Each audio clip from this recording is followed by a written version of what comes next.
a 19-year-old girl was found dead in the freezer. The hotel is affiliated with the police department. The hotel bio research place is affiliated. The crematory place is affiliated. Everything that about that hotel is affiliated with that police department in Rosemont. They have the same address. 2 live videos that was posted by those 2 people that's affiliated in gangs, posted live videos in details about what happened to Kenneka, what was going to happen to Kenneka. All that's facts to the case. Everything else is the images, is made up, said, and everything. Y'all people have to understand. Y'all got to figure out what's true and what's fake. And even the fake shit, I keep telling y'all over and over, the fake stuff also is telling us the real deal.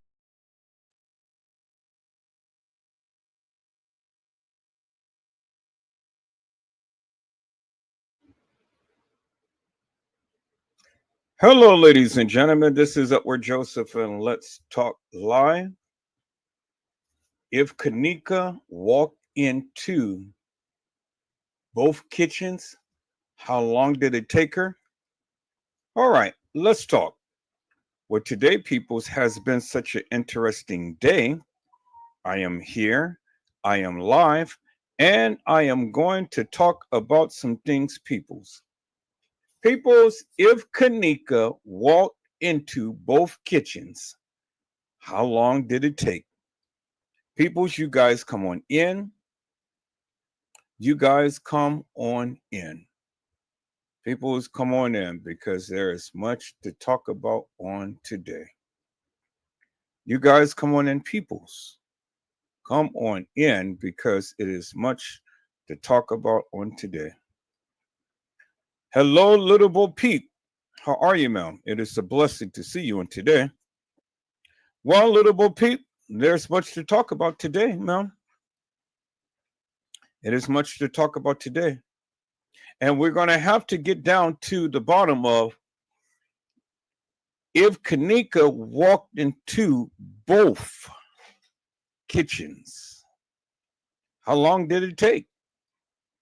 Peoples, how long did it take for Kenneka to walk into both kitchens, peoples?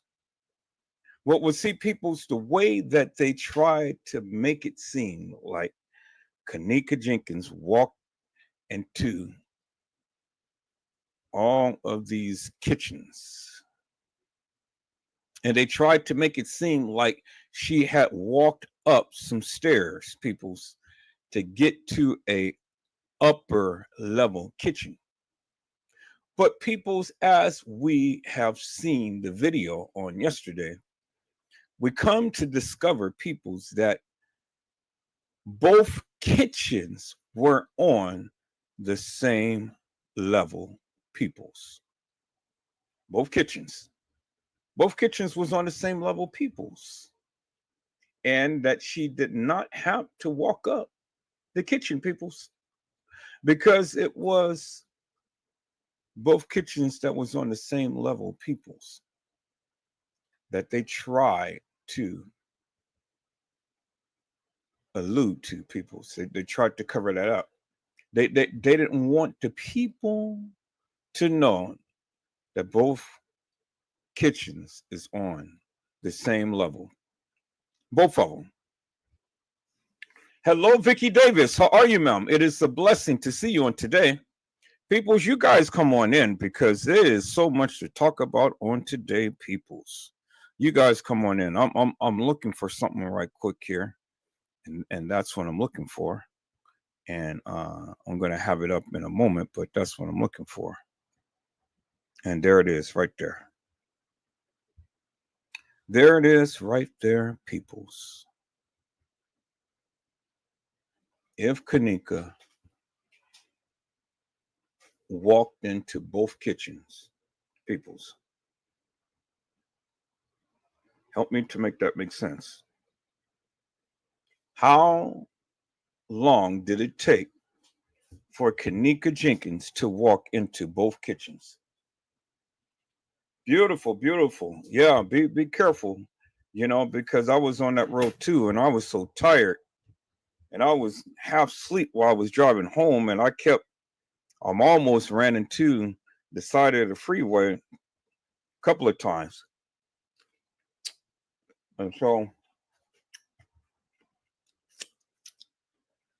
I know I'm driving while sleepy. That's why I put this at 6:30. Normally I would have came on a lot earlier, but I was so tired, people, and I'm still trying to press my way now. But I'm here. I'm here. I'm here. Yeah, I'm going to talk about some things. Mm, yeah, I know. My drive is about an hour and a half to 2 hours, but I make it quickly during the carpool.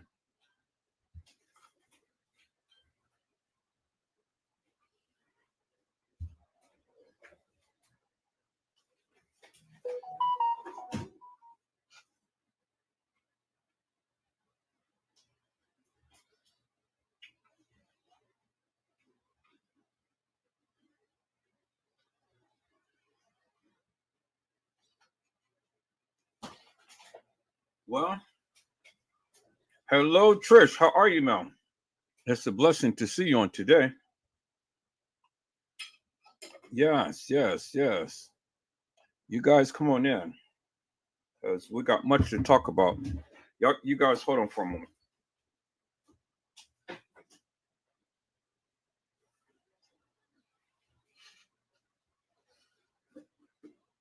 You guys hold on for one moment. I have to I have to go and make me a little sandwich real quick. Gotta make me a sandwich, peoples, because I gotta keep my strength up. I'm sleepy as hell. So if I fall asleep on the live, then you know, somebody call me and let me know.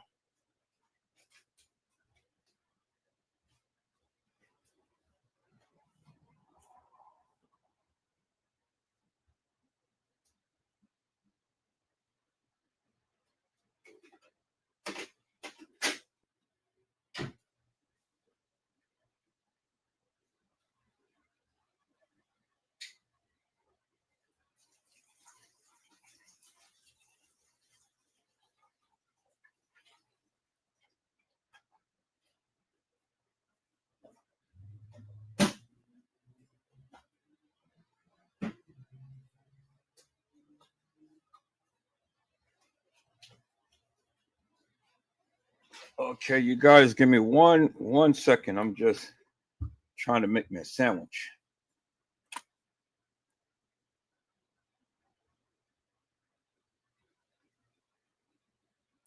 Oh, somebody's celebrating their 54.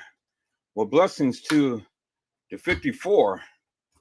Blessings to the 54 club. Blessings to the 54 club. That is wonderful.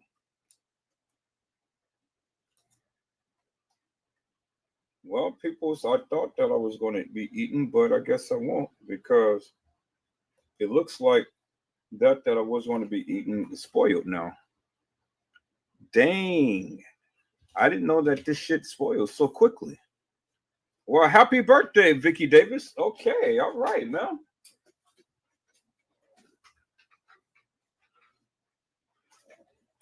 Happy birthday, ma'am. All right. Vicky Davis finally made it. And this is spoiled too. Shit. Well, I guess I won't be doing that, y'all.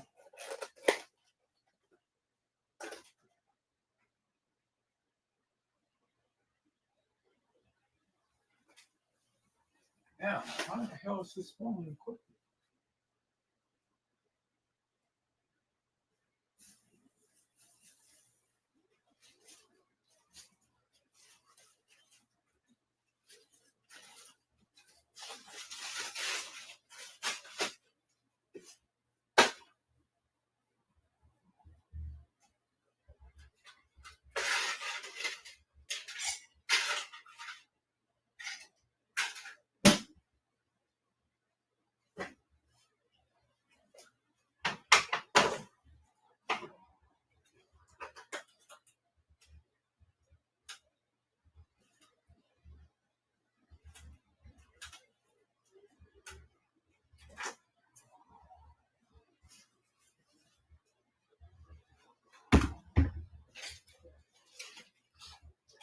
Well, I guess I'm gonna have me a mayonnaise and mustard bread sandwich without no meat.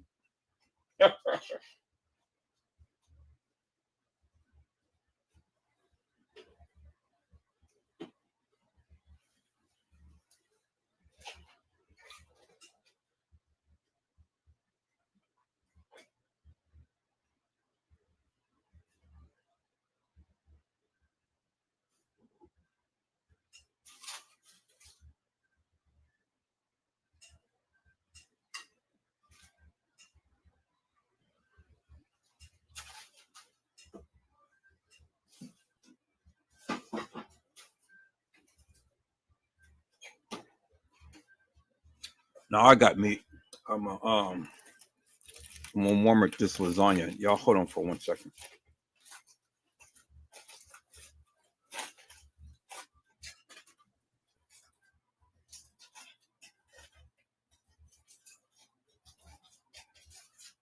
Oh Lord, Jesus, Jesus, Jesus, Jesus. Oh shit, there's the heater. I was about to take the heater to work. Now I didn't even know where I put it at. I thought I took it to work.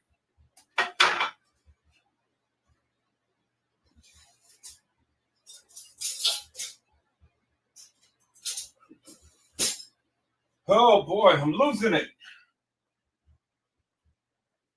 I'm losing it.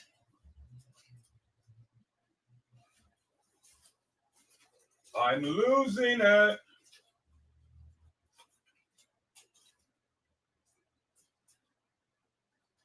All right.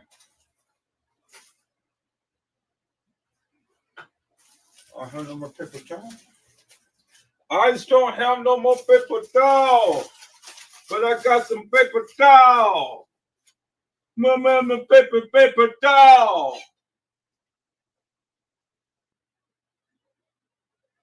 Where are you, paper towel? Where are you? I'm looking for you. Oh, there it is. Got to get me some paper towel.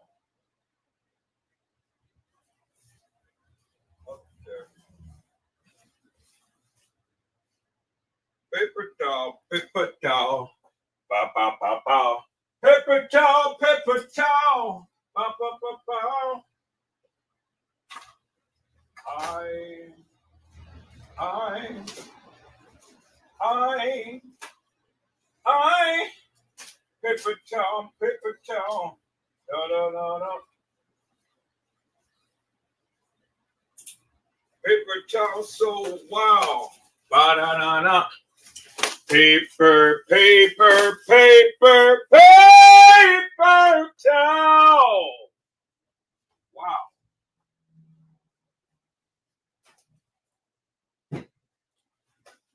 It's a paper towel, boy. All right, people, y'all hold on. Modi, Modi,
Okay, so peoples, while the video is coming into play and we're going to play, um, my purpose and focus for tonight is to not focus so much up on Kenneka or the supposed Kenneka walking the halls of that establishment.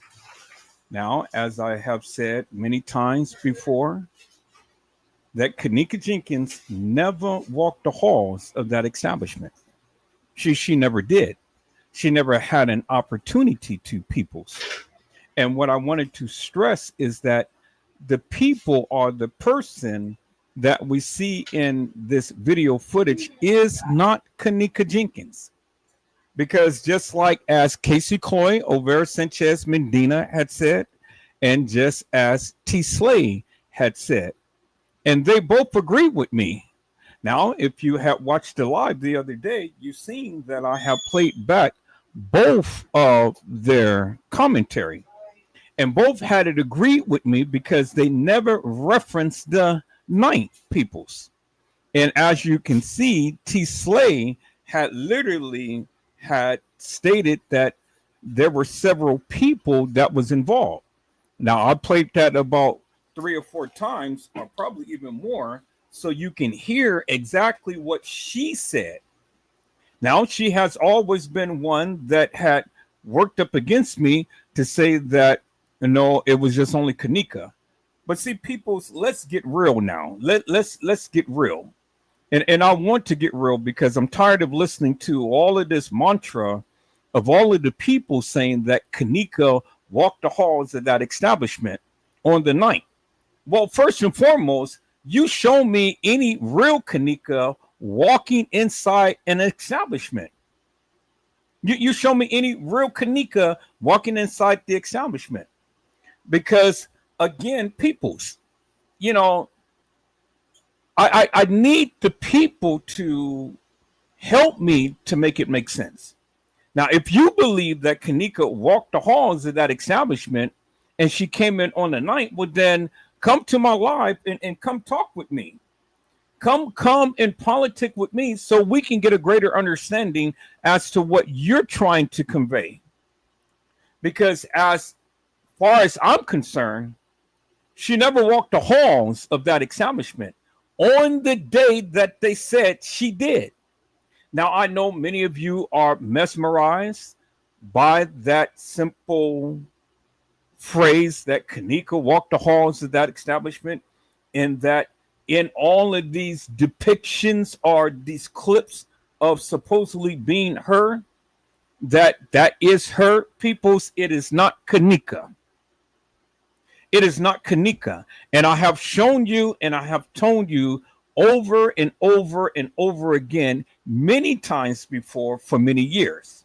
Now, I have been the one consistently and insistently saying that. And then my opponents, my ops, the people who all the time stand up against me, they even said it themselves, peoples. I've shown you and I let you hear from their own lips of what they said themselves, peoples. Yes. You heard what T. Slay said. You heard what Casey Cloy, Olvera Sanchez Medina had said. And you heard what I said.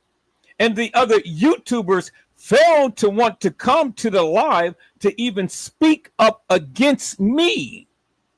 But they don't have to, because the very ones who they looked up to had literally told you themselves.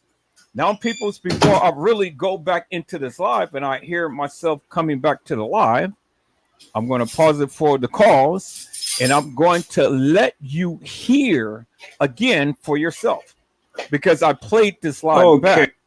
Okay, I'm back on the live, but now I'm getting ready to shift gears for a moment, peoples.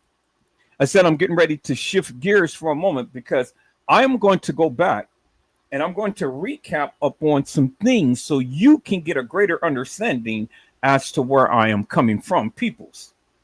Now, a lot of you really like T. Slay and a lot of you really like Casey Cloy, Olvera Sanchez Medina, and I don't have nothing against neither one of them. I mean, although we had our moments back in the day, but at the end of the day, peoples, I'm here, I'm shooting my shot, and I'm saying a lot. And I am here to go ahead and debunk and to debate the people. Now, let me go back in history, peoples, because I've been playing this all day long, and I have just literally just been like on cloud nine because I'm kind of like, wow, this is absolutely wonderful. I said, this is wonderful, peoples. It's wonderful because I literally brought out the proof to my truth. And you may not like it, but that's fine. You don't have to like it. I never said that you had to like it. I never said that you had to believe me. But I want you to hear from them yourself. And so, peoples, let me go ahead and let me share my screen. I said, let me share my screen, peoples, because I got to go and I got to regurgitate up on this particular piece right here. If you don't mind, peoples, because see, the thing is, in my lives, it's all the time called show and tell. And see, I show you and then I tell you, peoples. And so, as long as I can show you and tell you, hey, that's all that matters. Because as long as you get a wholesome and cohesive understanding as to what I tried to convey, well, then there it is, peoples. I said, there it is, peoples. And so, okay, so since this was what it is, and was what I was watching earlier, let me go back to that scene here, peoples.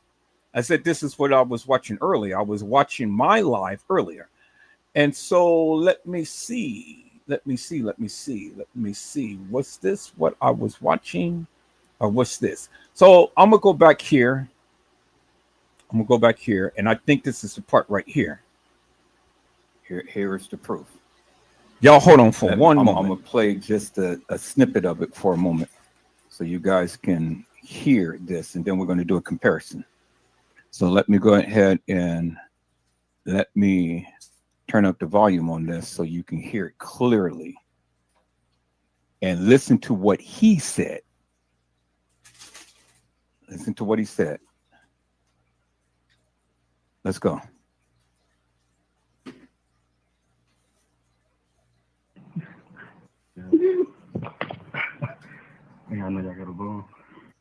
You hear what he said? Did you hear what he said? Okay, let me turn it up a little bit more. So that was about the broomstick. We're not going to talk about the broomstick just yet. I want to go back to the part to where Slay had literally said what she said. So let me go back here, peoples.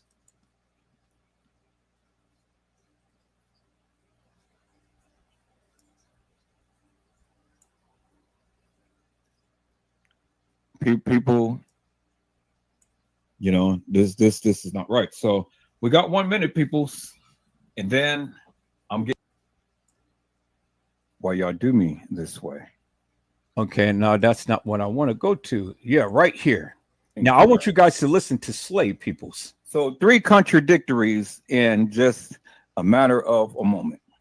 Let's rewind that back, peoples. Let's rewind that back a little bit because I hope you catch it. I need you to listen. You got to listen to learn, and you got to learn to listen, peoples. Let's go.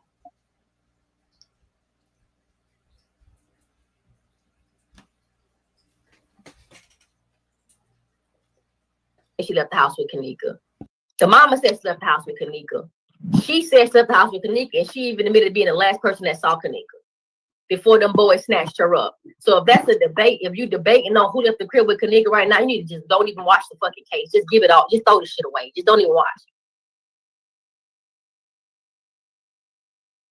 So she had admitted that the boys had snatched her up. So in essence, if the boys snatched her up, according to what T. Slow had said, then Kenneka wasn't missing. Kenneka was in the hands of the boys who had literally, after they did what they did to her, called Monifa and Shemaya and Irene and said, y'all can come pick up Kenneka. We finished with her. Take her wherever you're going to need to take her to. So it wouldn't be no reason for the boys to go do anything else because they already had them in. They already had her in their possession. Remember what T. Slow just said. They snatched her up.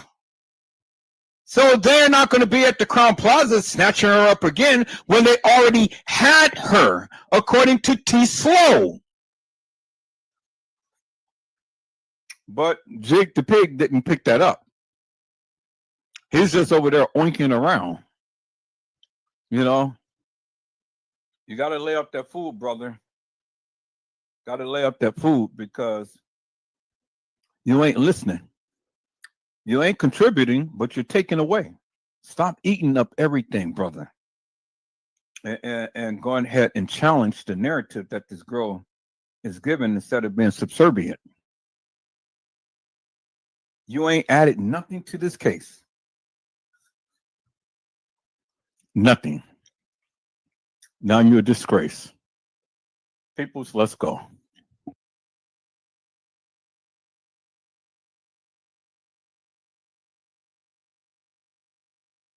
I always want to recap and tell you guys what we talked about so that you can understand how we got to where we are right now. So the first part of the series we did was Dr. Oz.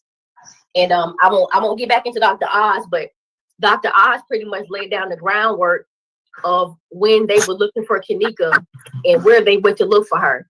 And during that first segment, we realized that they wasn't at Crown Plaza looking for her, and they were there on a Friday looking for this girl. So we found out they were there on a Friday, and they wasn't at Crown Plaza looking for her. That was part one. That was the one with Dr. Oz. Part two was Monifa's lie. Oh, now you leaving and still coming back to a subservient channel. All right, let's go.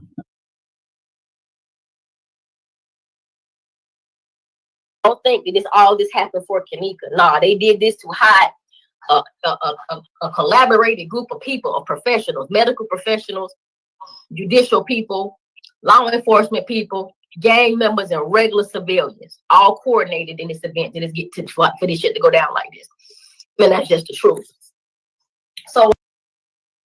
So did you just hear what T. Slay had said? I need you guys to get this because see, you know, for all of you people who all the time wants to come and dox my channel and stuff like that, I need you to hear what she just said. I'm gonna play it again for your hearing because I need you to hear what she just said. Let me go play that again, peoples. Let's listen to this.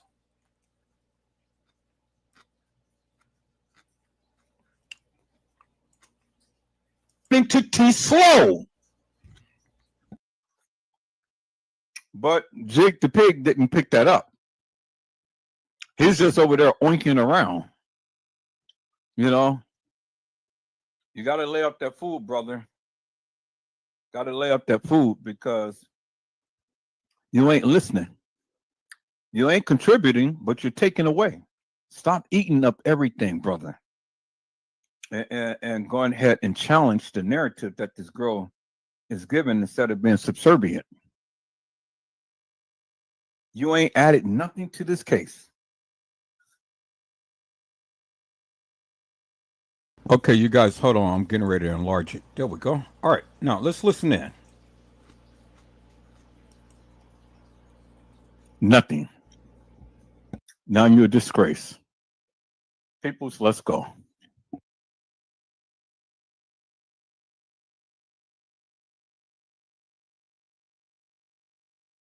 I always want to recap and tell you guys what we talked about so that you can understand how we got to where we are right now. So the first part of the series we did was Dr. Oz. And I won't get back into Dr. Oz, but Dr. Oz pretty much laid down the groundwork of when they were looking for Kenneka and where they went to look for her. And during that first segment, we realized that they wasn't at Crown Plaza looking for her, and they were there on a Friday looking for this girl. So we found out they were there on a Friday, and they wasn't at Crown Plaza looking for her. That was part one. That was the one with Dr. Oz. Part two was Monifa's lie. Oh, Now you leaving and still coming back to a subservient channel. All right, let's go.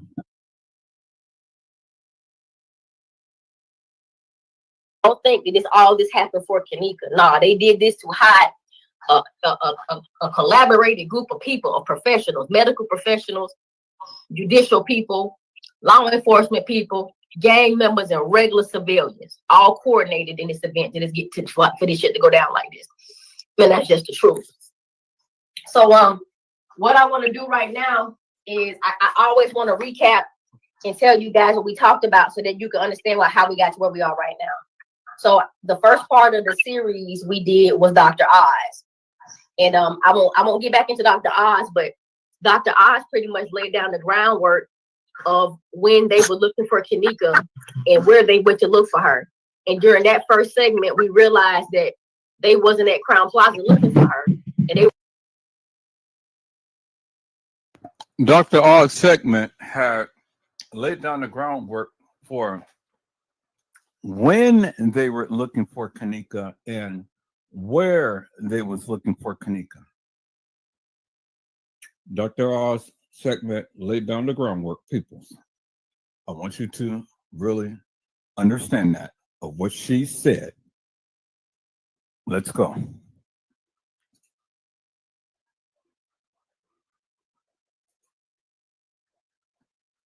They were there on a Friday looking for this girl. So we found out they were there on a Friday and they wasn't at Crown Plaza looking for her. That was part one. That was the one without the eyes. They were there on a Friday looking for this girl.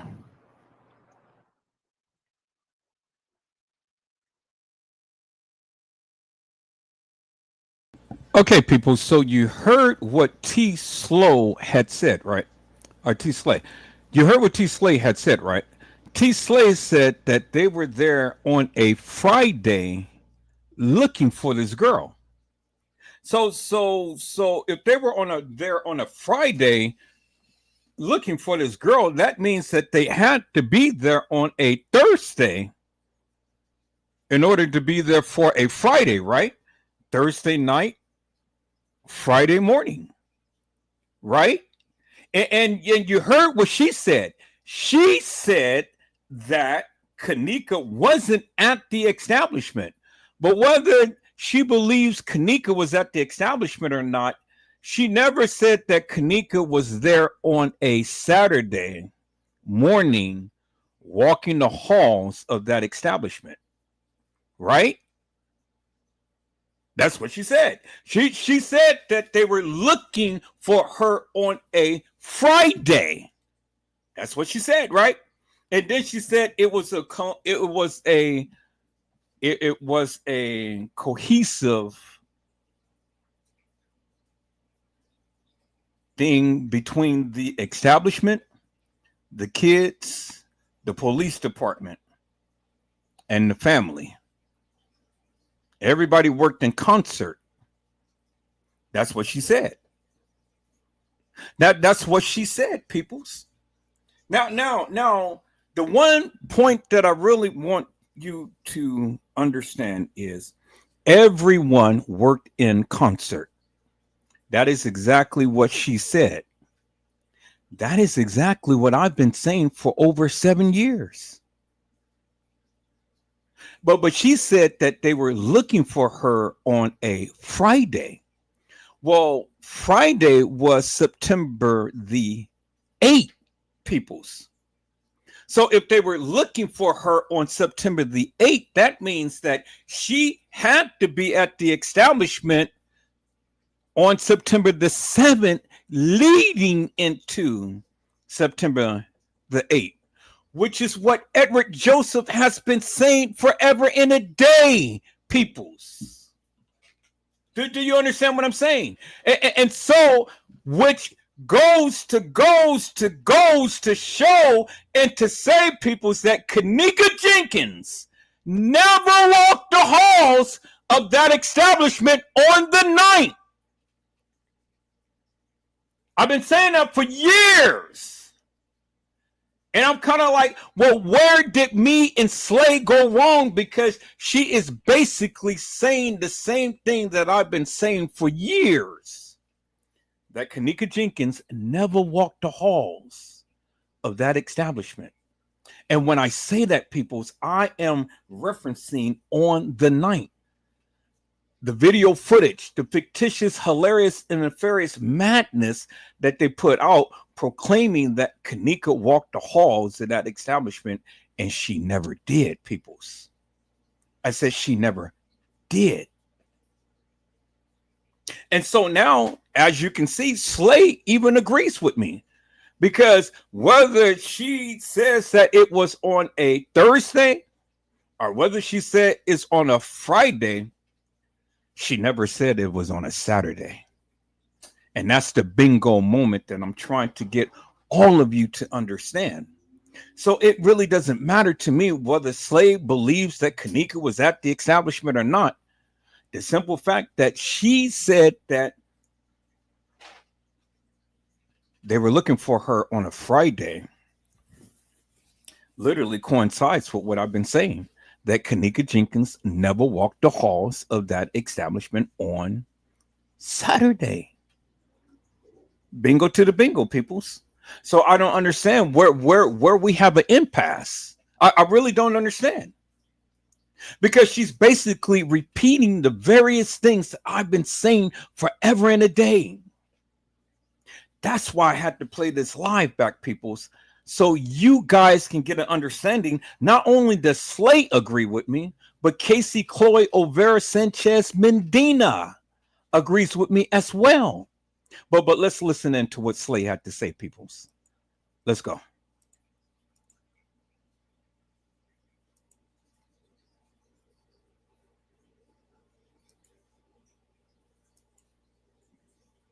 They were there on a Friday looking for this girl. Okay, let's go. Part 2 was Monifa's live. We went to Monifa's live, the Monifa live, the one that she went to before MTV dropped their videos. Just played that video for you guys to hear out of her own mouth, for people, for stupid ass people that want to sit up here and say that Monifa ain't the one that left the house with Kenneka that night. Anybody who want to debate about that shit, the girl saying it out her mouth that she left the house with Kenneka. The paperwork said she left the house with Kenneka. The mama said she left the house with Kenneka. She said she left the house with Kenneka, and she even admitted being the last person that saw Kenneka before them boys snatched her up. So before them boys snatched her up. The mama said that she left the house with Kenneka.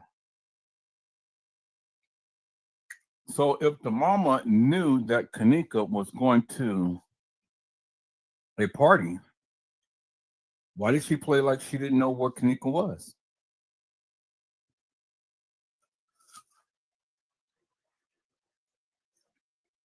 And you just said, T. Slow, that the boy snatched her up. So if the boy snatched her up, then how could she be missing? She was never missing. She was always in the company of the boys because they snatched her up, according to your narrative. A person can't be missing if they were already in the company of someone. And it would have been a reason for Irene, Monifa, and Shemaya, especially Irene, to play like Kenneka's missing when she already knew that Kenneka was snatched up by the boys. And so she wasn't missing. She was just in the company of the boys. And so now you just get credence as to why the boys had ended up unalive now. All of those boys came up unalive because they snatched her up. And they did things to Kenneka. You guys remember why you do me this way? Why y'all do me this way?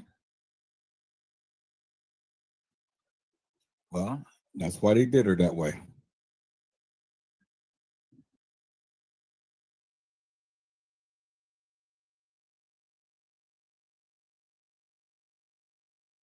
Now, peoples, do you understand? The boys snatched her up. And you remember when Kenneka had said, "Why you do me this way? Why y'all do me this way?"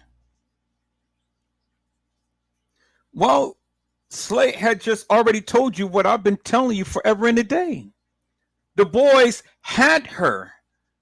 So since the boys had her, Kenneka was not missing. You can't be missing if someone has her, right? You're only going missing. That means no one knows where you are. But the boys knew where they were. Peoples. Do you understand what I'm saying? And so Slay had just agreed with me that Kenneka Jenkins never walked the halls of that establishment because she said that they were looking for her on the 8th. And she never mentioned the early mornings of the night. She said that Kenneka was never at the Crown Plaza. Well, if Kenneka was never at the Crown Plaza, why is everything happening at the Crown Plaza? I mean, help me to make that make sense. It doesn't matter, peoples, whether Kenneka was at the Crown Plaza or whether Kenneka was at the Marriott or was Kenneka at the DoubleTree. She has no evidence whatsoever to ever pinpoint or put Kenneka in at the DoubleTree, the Marriott, or the West Side of Chicago at a party. She has no proof whatsoever. The only thing that she can show you is just videos of the gangsters that was at the Marriott on the 4th, a couple of days before all of this stuff had happened. But that's all that she can show you. But she doesn't have no proof whatsoever. No picture, no video, no nothing of Kenneka, Monifa, Shemaya, Bree ever being at the Marriott. Now, I need you to think about this for one moment, people. Just put on your thinking caps for one moment. Why would Crown Plaza and go through all of this great lengths to show video footage and things of the supposed Kenneka being at their establishment if she was never at the establishment? Why would they take the fall for the Marriott? I just need you to think about this for one moment. Why would they spend millions of dollars and have all of these people go and enact a scene at the Crown Plaza if Kenneka was never there? See, just that question alone totally dispels and debunks T. Slay's narrative. I don't care how you slice it. I don't care how you dice it. I don't care how aggressive or egregious she may get with her narrative. Just answer that one question, peoples. Why would the Crown Plaza Hotel go and act or reenact or do whatever they do and state that this girl was in the freezer at their hotel if Kenneka never was there? And she was unalived or taken from the Marriott. Let's listen in, peoples, because see, she had even said herself that the boys snatched her up. They had her, and then they called Bree and them to come pick her up.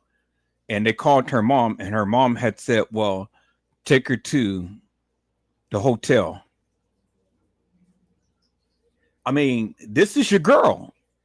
This is T. Slay giving you her narrative. And she did a marathon of 7 to 10 to 20 to 50 episodes And what was all of that for?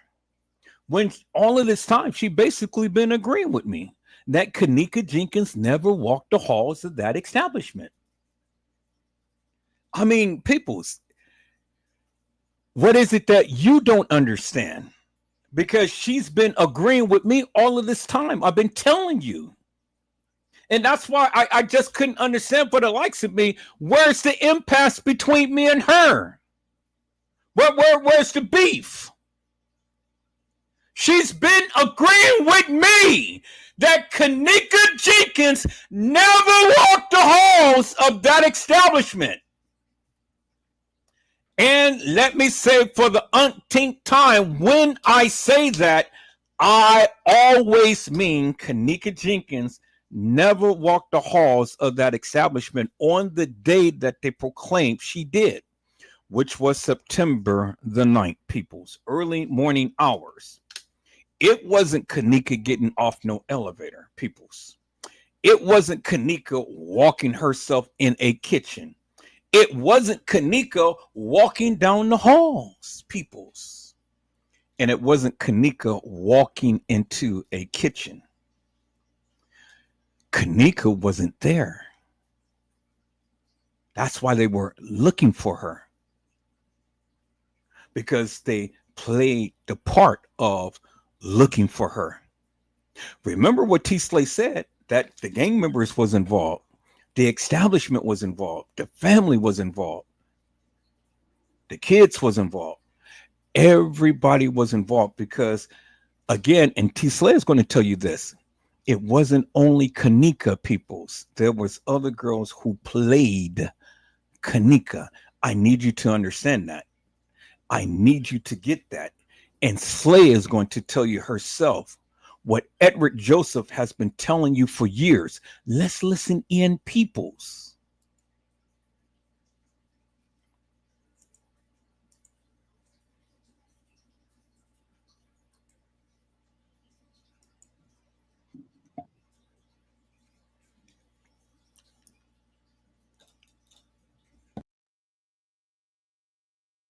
If that's a debate, if you debating on who left the crib with Kenneka right now, you need to just don't even watch the fucking case. Just give it all. Just throw the shit away. Just don't even watch. That was. And people, you guys, come on now. We got all of these people in here. Get these likes up. You know, y'all not going to treat me like no smelly PU.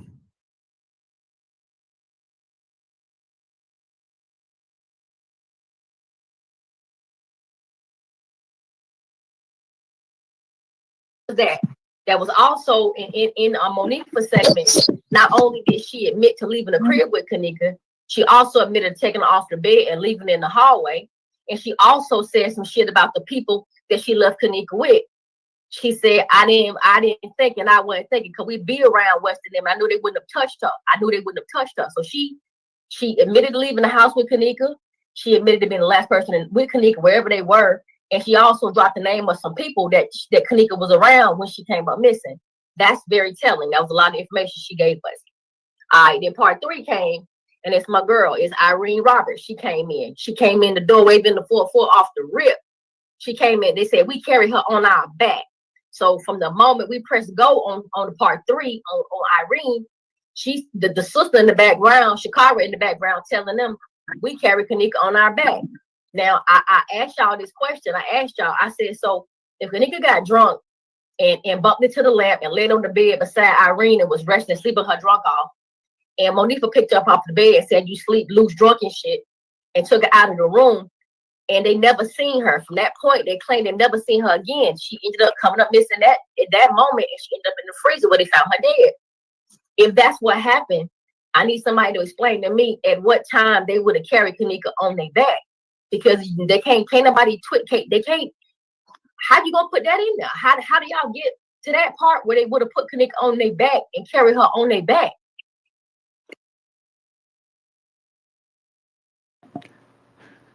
Hello, Danielle Pratt. How are you, ma'am? It is a blessing to see you on tonight.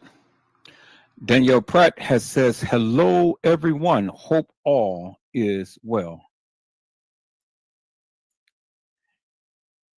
Let's hit the like button, family. Thank you. All right, peoples. You know, I'm just about to shut down this live. I don't understand why you guys can't hit that like button. I don't understand why you guys can't hit that like button. Is it? Yeah, they did. That. See, I told you. They said get a broom, and that's exactly what they did. They said get a broom, and they shoved it up Kenneka Jenkins' anal hole, just like I said. Just like I said. People didn't believe me. People did not believe me. They said get a broom, and people's I'm going to play back that live. Why you do me this way? Why y'all do me this way? Some shit happened to Kenneka, whether you guys want to believe it or not, accept it or not, like it or not. Some shit happened to Kenneka. And I told you, I told you from jump. People didn't want to believe me and things. You know, I told you from Jump Street. I know what the hell that I'm talking about. You guys hold on, God damn it, this fly. All right, fly, it's time for you to die.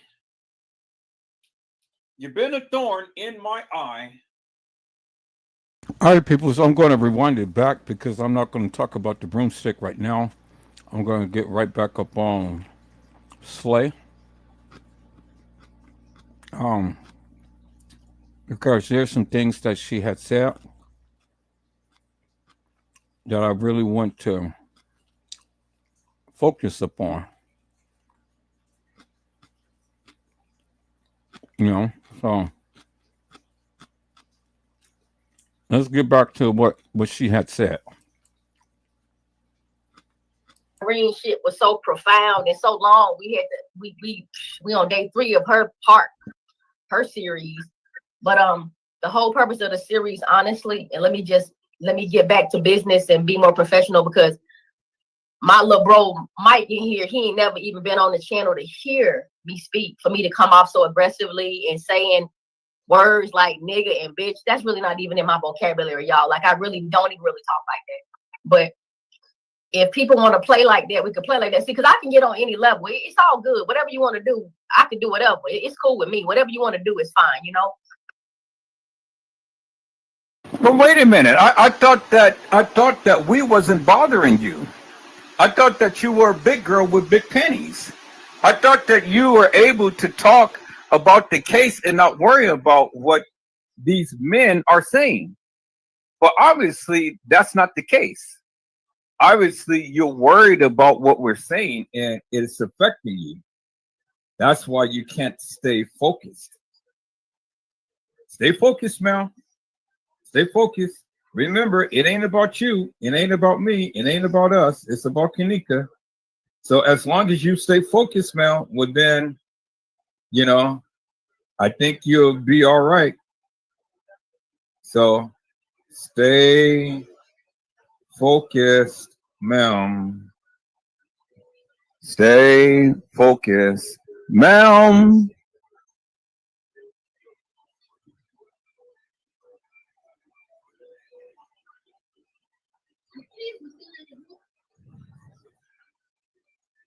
But at the same time, I do got people that's listening to me speak on here, younger people, family members and shit, if they decide to come on and slide in or whatever the case may be.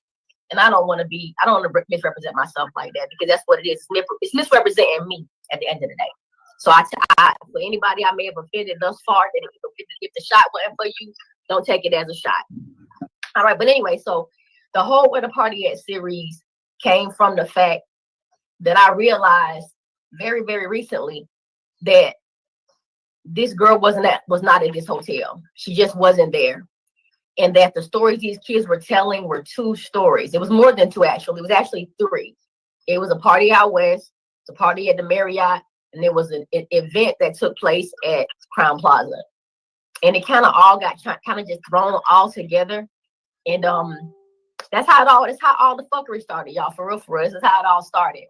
And what they wanted us to believe is that something happened at a hotel where people got together to have a good time, and then a girl came up missing and ended up dead in the freezer. That's supposed to be the official story, and they wanted us to just ride out with that story. But that shit never did. It didn't never sit well with a lot of people. And I for one, I'm one of them. So it never sat well with me, never quite made sense. But I just didn't understand the depth of the deception. I didn't understand how deep this shit went and why they would do this and how they would do this and how people coordinated to pull this off. It made me realize that this is not an isolated event. This is an event that happens far more than what we know. It's extremely coordinated and it's on different levels. When I say different levels, I mean that literally. I'm talking about from regular people that walk the streets to to drug dealers, to gang members, to beat police officers that walk the beat, to the. Now, see, people, haven't I been saying that forever and a day? And she finally now just understanding that. I've been saying that forever and a day. I don't know what the people are listening to, but it really doesn't matter because at least she finally understands now. So that's all good. Let's go.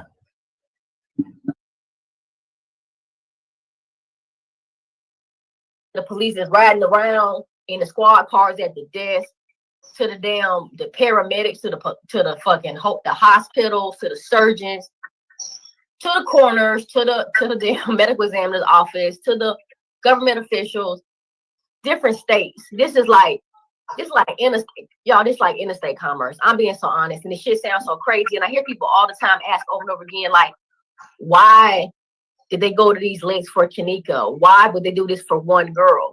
And I hear that so much. Okay, people. So let me interject. Yes, that's true. There is a international thing that's going on with organ harvesting and human trafficking and sex trafficking and the likes and stuff. And it goes on and on and on and things. It is a national epidemic, people. All you got to do is just look at the news. Hello, Mariah Lavender. How are you, ma'am? It is a blessing to see you on today. Mariah Lavender says, hello, everyone. And so, peoples, yes, it is true. This is a international thing that happens, and it happens daily, and it's happening today. It's just that a lot of people haven't got caught yet. But it happens all too often, peoples. And so, you know, some of the things has been uncovered. If you ever look at Polk County, you know, Detective Grady in Florida, he's all the time busting these dudes and things. You know, he's busting them right and left. Every time you look around, is human trafficking, organ harvesting, or something that he's busting. And so, you know, a lot of the people don't tend to showcase that on their news in their towns and things, but it ain't only in Chicago, people. It's happening all around the world. Chicago just happens to be a hub because it is midway.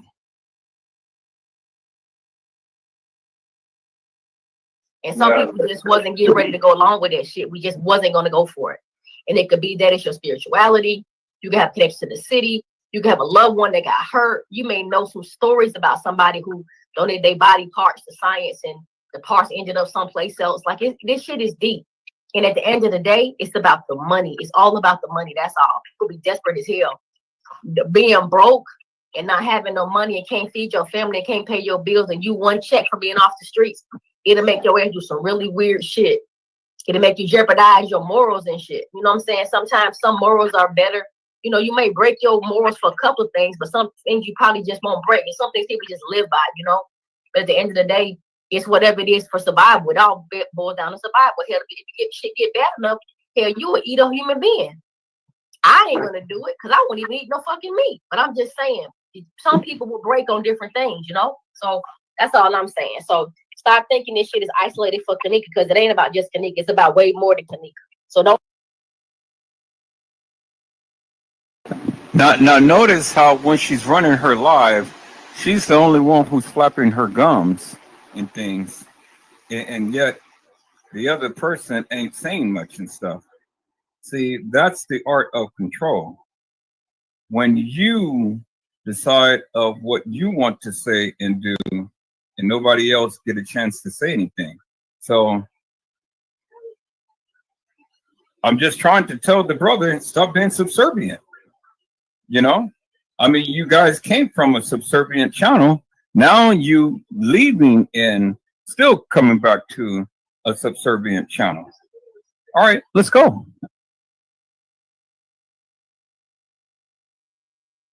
Don't think that all this happened for Kenneka. No, they did this to hide a collaborated group of people, of professionals, medical professionals, judicial people, law enforcement people, gang members, and regular civilians, all coordinated in this event that is get to for this shit to go down like this. And that's just the truth.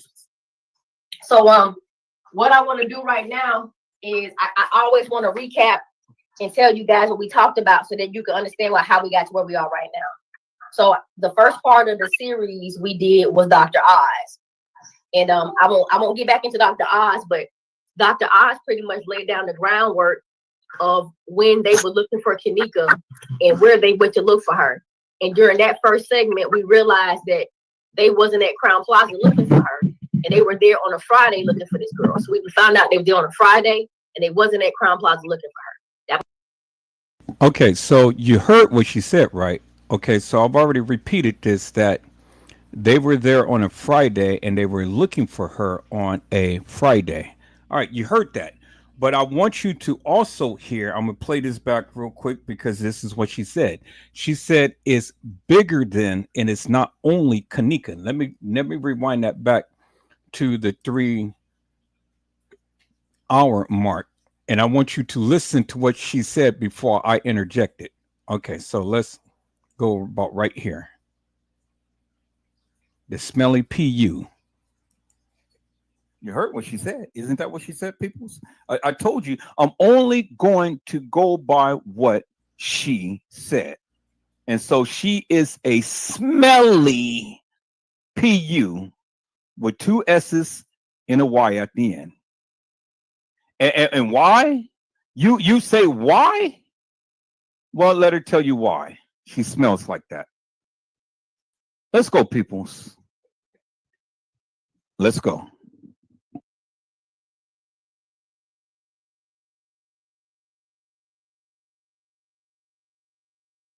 And some people just wasn't getting ready to go along with that shit. We just wasn't going to go for it. And it could be that it's your spirituality.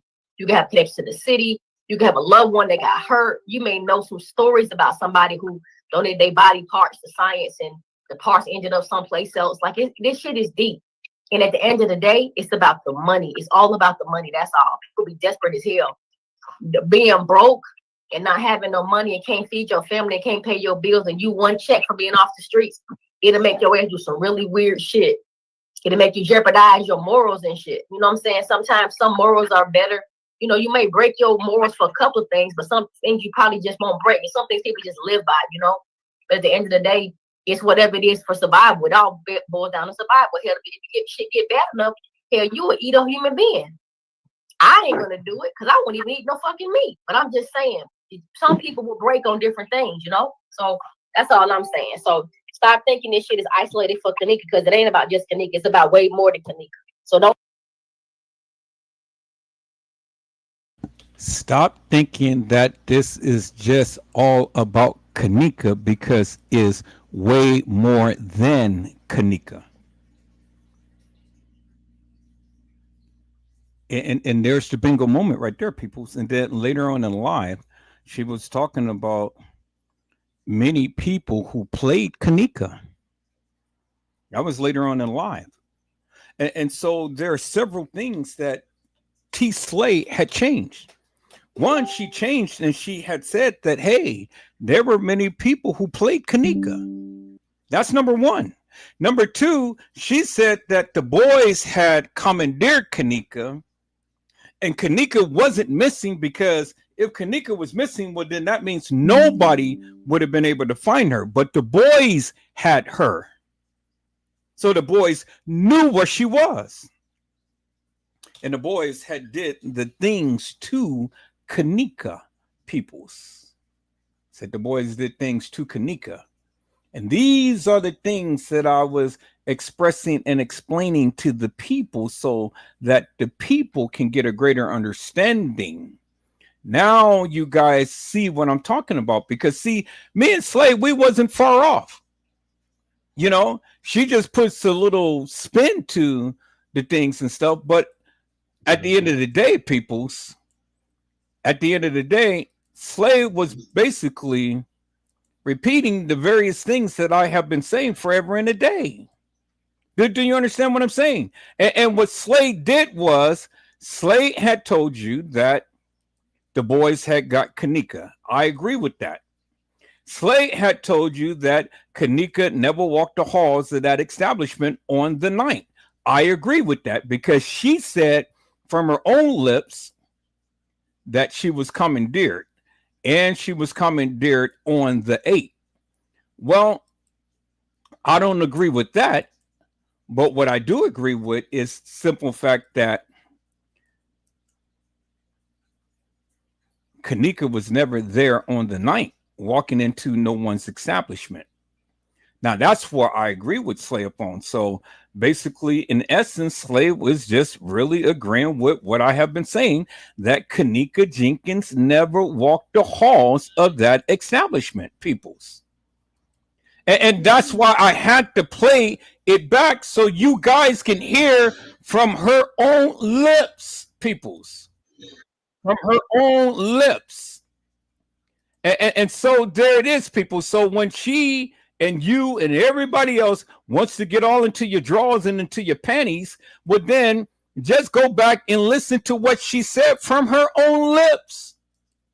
And she's been agreeing with Everett Joseph for all of this time, peoples. See? And that's why I don't understand the impasse between me and Slay. Now,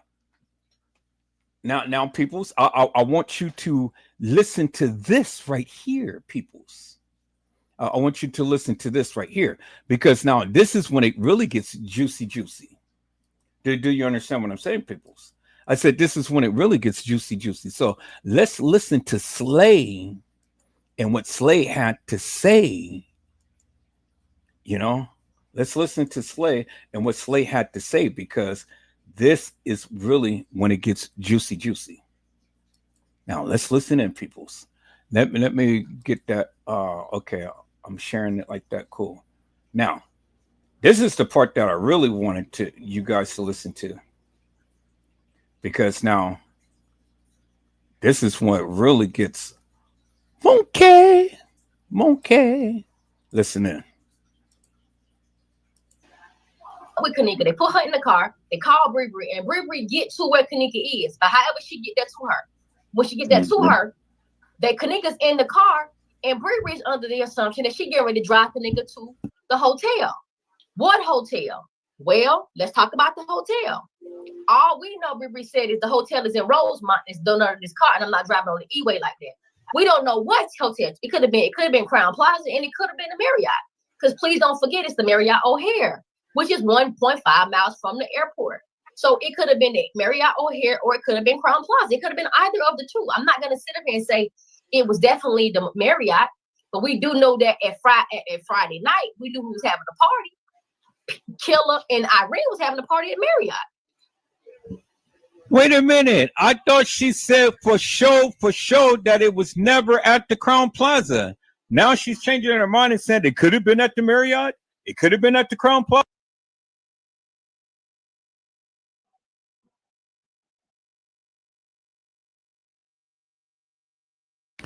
All right, people, I got to go back to that live, because see, there was more. There was a lot more. So let me go back to T Slow Live's The False Narrative, because now that was just an excerpt. But let me go here and let me go to my channel, because now I'm getting ready to give you some real juicies as to what Slay had said, peoples. See, you know, this is why I say, people, don't f with me, because I can embarrass your tail big time. You know, you forget the various things that you say. I never forget. Okay, I never forget. Let's go to the lives and let's call that up. Okay, so it's only going to show me that. Only going to show me that. Okay, that was 101.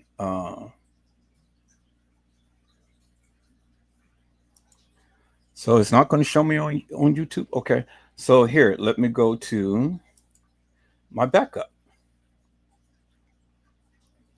Let me go to my backup, and let me go to my G drive, and I'm going to type that in there.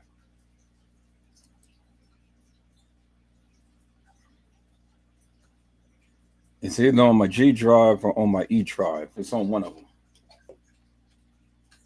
But I want you to hear what she said. So now we got the understanding from what Slay said, right? Because Slay literally agrees with Edward Joseph, regardless of whether she believes that Kenneka was commandeered on a Friday or whatever.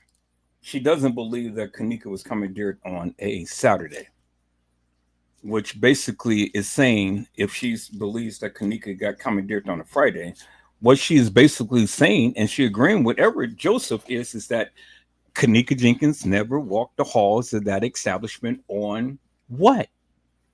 On that Saturday, peoples. That's what Edward Joseph has always said, and that's what Edward Joseph always meant. Okay, so dang. So that live has to be within something, because I think this is the only thing that is showing up. Okay, but it's on another live. It's a longer live. So let me look at that. With Kenneka, they put her in the car. They call Bree. Okay, no, I see. Where I Kenneka see. is, but however she get that to her, when she get that to her. Okay, so here, it's not that one. It's this right here. Let me look at that.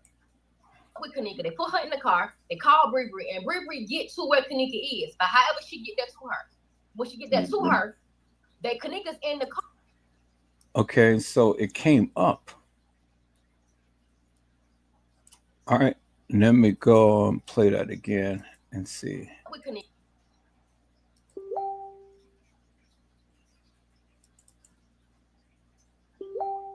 Okay, Kenneka Jenkins something. I got to look at that again. Kenneka Jenkins something. Kenneka Jenkins, the narrative Minnie gave. Okay, Kenneka Jenkins, the narrative Minnie gave. Let me go and look at that. Kenneka Jenkins, the narrative Minnie gave. Kenneka Jenkins, the narrative Minnie gave.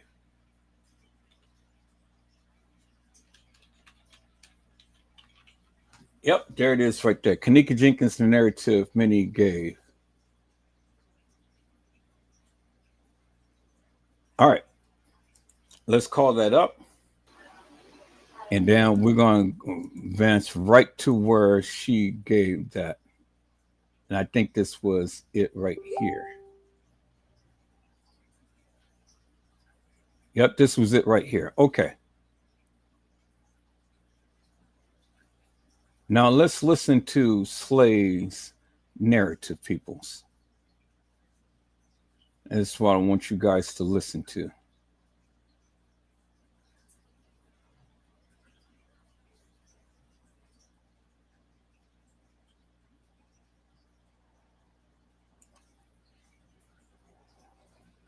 Let me see. Yep. This is it. This is it right here. Okay, cool.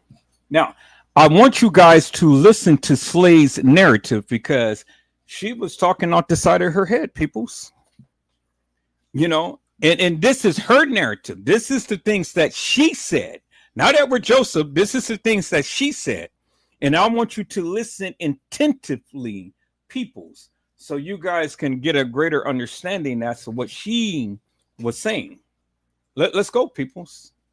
Let's listen to this.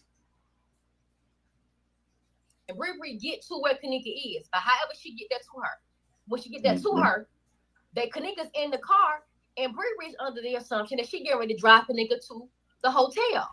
What hotel? Well, let's talk about the hotel. All we know, Bree said, is the hotel is in Rosemont. It's done under this car, and I'm not driving on the E-way like that. We don't know what hotel. It could have been Crown Plaza, and it could have been the Marriott. Because please don't forget, it's the Marriott O'Hare, which is 1.5 miles from the airport. So it could have been the Marriott O'Hare, or it could have been Crown Plaza. It could have been.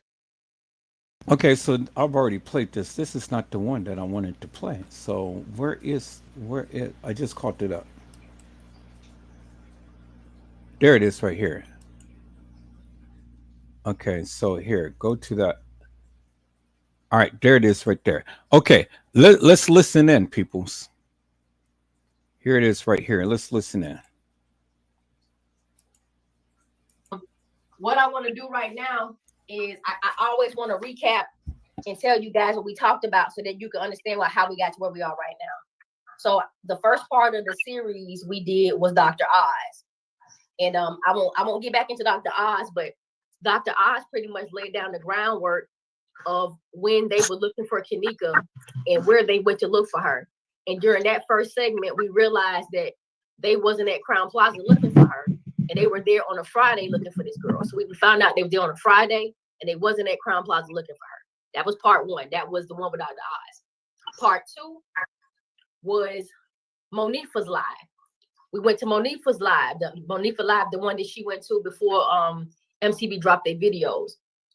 Just played that video for you guys to hear out of her own mouth, for stupid ass people that want to sit up here and say that Monifa ain't the one that left the house with Kenneka that night.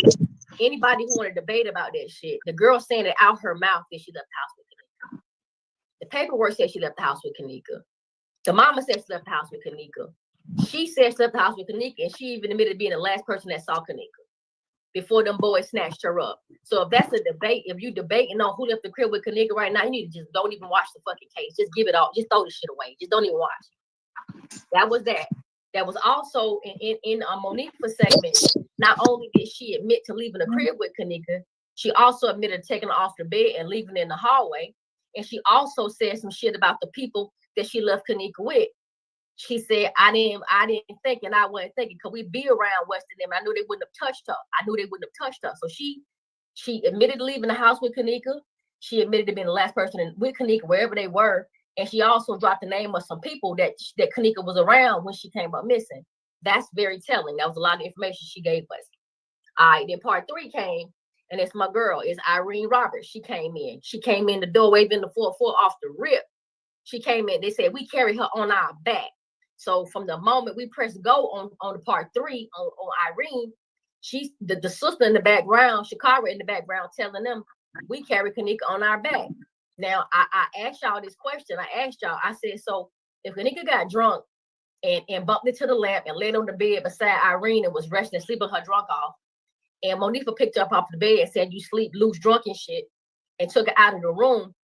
And they never seen her. From that point, they claimed they never seen her again. She ended up coming up missing at that moment, and she ended up in the freezer where they found her dead.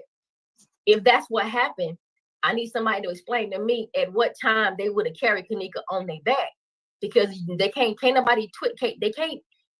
How you gonna put that in there? How do y'all get to that part where they would have put Kenneka on their back and carry her on their back? They didn't never carried her on their backs because she was never there. So that's the thing that I've been trying to tell you for the longest time, but yet you don't want to listen.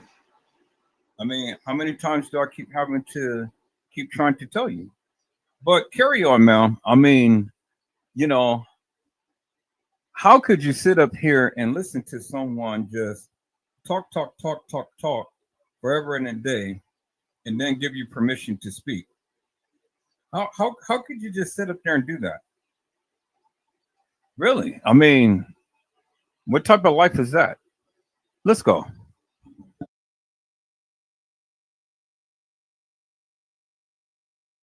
That shit don't make sense. And furthermore, Irene is telling everybody that that Monifa wasn't invited to her party and she wasn't fucking with Bree at the time. And she say, I came to the party with my people. She said, I came to the party with my people. What you mean the party, Irene? The party? You should have been saying you came to your party with your people. But everybody should be your fucking people. It's your party, girl. What you mean? It just all the way everything she said, it just didn't make sense.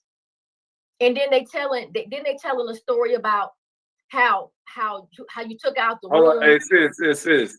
It didn't make sense when you're looking at it as Crown, as the party being at Crown Flower. No. It didn't make sense if you're looking at it as Monifa at Irene's birthday party. It didn't make sense if you're looking at it Thank you, bro. at her birthday party. Yeah, you, I just want to take it a little step further. Thank you for saying that. Right. Because we over here, we realize that we that's what we're talking about. But for the people that don't know what's going on, they steady thinking everything happened at Crown Plaza. So what bro just did is he's explaining to you, not only could it not have had a timeline at Crown Plaza, it didn't even have a timeline to be even at the Marriott at Irene's party.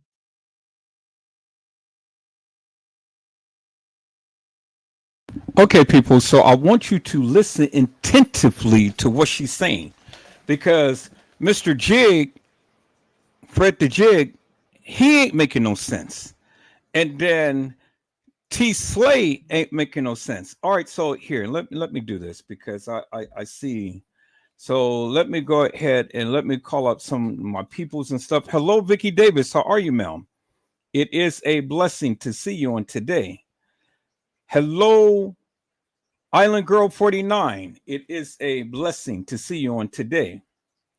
And then hello, Randall Robinson. It is a blessing to see you on today. And then hello, Terrell H. It is a blessing to see you on today. Now I see, Mr. Terrell, you have some things that you are asking. You said, are y'all fairly new to this case? I assume it's been figured out what happened years ago when I followed it, and it showed way more footage online before they re-edit it. Then you go on to say, so what's going on here now that we missed? And then Gina had said, this case has not been figured out as of yet. So if you feel it has been figured out, that is your opinion, and we value that too. Why are you here if you think it has been solved already? Then Terrell had said it has been figured out, just covered it up.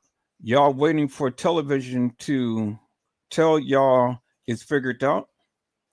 And then Gina had said, so why are you here? You must be waiting too. And then he said, waiting for what? And it says, I ain't even talking mess, but I think y'all new to this, but I was invested when it first happened for 3 solid years. Hello, Trish Hollywood. How are you, ma'am? It is a blessing to see you on tonight. All right. So, Mr. Terrell, I will add you to the live, my friend. And I want to have a good, wholesome, and civil conversation with you. Now, if shit tends to go left real quick, I'm just going to eject your ass real quick. Okay, so you're free to speak, but we're going to keep it up on a civil level. Is that all right, my friend? All right, so here, let me go ahead and send the link, and let's see what it is that you have to say to the people. Now, if you come on to the live and you start talking all this yin yang nonsense and stuff, I need you to explain in great detail that of what your findings is. And then if you have some videos or pictures or anything that we can reference to bolster your claim, then I need to see that too, because we need to see some proof to the people's truth.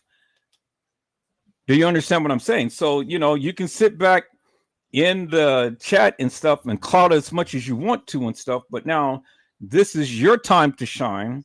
This is your time to speak to the people, and this is your shine to tell the people exactly what it is that you believe that you know about this case. So come on, because I don't normally do this right in the midst of me giving my narrative, but since you wanted to come in and speak so highly about and thinking that people don't know about this case and you do, I want to hear your story. So you said drop the link. Come on, brother. Come on up to the panel.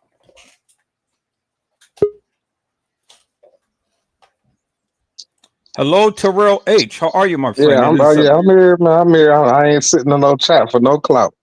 None of that. Okay. Well, you didn't give me a chance to walking you to the channel. Yeah, for sure. But I'm saying, yeah, I'm just.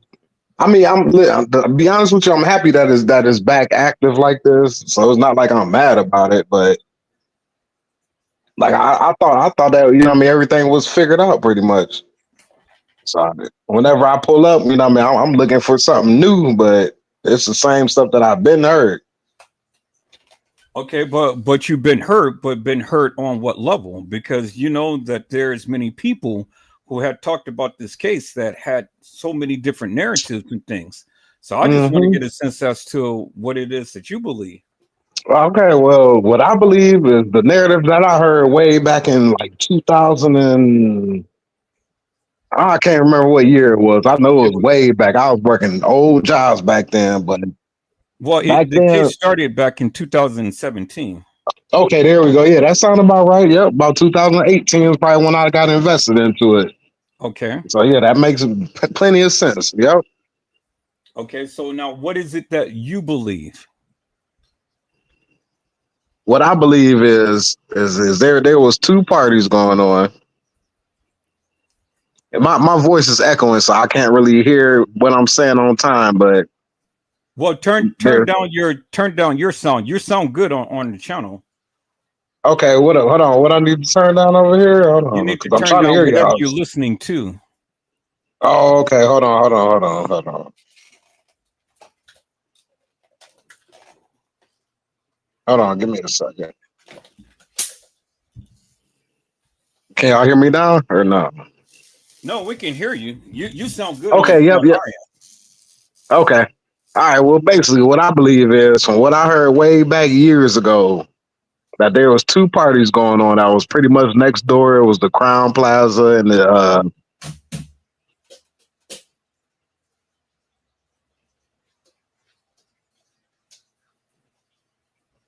Dang, I'm still hearing myself. Hold on.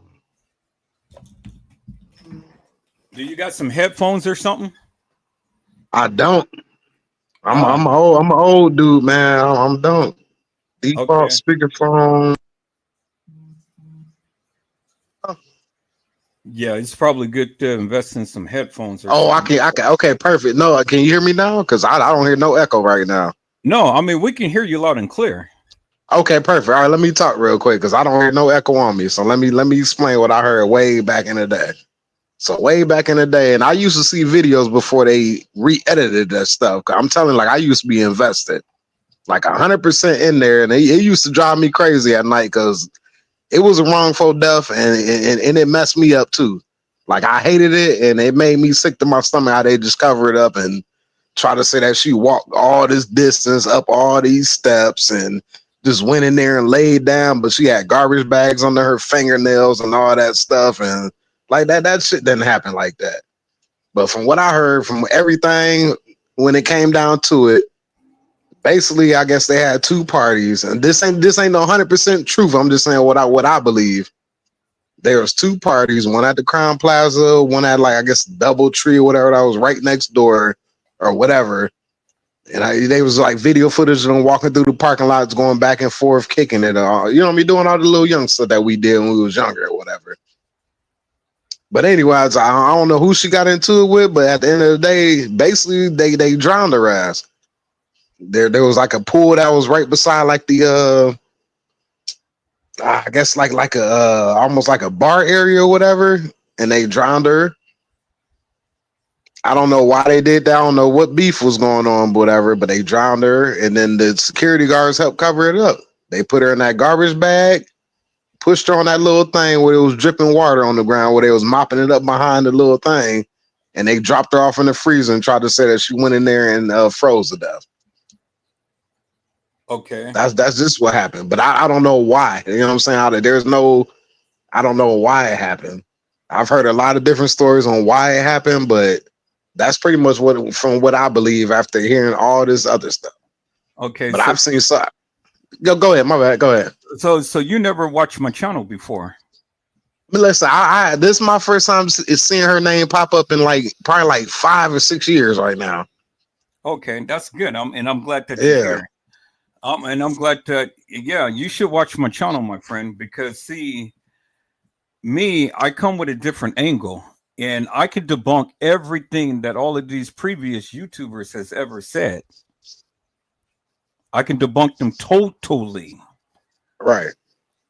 Now, Kenneka never been drowned in no pool.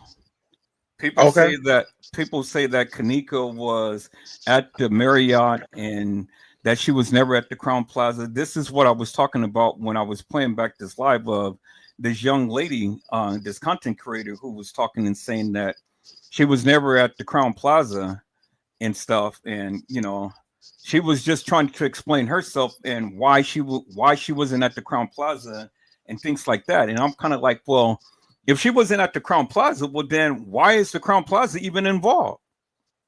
But she was going to explain that. She was going to explain that she was at the Marriott. The guys had commandeered her at the Marriott. Right. They did some things to her. And then they had end up calling Irene to come get her. They had transported her body from the Marriott to the Crown Plaza. Okay. And I'm kind of like, well, why would the Crown Plaza even go to great lengths to try to enact or reenact a thing that never supposed to have happened, right? I heard they own both of the buildings because everything has changed up now. Well, no, they do, but again, why would the Crown Plaza go for one little black girl go through all of this expense just to cover up her death? Because it was a wrongful death. Her death wasn't supposed to get this much exposure. That's why. But even if it's a wrongful death, why would they go and employ all of these people to play her at their establishment? Even if it's a wrongful death. Go ahead. Go ahead. My bad. I ain't trying to cut you off. Keep going. I just want you to think about this for one moment. I'm telling you, like, listen, I've been through this whole, like, I'm not happy about it either, but I think it was a wrongful death that they thought they was going to just like do a quick little cover up, but they got so much attention that they had to keep going with it. Because when they started covering it up, people started seeing like, man, y'all editing these videos. Like these videos is looking fake as hell. Y'all editing this stuff. So they had to keep going.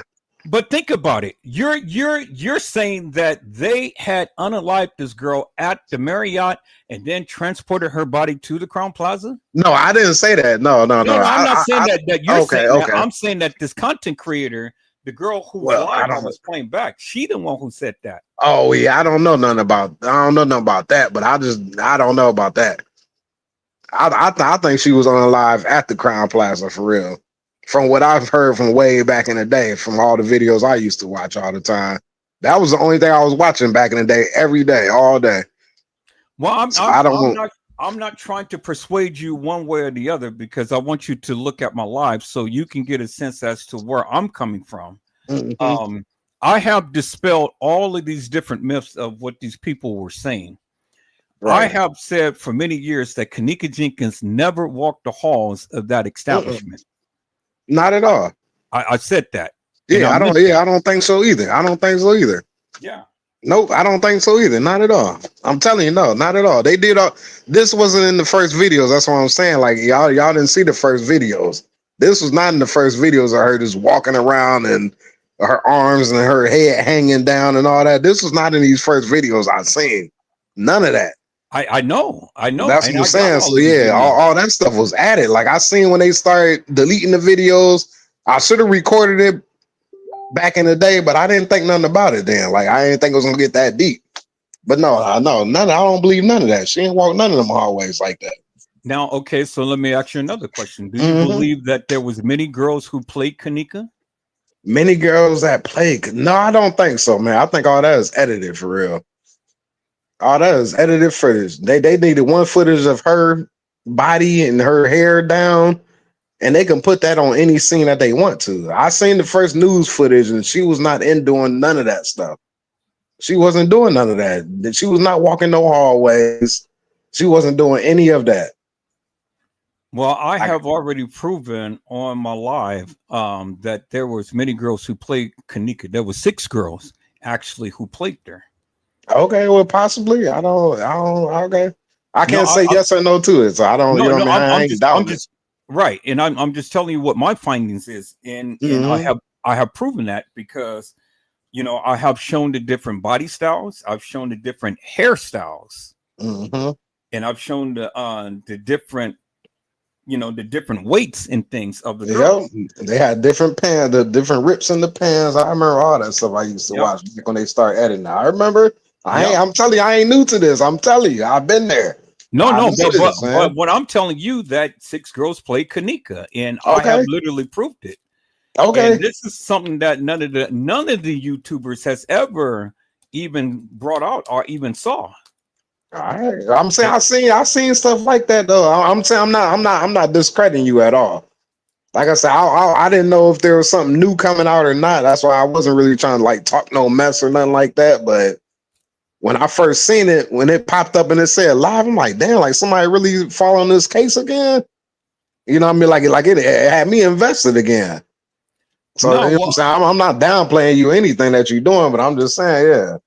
Like I don't know. I thought that we had figured out what happened. yeah, we figure out to the degree what happened, and this is why I'm trying to express to the people this whole Kenneka Jenkins case is greater than Kenneka. Oh yeah, for sure. It's all human trafficking and organ Mm-hmm. harvesting, Yep, exactly. That's exactly what it and is. that's Exactly what it is. that is where I am going, and that's Yep, where I'm leading to. that's exactly what it is. But a lot of people don't believe that because it's stuff like that stuff like that. People don't believe that it really happens, and it does happen. And I But just played people the do not live believe on that. last night to really show the people that this shit happens on a daily basis, Mm-hmm. Oh yeah. But and that's what a lot happened of in people, this case. I literally got close friends now. Like I ain't gonna get all deep into it. I got close friends that don't believe stuff like that. Like if I said something like that to them, like man, why would they do that? Like they ain't gonna just you know what I'm saying, or kill somebody for somebody that got a lot of money to take their organs. I'm like, man, are you serious? Like, do you not see what's going on in Hollywood right now? Like all these missing children and stuff. Like, man, this shit goes deep.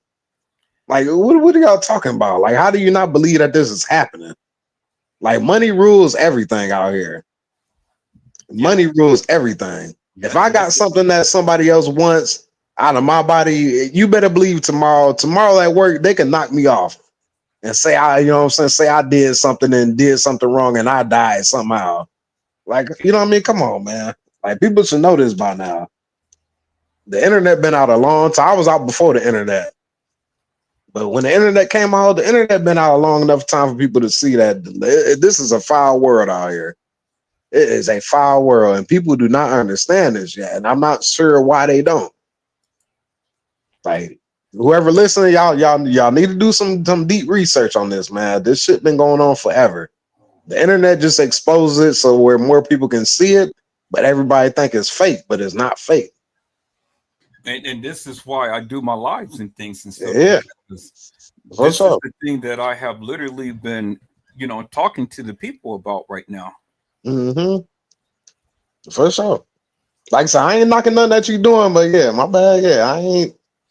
Oh no, That's what's no, up. it's always good to get the people's perspective and things as Hmm. to what they say or what they seen and what they believe. Right, You right. know, But yeah, it's foul regardless. At the end of the day, it's foul. It was a foul, wrongful death, foul for whatever reason. It could be Oregon. I heard a lot of shit about the Oregon things. You know, I mean, I couldn't get too deep into that because I couldn't really find proof. You know what I mean? It's hard to find proof on stuff like that. So, you Proof know what I on mean? stuff like what? As far as the organs parts, you know what I mean, on why they did stuff like that, and you know what I mean, it's hard to find stuff like that. Well, it's all in the video. If you look in the video, if you ever work for a medical facility and things, you see that they've been walking in and out of the hotel with toes. With them suitcases, yep, with them suitcases. I seen that too. That's what I'm saying. I seen that, yep. That's what I'm telling you. Like, I've been there. I know what you're saying. I know exactly what you're saying. I've been there. I've seen all that stuff. I literally rode. I rode past that hotel maybe like 6 months after it happened. And I ain't trying to be like on no weird shit, but I rode past that hotel maybe 6 months after it happened for work. First time seeing it. When I swear I just got like a whole eerie vibe. Like, man, just looking at it. Maybe because I was just so invested into it then, but like it just made me feel just so like just sick to my stomach. Like, man, this shit is sickening over here. Right in Chicago. I remember going there by the airport, the O'Hare Airport. Yeah, Yep. well, you know that the feds had raided the place out there in Rosemont, not too far from the Crown Plaza with the organ harvesting thing. Yeah, I remember I seen that too. Yep. I know exactly what you're talking about. Yeah. And so, you know, it's amazing to me why people don't believe things, even when you show them, they still don't believe. Right. And I'm kind of like, okay, so what is it that you can possibly say in things? Right. Because see, I've always keep my channel open up for everybody to speak what they feel about this case and whatnot. And to show, you know, some type of proof of evidence, or even if you can't do that, explain in great detail, you know, how you feel that things had came about and stuff, you know, because I never like to want to discount people, but I discount people when they want to say, yeah, you know, I've been with this thing forever and a day, but they can't exegese anything. Right. You know, if you really followed this case and knew about this case and stuff, well, then you should be able to have a good understanding from your perspective what you believe, and you should be able to walk that thing down from start to finish. Yeah, I believe a lot. Like I said, I just don't. Yeah, a lot of people think it is weird whenever I say stuff about it. But yeah, I believe. I don't want to get into it that deep right now, but I'm just saying, yeah, I believe in all that stuff because it happens. Like it's nothing new. The only thing is new is the internet. That's new within the last. How long the internet been out since like 2000, like 9 maybe or whatever, 10. So, but what maybe we had like 18 years in or whatever. I don't know. Like, you know what I'm saying? But yeah, like the internet is just exposing shit, but people still won't believe it. Cause they think it's so radical out of this world that people can't be doing that, but people are doing that. They've been doing that. It's nothing new. It's nothing new. You better believe there's a dark side to the internet I've been there too. There's a dark side to the internet that you can really invest in if you really want to get that deep, and they will show you shit happening live, damn near. That shit will mess you up. So okay, so you mentioned that you have seen some earlier videos and things. So what was it in the videos that you have seen? On the earlier videos, what I've seen, I've never seen her walking through the hallways. But I've seen her. You remember when they was showing like the whole refrigerator scene or whatever? They used to. There was an old video where they showed like that. I don't know if you remember the body bag where they pushed it through like that little hallway, and it was dropping fluids on the ground, and the dude behind her was like mopping it up or whatever. I don't know if you remember that when her foot kind of like when her foot kind of like hit like that little rolling shelf or something on the side. So you believe that was Kenneka?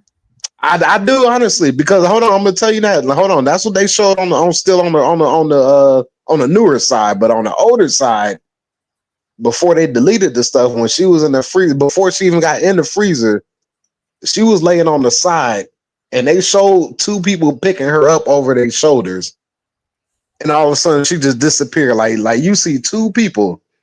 I'm the kid you not, like this ain't no making up nothing. Like before, like where they show where like the camera's facing the freezer and they act like she walking in there stumbling or whatever. Who the fuck would even just do that? Just walk in there stumbling. But anyways, on that side where there was like those metal tables or whatever, they show her bag was laying on the side of that table, and two people was over there struggling to pick her up. And as soon as they picked her up in the air, you could see the bag just disappear off of their shoulders. That's what I'm saying. Like, this is old videos that I seen way back. So you saw a bag? Yeah, of course. Yeah, no doubt. It was a bag, and they both struggled to pick it up. Like, it wasn't like just no throw over their shoulder. It was two people picking it up, and they looked like just two people that worked at the hotel. Two people. So now, what was the attire of the people? They looked like they was regular workers. They had their shirts tucked in and all that stuff. Like, it was just regular. They like regular people that act like they don't speak English. If you know what I'm saying, confrontate them like one of them type of people. I ain't trying to get racist and shit like that, but it's one of them type of people. I hear you. Okay. Where they try to pretend like, yeah, something like that. Do you believe it was the upper kitchen or the lower kitchen? Man, I don't know what kitchen it was for real. I don't know. I never been in there myself to even see, you know what I mean, what it looked like. So as far as that stuff, I don't know how they got that laid out. Okay, so let's go back to so you said that it was two people that was in there that picked her up over their shoulders. Over the shoulder, yep. And then what happened? And then I'm telling you, the bag, it just disappeared. Like, you could see the camera glitch off and it disappeared right off their shoulders. Okay. And they both just walked away, literally walking front to back. Like, you don't just walk front to back with no person, you know what I mean, if you working with them. Like, I'm not gonna be walking right behind an employee of mine, just, you know what I mean, just step by step, just walking. But the bag was gone, but they was walking like they had weight on their shoulders. Okay, so I'm gonna show you a picture and tell me if this is kind of like a remnants as to what you have saw. All right, let me see if I can see it. I ain't even know if I can. Okay. All right, let me see something. Okay, hold on. I'm going to go to a picture. Where the comments at, man? Let me see if I can see what y'all talking about too. Are you on your phone or on your laptop? Oh no, I'm just on the phone. I can't see nothing. Okay. Hopefully everybody can hear me though, for real. Shit, I ain't got nothing to fucking lie about, none of this. No. Everybody can hear you. All right, cool. I mean, you know, it's not about lying. It's just about getting your perspective. Yeah, for sure. Yeah. Oh, I'll tell you, that shit made me sick a lot of nights, for real. Because I didn't like that. It made me real sick in my stomach. So now this is the picture that you're talking about right here. You see that? Hold on. Give me.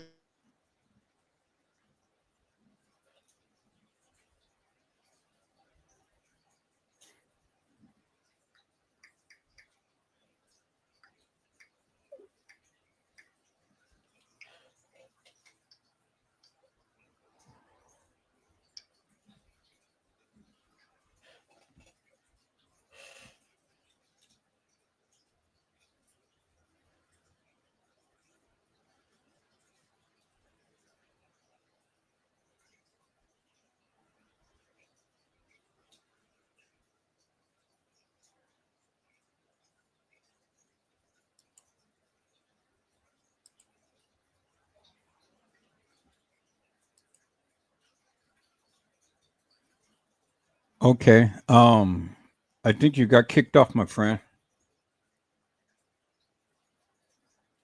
Yeah, he got kicked off. So we'll wait till he come back on. I'm gonna go ahead and put the link back in the chat. So that's interesting what he is saying. Very, very interesting what he is saying. So, you know, I'm just gonna kind of take my time and see what he has to say and things. And you know what his remembrance is.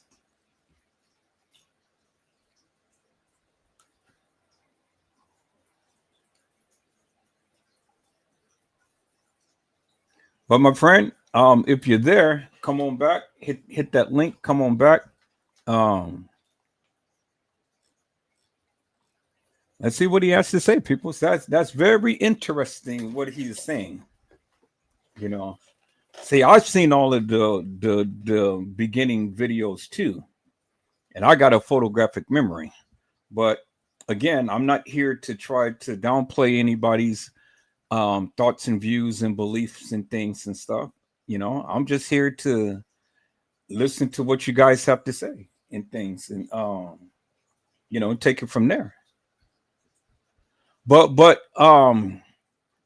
when you come back, just come on back, hit that link and come on up. But right now, peoples, I'm going to go ahead and share Miss Lady's live. I want you guys to listen to what she has to say, because again, this will be very interesting, peoples. Here, and let me share my screen a different way, so then that way I can be able to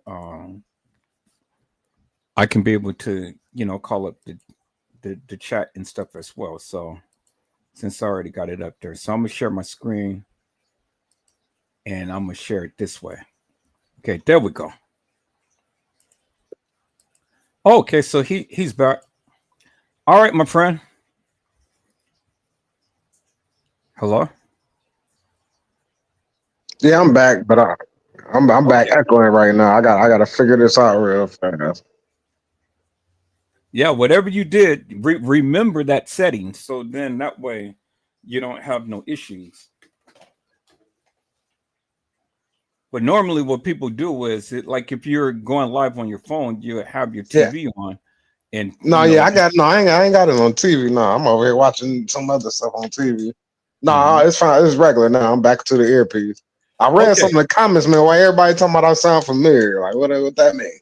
Yeah, they here, and let me share my screen again this way. Everybody talking about I sound familiar. I don't know. They said that you sound like Jedediah. Jedediah? Who is that? Okay, well, maybe you probably don't know who that is. Yeah, I want to say I don't know who that is. But now let's get back to let me show you that picture again. Oh, he's going again. Interesting. Now, people's, I'm not jumping to no conclusions now. The brother may just be having some connections, some issues with his phone and whatnot, because that normally happens. Okay, you're back. It kicked me out again. I can see now. Now, what's going on? Let me see the picture. Okay, let me go back to the picture here. Now, this is what you were talking about right here. Yeah, that's the first picture. And this is the picture. The first one. You look at that garbage bag where it was leaking water. That's why I'm saying, like, from what I heard way back before, they said she was drowned in the pool. And they put her in that bag. That's why they was leaking water. And there's a dude that's gonna be behind that dude that's gonna be mopping up like the water and stuff. Right, mopping up the floor. But he never mopped up the floor. He just not him. There's a dude behind her. Can you let that footage play? No, it's not a footage. It's just a picture. Oh no, there's footage on that. So you ain't seen that footage yet. See? No, you didn't let me. You didn't let me finish. What I'm saying is, and I got all of the video footage. I got everything. But the person who is pushing the cart had pushed the cart on the whatever part that was sticking out and stuff had connected with something, and then there was some fluid that had spilled on the floor. And there was a fat dude with a red shirt on that mopped it up after. No, he didn't mop it up. He just stood there and looked at it and walked on. Oh well, let me. Okay, I might be mistaken. I told you it's been a few years. I thought the dude had a mop on him, and he wiped it up off that floor. I'm pretty sure. I thought I seen that. No, he just stood there, looked at it, and then walked on. Well, let me see. Can you show me that? Cause shit probably gonna change again. God damn it! God damn, man! Don't make me have to go pull out some old Sprint phones now. Cause I probably got some video things. Hey, don't pull everything you got out because I got everything. Man, I got some old stuff. Probably put some chills on y'all if I recorded some of these old. I don't think I did. No, I'm just talking though. But no, I got videos, but see, I got to go back in my archives to look. Yeah, me too, for real. Yeah. But I got everything that they put in this particular case and stuff. But okay, so now let's talk about that for a moment. Let's talk about that for a moment. And I'm going to tell you what my belief is. My belief is that's not Kenneka. And I'll tell you why it's not Kenneka. I'll give you several examples why it's not Kenneka. One is not Kenneka. It's because if a person was stuffed in the bag as you perceive her to be in things, if you look at the bag, let's go back to the bag. Let's examine the bag for a moment. Look at the condition of a person that would have been in that bag. You see how that person is contorted in that bag? I mean, like they in a fetal position. A fetal position. I'm glad that you said that. I'm glad that you said that. Okay. So if the person was in a fetal position and they are transporting this body from one part of the establishment to another part of the establishment, how long do you think it would take before rigor mortis sets in? I mean, you got to. I don't know how long that takes, but I don't know. I don't know how long that takes. I don't know. Well, I never actually just personally seen a dead body without it being at the, you know what I mean? I don't know. Right. Like, how long does it take? I'm glad that you said that, because see, if she was in a fetal position and she was being transported from one side of the establishment to another side of the establishment, rigor mortis would have started setting in immediately. So it sets in immediately, and where your body starts just to straighten out and tensing up. Well, I don't know. Like I'm not doubting it. I'm just I have no idea. I don't know. I'm trying to walk this thing down with you. So rigor mortis starts to set in immediately. It's not to say that the body is going to be locked into place, just immediately. But let's look at it. You first have to get the person dead, right? When the person dies, that's when everything starts. So person defecates, that means that they urinate, and then they boo-boo and pee-pee. But do we know if she was actually dead at that time though? That's what I mean. You could be unconscious and shit like that, especially with they saying if they drugged her and stuff. You could be unconscious and they put her in that bag. Yeah, I don't know. That's what I'm saying. Like, all these is questions. Okay, this ain't me going against nothing you saying. No. I mean, we just talking. We Okay, so now if that was the case, ain't no way that she would have been able to survive in that bag too long. Yeah, she probably died in that motherfucker. So I don't know. Well, I mean, let's talk about this. I'm trying to walk this thing down. So if she was in the bag, whether she was alive or dead, and she was in a fetal position. So now let's hypothetically speak, if she was alive. If she was alive and looking at that plastic around her body and her head or whatever, there's no way that she would have survived too long, because she would have suffocated.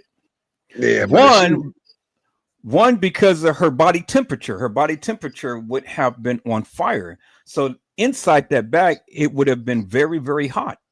She wouldn't have been able to breathe.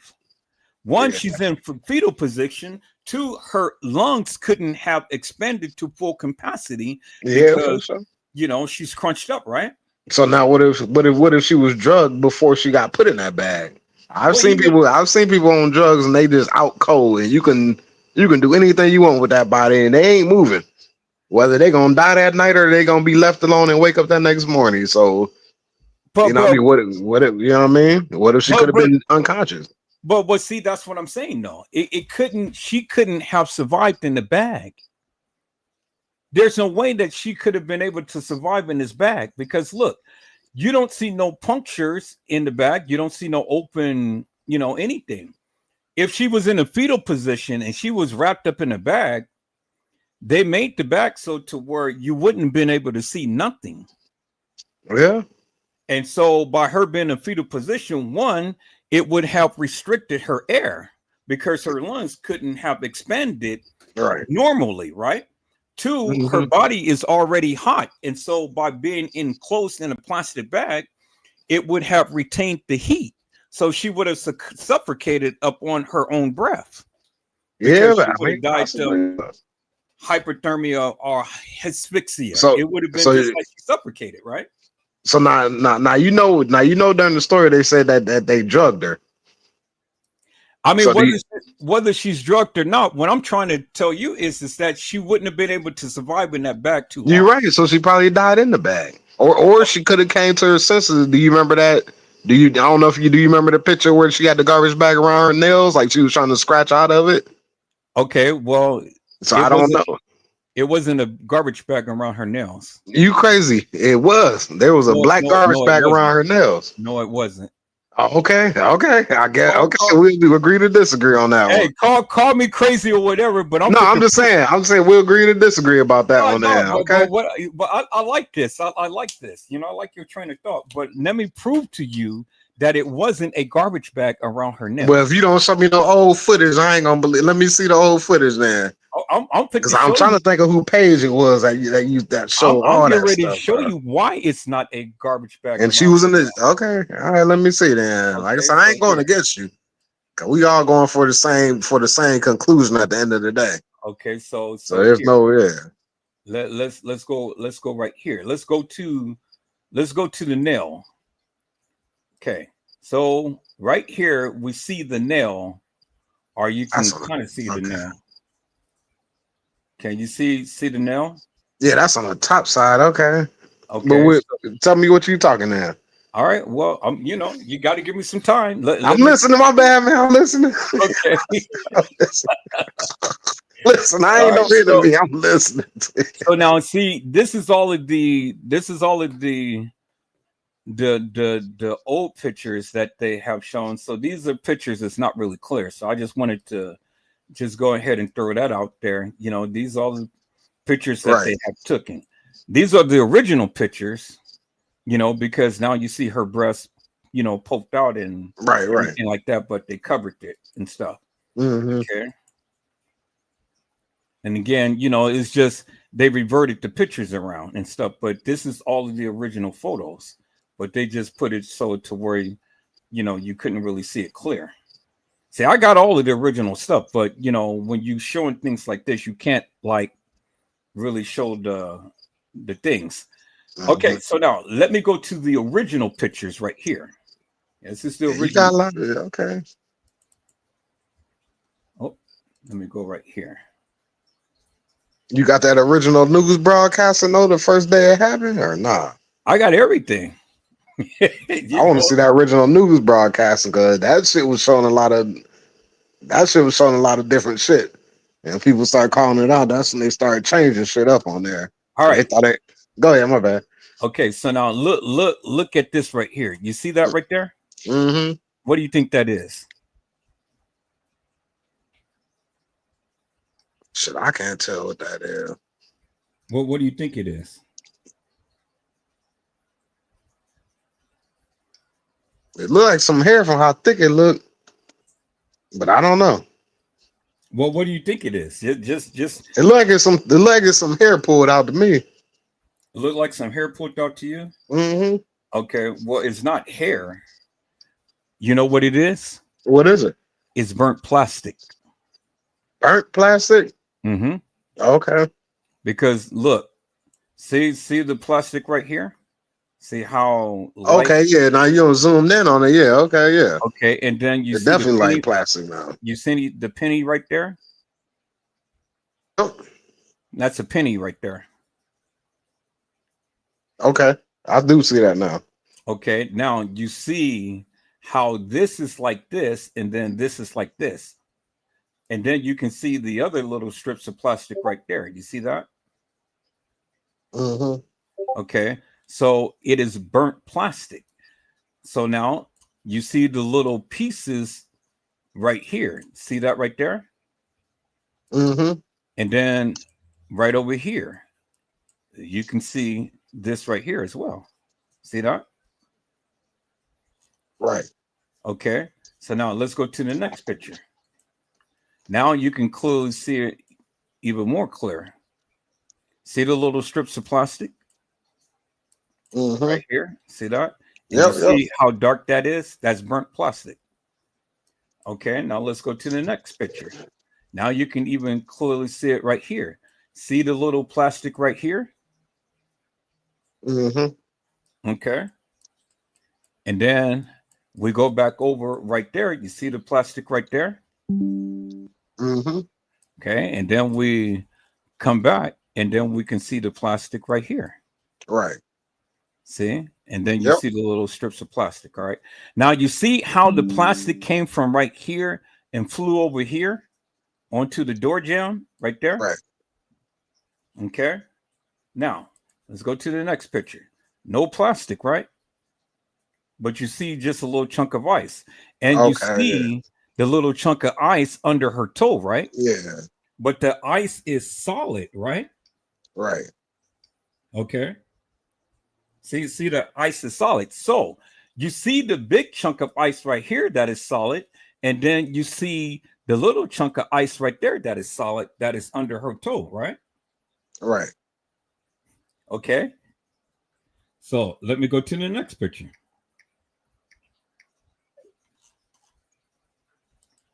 Now, let's look at this right here. Now, look, you see what? Plastic, right? Mm-hmm. And you see how it's torn, right? Right. And then you see the little piece of burnt plastic right there and a little bit of piece of burnt plastic right there, right? But you Mm-hmm. can see the water right here where the plastic is, okay?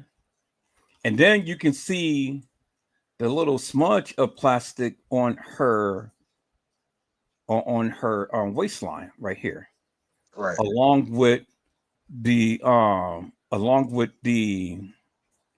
the chips of the floor. You can see the little chips of the floor right here. Mm-hmm. Yep. Yep. Same color, same color. Okay. All right, let's go to the next picture. Now you can clearly see the plastic. See all of the burnt plastic back here, and look at the plastic right here. See that? Mm-hmm. See how the plastic is ripped. Now this is a different pose, but now you can still see the burnt plastic right behind her waistline right there. Okay. Now let's go to the next picture. So you clearly see again, different picture.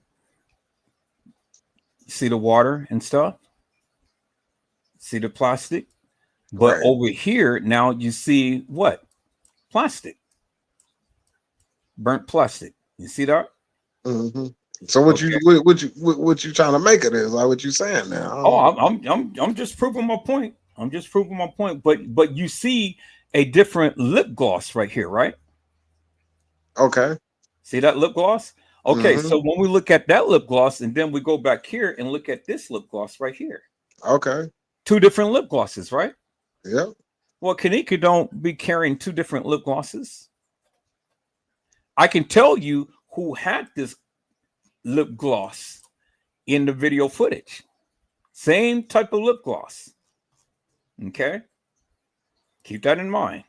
All right, so now look right here. Right under her, you see the plastic right here, and look at this plastic right here. See how shriveled it is? Mm-hmm. Well, when plastic burns, what does it do? It coagulates just like that. It comes real hard. It tightens, Right. right? Yep. It becomes like a rock, right? Mm-hmm. Okay, so that's exactly what it is. Okay. Now look how stringy the plastic is right here. But then when we look at this part of the plastic, look how it all coagulate into a ball. You see that, Right. right? Okay. And then look, there's the scrunchie that's by her backside right here. The scrunchie that she was wearing. Okay. Now let's go a little further. Look, she had on a gray watch, right? Mm-hmm. And she had on a red band, right? And then look right here. What is that? That is a ice scooper. Why is the ice scooper right under her arm? That's an ice scooper. Look in the freezer. So you only see a little block of ice right here, a little block of ice right there, a little block of ice right there. All of this stuff is mold, you know. You see that, right? So all you and then look right here, right by her arm. You see that long chip right there? Right. Well, this piece right here, and look at the angle of that. See that? Mm-hmm. When they threw that ice in the freezer, this block of ice right here had chipped and it flew right here where her foot is, right there. See that? Because if you look at this angle and the way that that is and the dimensions that is, and then you go back and you look at the ice, look at that. See how long that is, and then that's broken off. So when they threw that ice in there, that ice flipped all the way down and came straight trajectory. If I draw a line, it'd be a line from here straight on down. So the ice was thrown in there before they flipped her body over to that ice, because you can clearly see. You draw the line from the ice to that right there. Right. And let me see if this allow me to draw a line.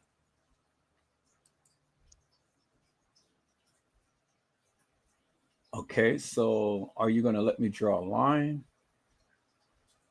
I just want to draw a line.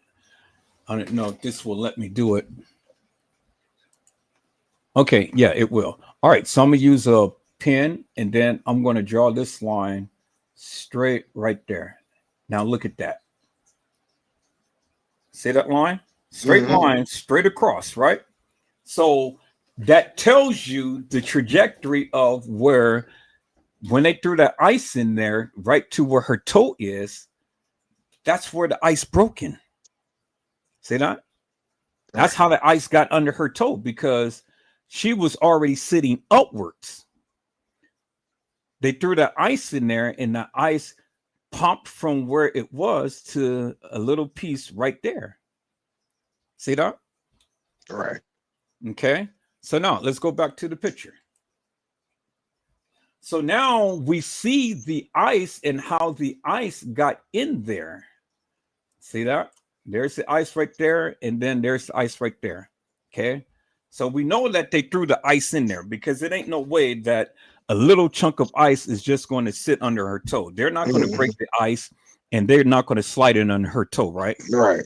So, Right. I mean, process of elimination, we know that the ice had to break when they threw it in there. And we know that they had to throw it in there because, again, who is going to put a piece of ice under her toe? Nobody, right? Okay, so that's the process of elimination. So we know that the ice was thrown in there, and she was sitting upright when they threw in the ice. And they threw in this ice, because where in that freezer do you see a big block? Fucking ice. Yeah, ain't nothing in there. Yeah. Come on, thank you. So what is that indicative of? It is indicative of that the freezer was what? It wasn't on. Or and if it was on, or if it was on, it wasn't on to the degree to where you can be able to have a big solid chunk of ice like that. Yeah. In no freezer. Just sitting on the floor and shit. Yeah. Come on. So what is that telling you?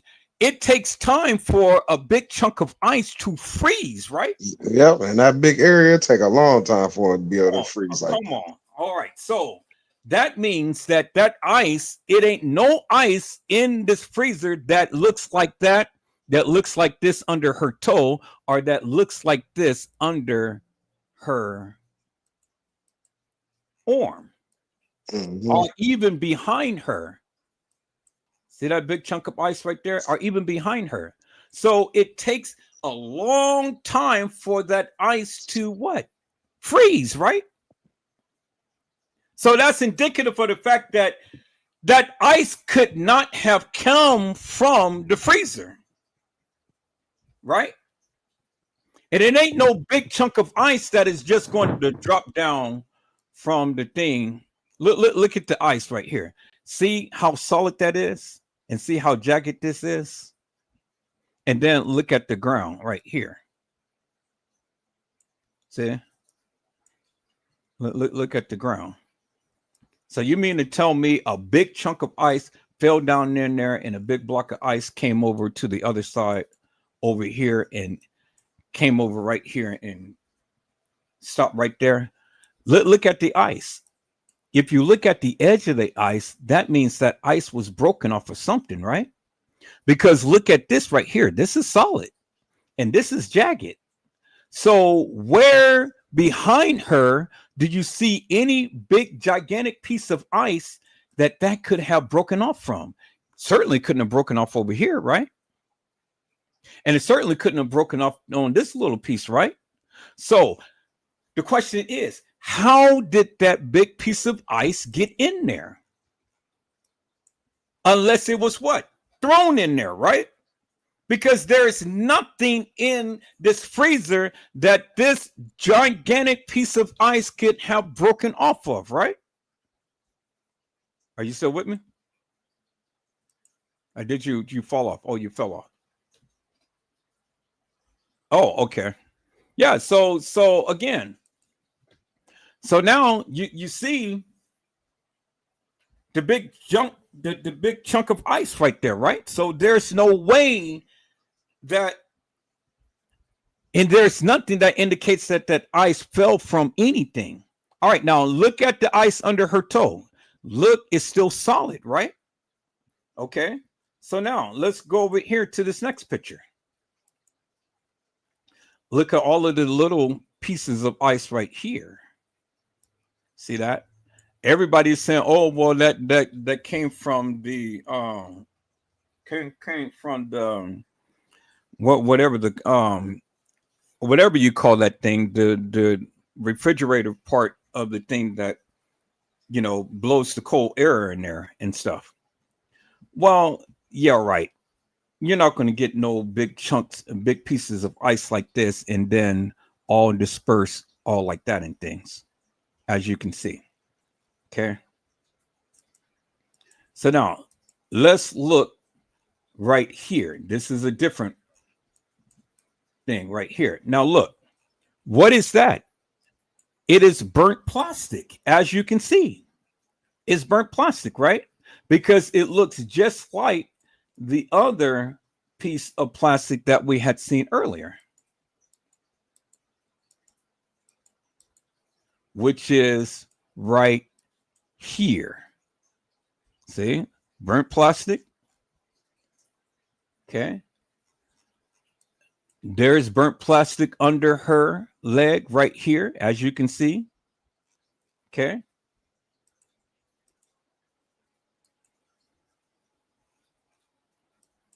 Burnt plastic behind her, because there's burnt plastic right there too. There's burnt plastic right there. See that? Okay. And then we see the burnt plastic right here. And where is this burnt plastic by? It's close by what? Her hand, right? Or her arm. You see that, right? There's the burnt plastic right here. And where's that close by? It's close by her arm. Now, you know that when you burn plastic, plastic tends to fly. It tends to fly. It doesn't stay in just one place. You burn plastic, it starts to fly up in the air. So the burnt plastic is by her arm.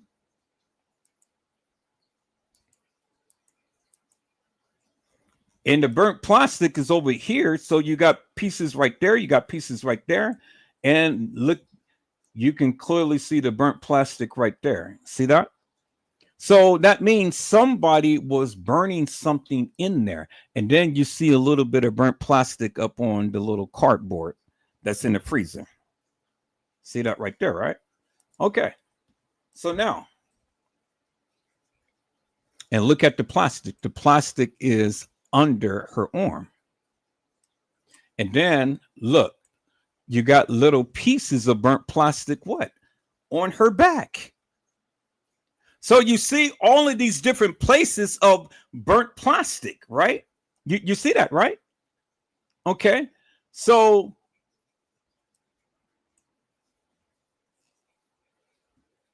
burnt plastic right here too, right under her arm. Okay. Then you can clearly see the burnt plastic right there. See that? And that's where her butt was sitting right here. See? Because if you roll her over, you roll her right up on the plastic right here. She was to roll over, that little piece would have rolled right there. And it's the same distance. So that means that when they rolled her over, it was already burnt plastic on the ground. That's how the burnt plastic got on her back right there. See that? And then it took a little piece of the flooring, as you can see, because this is the same as the towel. And then you can see the little specks of the towel. You can see the little specks of the towel right there. See that? And this is all burnt plastic right here that is on the back of her pants. See that? So everybody said, "Oh no, she was in a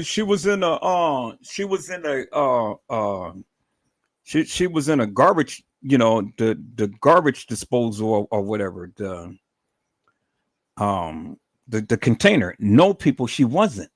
You can clearly see the burnt plastic, and you can clearly see the distance from here to here. So if they was to roll it over, they'll roll it over right up on the burnt plastic, as you can see in the photo. Okay. So now let's look at this. Remember the solid piece of ice that I've shown you earlier? Look at the ice now. The ice had melted. The ice had melted. Now it's no longer a solid piece of ice, right? The ice is a puddle of frozen water. See that? Because here's the water. Here's the frozen puddle of water right here. And that ice had melted right under her toe. So what is that telling you? That is telling you that some time had elapsed from the time to when we seen the ice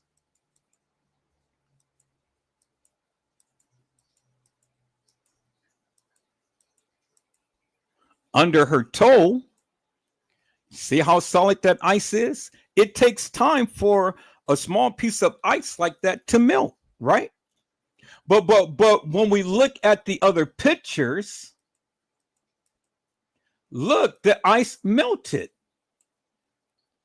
And the ice melted under her foot. So what is that telling you? And then look, it even gives the impression of where the ice was under her foot and how the ice had melted. So what is that telling you? That is telling you that they've been in there for quite some time, taking pictures and moving her body around and taking pictures, because the ice could not have melted if it wasn't warm in there. I'm not necessarily saying hot, but I'm saying warm. So let's look at this. They took the pictures when the ice was under her toe, right? But they threw the ice in there to give it the illusion that the freezer was on, but the freezer wasn't on. You see that, right? Because you will have to ask yourself the question, how did the ice get under her toe? Well, it just didn't walk there. Nobody planted it there. While her body was upright, sitting upright, they threw the ice in there and then they rolled her body over. And when they threw this chunk of ice in there, that had snapped and it came right to where her toe is. And then they moved her body over onto the ice, because as you can see, the toe is sitting and it's resting on the ice. As you can see, it ain't no way that ice is going to be under her toe unless they threw the ice in there first. So you see that, right? So the ice couldn't have gotten in there until they threw the ice in there first and then rolled her body onto the ice. And that's the only way that the ice could have gotten under her toe. Okay? All right? And then when they wrote the body over, look at the position of her body. Look at her leg. Her leg is straight, and then this leg is curved and is bent, indicative of the fact of someone being carried. Because when you're carrying someone, one leg will hang straight out and the other leg will be folded, and you will carry the person because this leg will be upwards and folded, like you just resting in the armpits or you know, in the elbow part of your arm. And that's where this part of the leg was resting.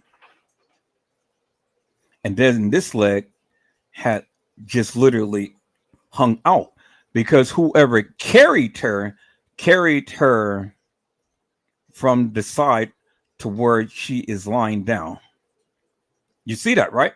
That's why her arm is tucked up in the manner to which it is. You see that, right? So her arm is tucked up.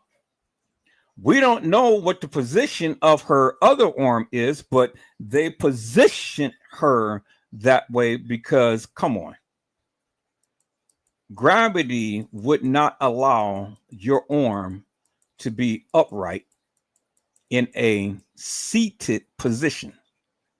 So let's go back to the other pictures.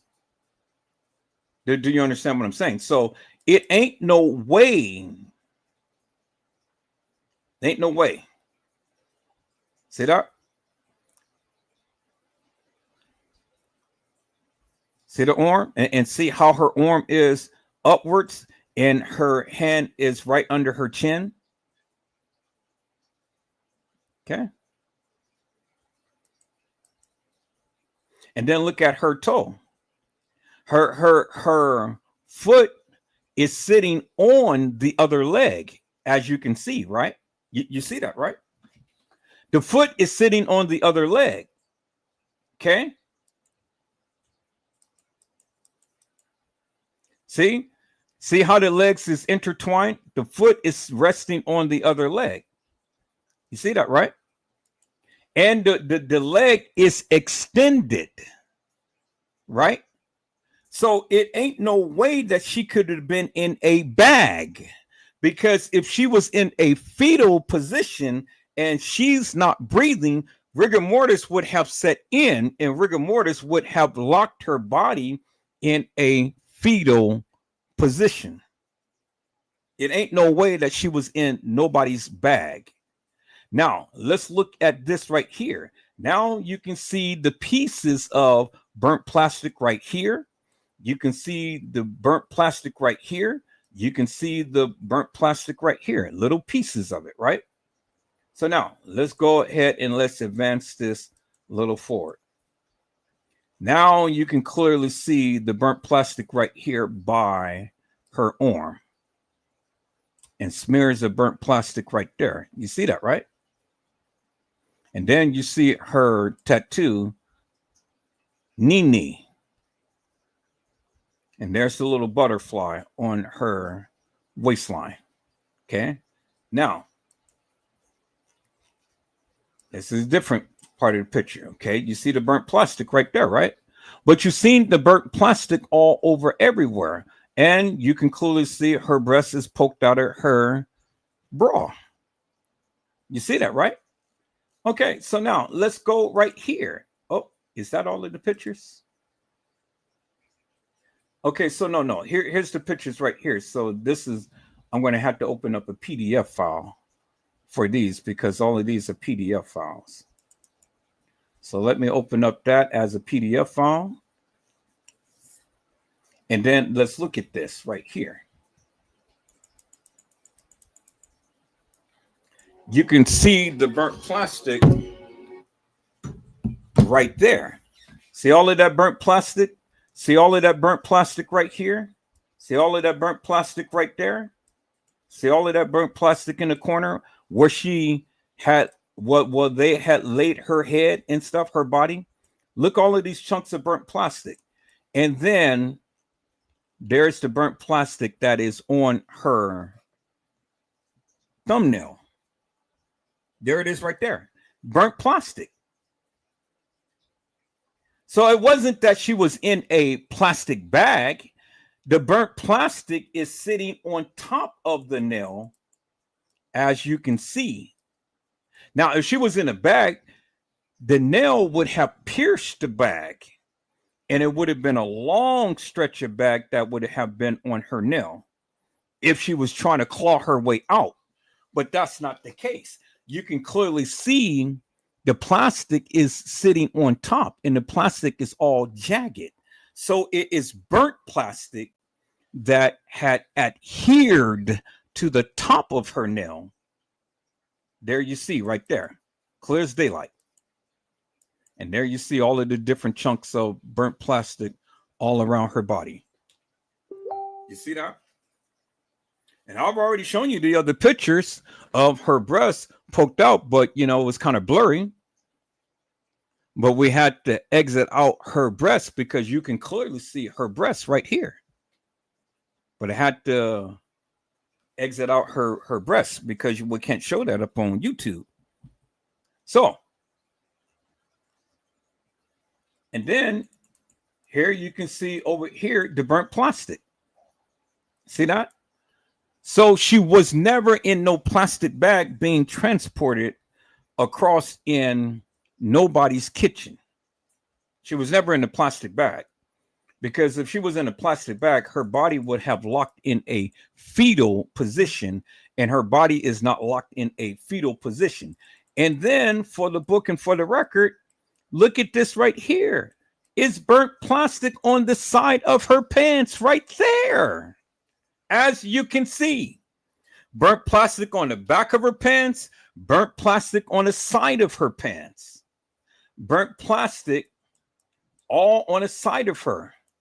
Burnt plastic, burnt plastic, burnt plastic. You see that, right? And then burnt plastic on the top of the nail, resting on the top, not under her nail. As you can see, my friend. See that? Which is indicative of the fact that she was not in no plastic bag, as the people proclaim.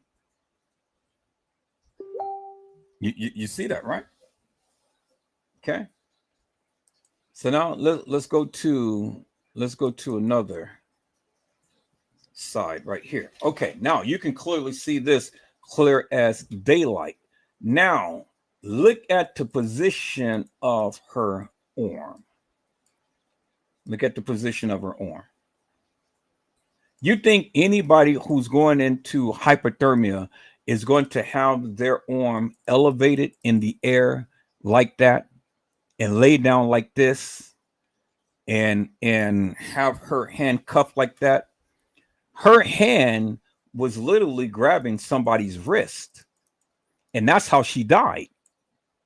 She didn't die in no bag. She died in someone's arms, because look at the hand. Her hand is in a manner to which the last breath she has taken. Clear as daylight. And then look right here. Now you can clearly see the plastic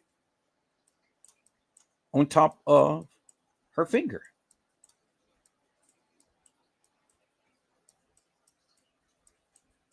See that? Now you can see the plastic.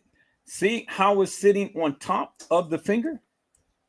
And you see how this part right here is not laying down flat up on the thumbnail. You see that, right? It's in a upwards position. That means that that piece adhered to her thumbnail. And then you can see a long little strip of plastic right there. See that? See how jagged it is right there? And it's not under her nail, it's on top of her nail. And then this piece is hanging up and off of her nail, as you can clearly see. And then look at her hand. Her hand is in a position that she was holding someone's wrist. She died in that position, my friend. She died in that position. She didn't die in no bag. She didn't die in no pool, because if she died in a pool, you got to take her from the pool. You got to wash her body down. You got to dress her. And then you got to bring her over and transport her into a freezer. All of that stuff takes time. And so who's going to die in a position like this? Her arm is elevated up. This arm is bent downwards. And as you can see the indentation in her skin, where when they laid her on her side, her knuckles had stuck into her body, as you can see, because you can see the indentations right here. See that? See that? Look at her fingers.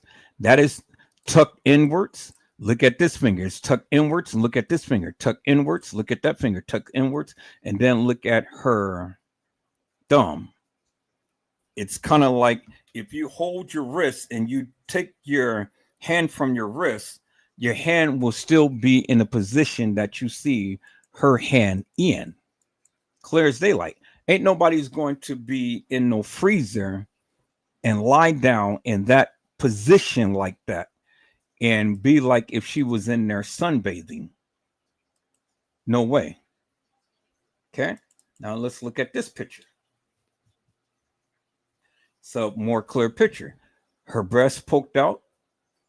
You can clearly see right here the watch that she had on. She had on a gray watch. Different jacket. Now you can clearly see the rose that is on her waistline right here. So we know this is Kenneka because this is the same type of tattoos that she had. And then you see chunks of the floor that is on her body. You see that little piece of chunk right there that is on the floor. So it is a real photo, and she's really in the freezer. And then if you look under her arm, there you see what? You see plastic, right? You see plastic. There's more plastic. And then look at the time. The time is now 8:45. That's when her watch stopped, because you can see the second. See that? See the seconds right there? You can see right there. 8:45 is the time that her watch stopped. Right there. Clear as daylight. Okay. All right. So now let's go and let's look at let's look at this. Now you see right here in this picture, what do you see? You see her face all covered, right? Face is all covered. Hair is all covered and everything. And that's how they took the picture. See that? Face is covered. So the face is covered, but then when we look at this picture right here, the face is uncovered, which is indicative of the fact that they had moved and been moving the body and taking pictures of the body. Why is Rosemont taking pictures of the body? Why are they doing that? They are not a police department. They are a public safety. They're not a police. They're security. That's it. Rosemont Public Safety Department ain't nothing but security. They shouldn't have been moving the body. They shouldn't have been taking pictures of the body. There was no yellow tape. There was no dusting for fingerprints. There was nothing. They shouldn't have never moved the body, because they're not officially a police department. As you can see, they're just moving this body all over, everywhere. They're not an official police department, but they're moving the body all everywhere. So they moved the body because, see, look, remember, this is how she was originally when they first walked in. They placed her in there in that position. But see, notice one thing, peoples. You don't see no ice. No ice. There's no ice over here, right? Y'all don't see no ice. Y'all see that, right? Bingo to the bingo. There's that plastic right there that I was telling you. And there is the plastic right there. There's the chunk of burnt plastic right there. But notice what's absent in this picture. You don't see no lip gloss. You don't see no ice. So where is the lip gloss and where is the ice? You don't see it. It ain't no lip gloss and it ain't no ice. And she's sitting upright. Peoples, she is sitting upright. You see that, right? Where is the lip gloss and where is the ice? She's sitting upright. Y'all see that, right? Oh, okay. So my thing is simply this, peoples. How are you going to get the ice under her toe? And there was no ice when she was originally placed in there. Now look, there's the lip gloss. There's the lip gloss. There's the plastic that's the lip gloss is sitting on. Y'all see that, right? And then look, under her toe, the ice is already melted. So where did the ice come in? People, where did the ice come in? You see what I'm saying, people? Where did the ice come in? The ice came in when they or before they moved her on the side, peoples. That's where the ice came in. Because look, her feet was on top of each other. This was on the shin of her foot. One leg was right over. But when they moved her, they flipped her over because look, right here, you can still see chunks of the floor. You can see where they dragged her, where her foot had literally sat on the floor.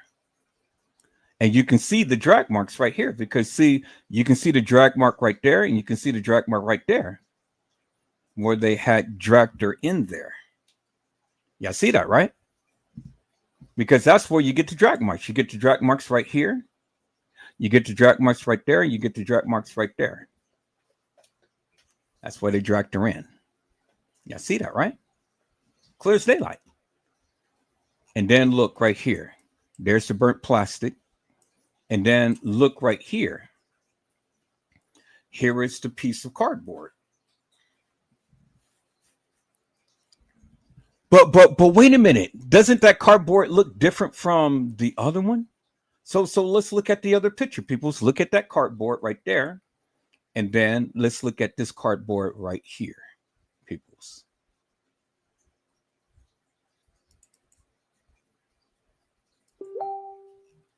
Y'all see that? See the cardboard right there? There's the cardboard right there.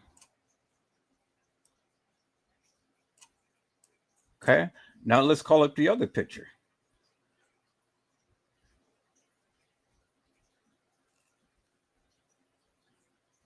And there's the cardboard. Okay, there's the cardboard right there. And then let's look at the cardboard right here. There's the cardboard right there. Y'all see that, right? There's the cardboard right there. See that?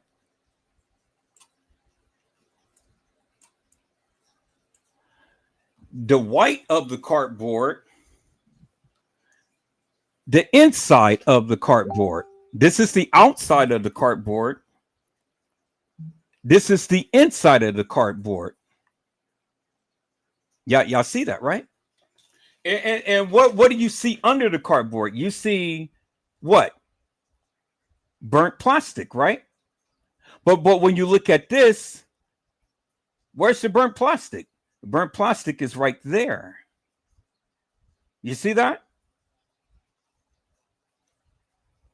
You see that, right? Look at the cardboard. Look at the cardboard in relation to her body, her foot. She's way from the cardboard. She's way from the black plastic or the burnt plastic. But when she's sitting upright, look at the cardboard. The cardboard is close proximity to her shoe, right? And the cardboard is close proximity to her foot. And the cardboard is sitting over the black plastic or the burnt plastic, as you can see, right? But when they flipped her over, look, the cardboard flipped over. And instead of being like this, the cardboard is like this. And the cardboard is not sitting on the black plastic, as you can see. You see that, right? The cardboard is not on the black plastic or the burnt plastic. As you can see, peoples. See? No other YouTuber has ever told you this. They never explained this, peoples. Nobody has ever explained this to you like I'm doing it, peoples. And then look, peoples, look. The ice is melted. The ice is melted. And then I want you guys to notice another thing. Look at the piece of cardboard that's stuck right there. Y'all see that, right? Y'all see that, right? Okay, so now let's look into the other picture. There it is right there. So that gives you a distance as to how far her foot was from the plastic, peoples. Because see, there it is right there. You see that, right? And look at the cardboard. See that? There it is, that piece right there. And look at the cardboard. Y'all see that, right? So what is that telling you, peoples? That is telling you that they were in there and they were shuffling around and they were moving the body around and they were taking pictures, staging the body. That's what was happening, peoples. So why was they in there staging the body? Why was they staging the body?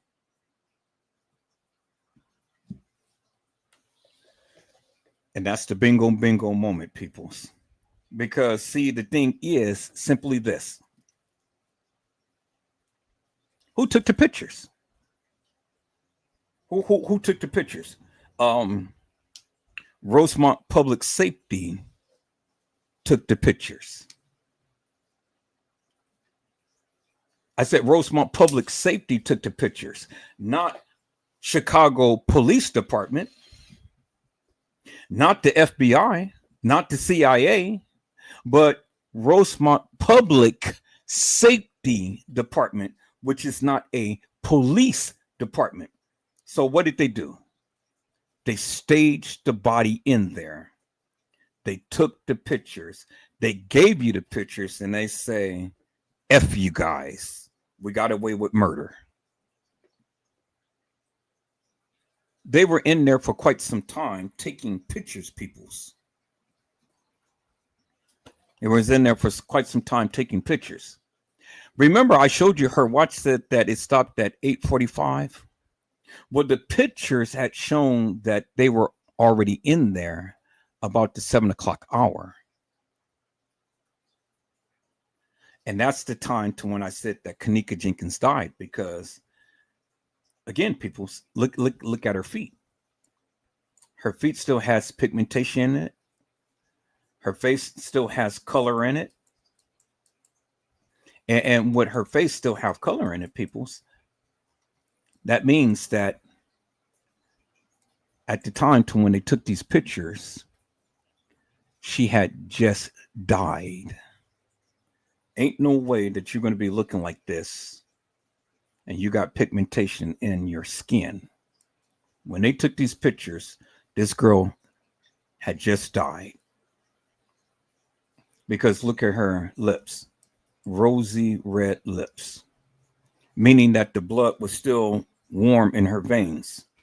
So that's indicative of the fact, my friend Terrell, that she couldn't have been in no plastic bag being transported out no kitchen.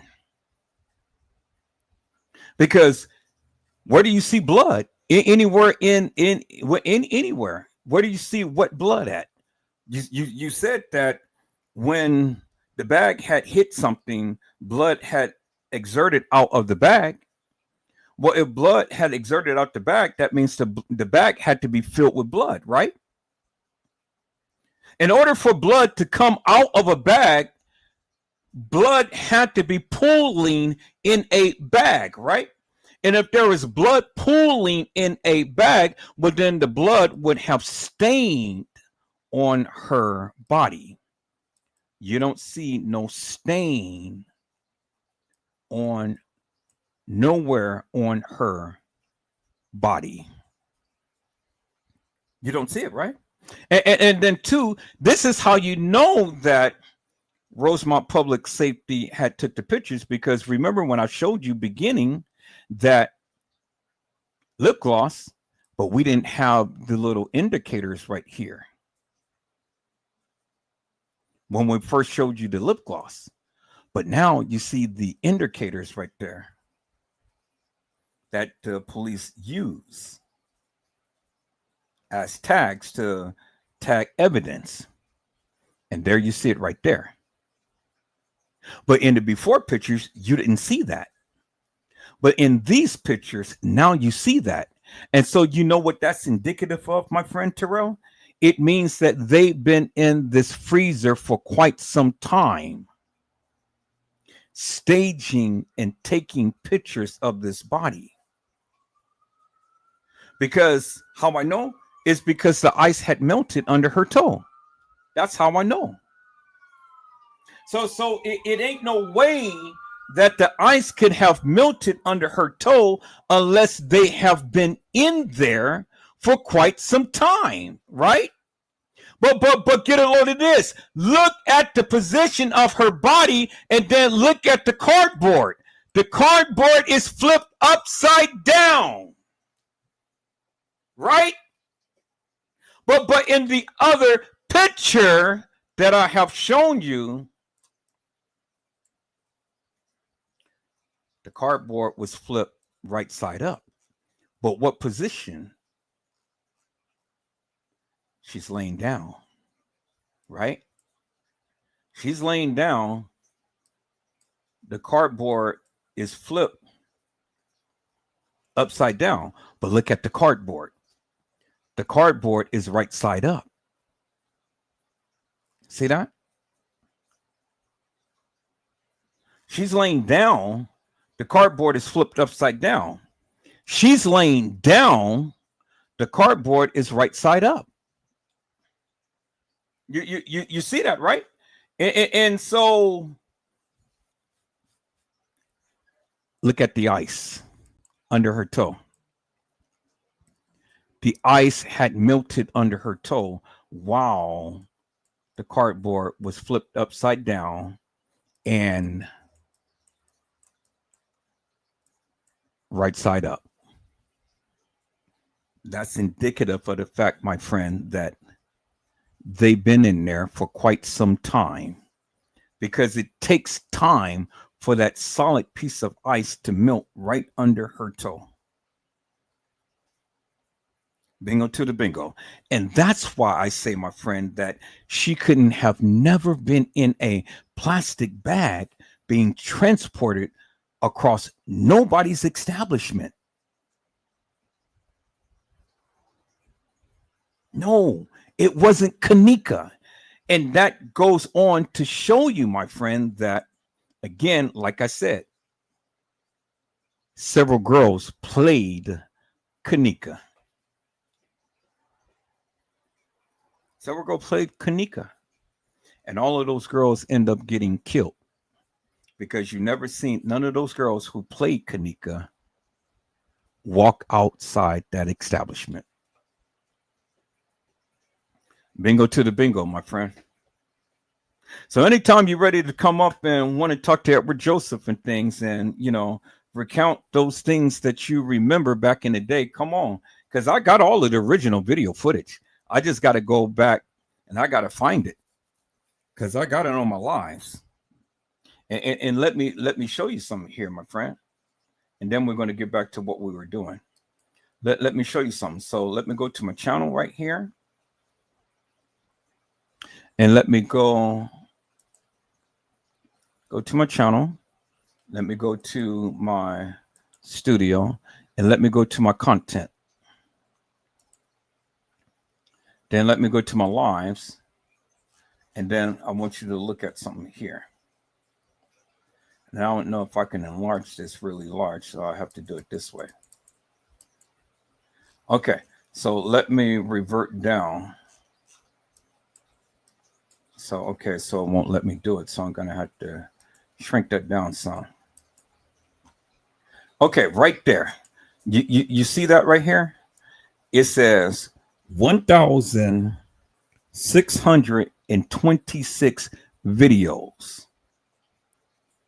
And a lot of my videos last for at least 5 to 7 hours. A lot of them. So 1,626 videos times about 7 hours. That's a lot of time. That's a lot of time.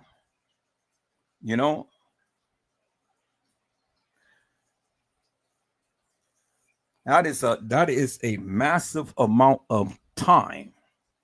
So when you say that you've been here from the very beginning, well, this was just only on YouTube that I had been showing this. But I've been talking about this on Facebook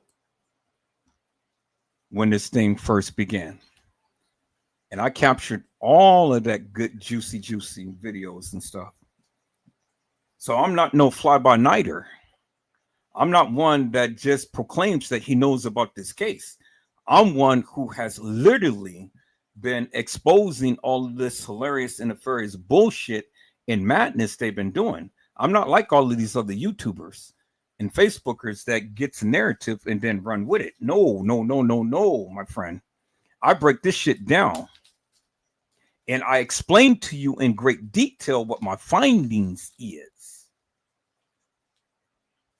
And so you can agree or you can disagree, but I have yet to have anybody debunk me. And all of the YouTubers who were saying all of this different stuff, that there's ghosts and goblins and all of this and that and the other, I've literally debunked them. Because I've literally took the various things that they said that was happening, and I showed you something different. And I've shown you unequivocally and undeniably how, from what they said, couldn't have happened.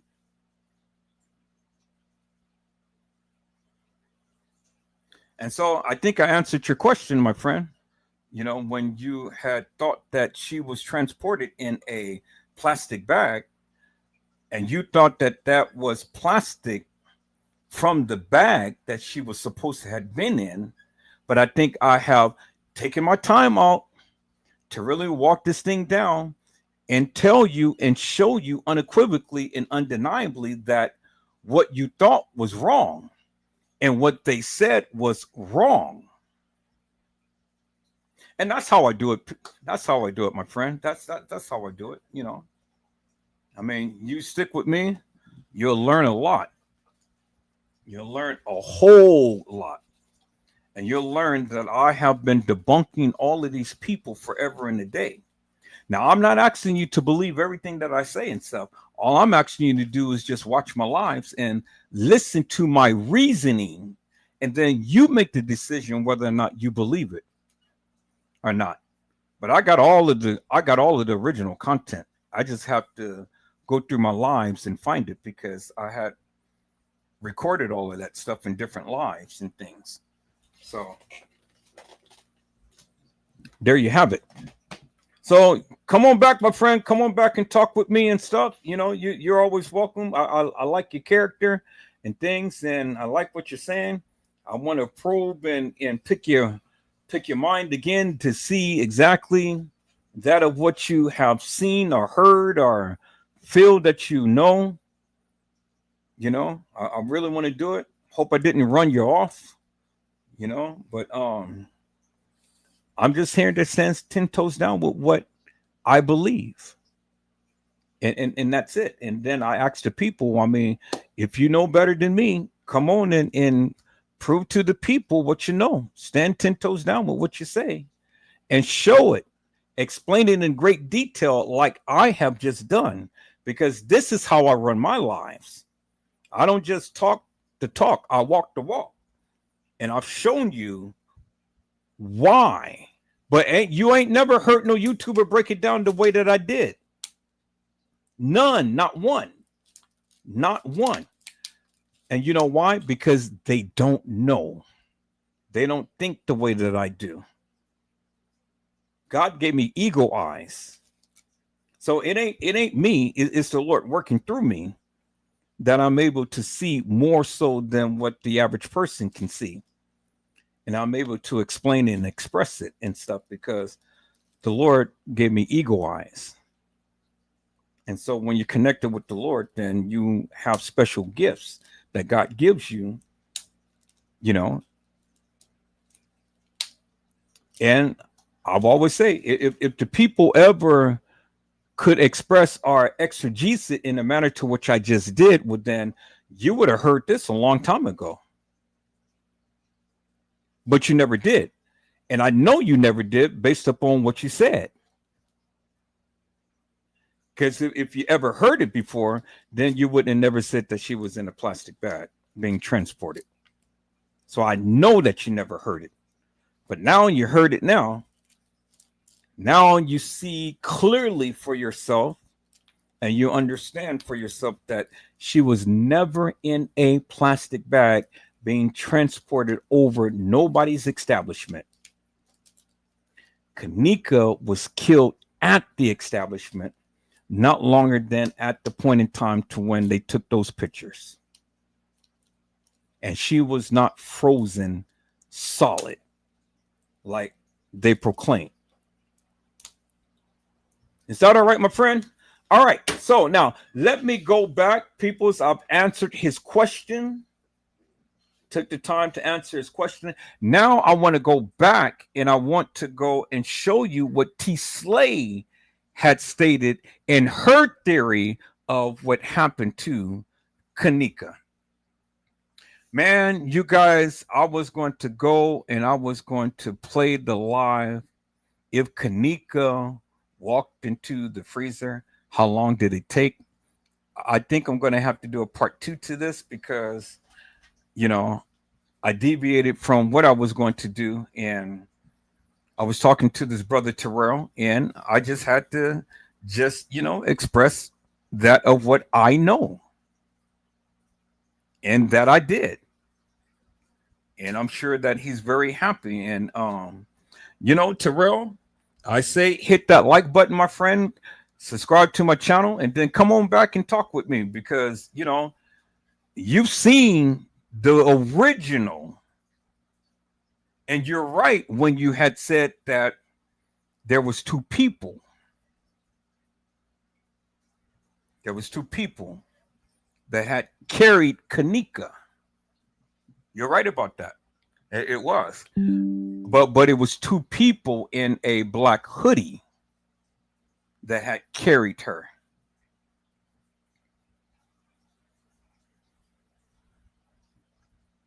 Not the employees.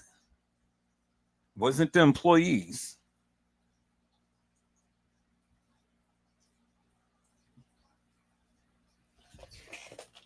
All right, people. Let's go ahead and let's listen to what T. Slay has to say. Hello, Mariah Lavender. How are you, ma'am? It is a blessing to see you on tonight. All right, people, let's go back. I want you to listen to what T. Slay had to say. Is that all right, people? So let me go ahead and let me share my screen, peoples. I want you to listen attentively, peoples. You got to listen. You got to listen to what she's saying. Is that all right, peoples? All right, let's listen to what T. Slay had to say.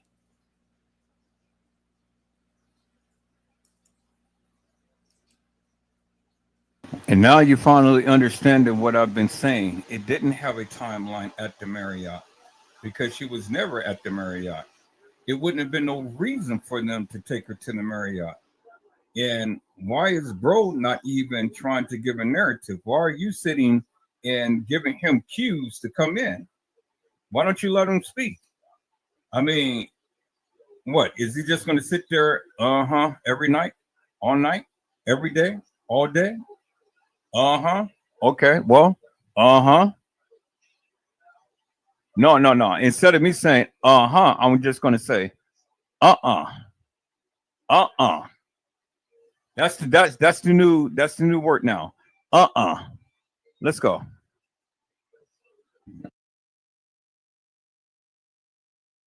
So it couldn't have been at the Crown Plaza. It couldn't have been at any party for Irene.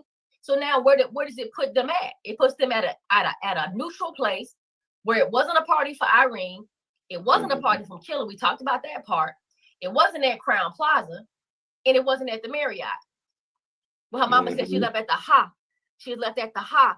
I swear to God, she was trying to say house party, y'all. She left at the house party. House party. No. Sometimes I think that's all people are good for is. I mean, if ever people are really going to bring something, then bring it. But all day, all night, okay. Well, I mean, if that's what you like, well then, hey, who am I to complain?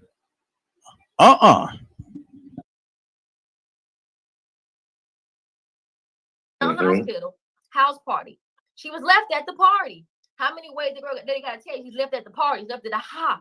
So if she says she left at the party, why would she be saying she left at the hospital? No, she said she left at the house party. The fuck? I don't know how else. I don't even know how that don't fit. It don't. It is nothing. Nowhere else to go with that. So and then on top of that, Miss Teresa even saying that the same person at the crib with her, the person that said, fuck this shit, I'm ready to go. Now, I realize right now, and I'm very pleased to say this, I realize that throughout the community, it's being understood or overstood that Monifa was the one that left the house with Kenneka. I know people are, yes, that's the word. That's the word that's permeating. Hey, Mercedes, what up? Mercedes, what girl? Where you been? I ain't even finna say nothing to you right now, but where the fuck you been? Where have you been? I'm a little hot with you right now. I ain't seen you in a long ass time, but I ain't gonna attack you. Just make another comment, then you'll see what I'm talking about. But anywho, what I'm saying is this. Well, this is what I'm saying. Hold on, y'all. What I'm saying is this. Let's see you. Look at her. Look at her. Yeah, that's that Native American Aboriginal.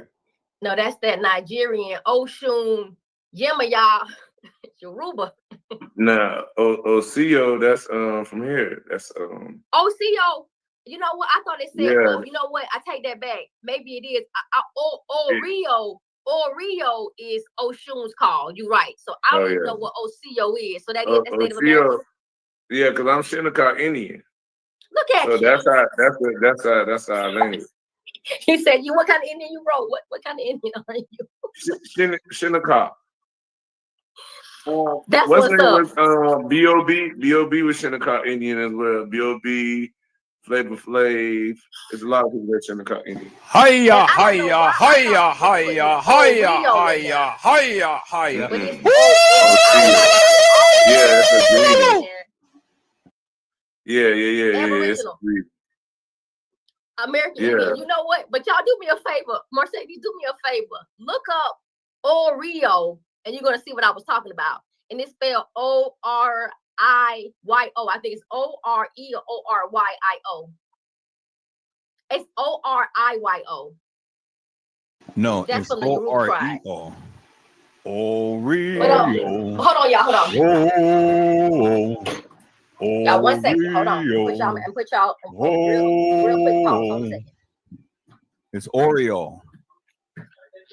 It's Oreo cookies, man.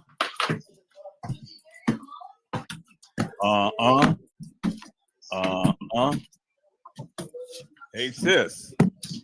Hold on, y'all.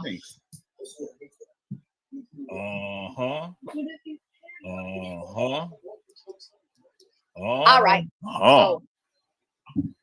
So we still recapping. So we started off with Dr. Oz to give you guys a timeline about when it was a time before the police ever got involved that Leonore was talking about them being at a hotel looking for Kenneka, and the police came to arrest them because they didn't have no idea nobody was missing yet. That was the time before they ever made a report. That's why I chose that one for the first one. The second one was Monifa, because Monifa is the one left the crib with Kenneka and the last person that was seen with her. I chose that for that reason. Me and bro did it together. And then part 3 ended up being Irene, because Irene kind of piggybacking up off of Monifa and reiterating what she's saying about, you left her drunk, you fake ass friend, you weak ass party. If it wasn't for Monifa, she would still be here. And she really just kept directing all of her anger towards Monifa.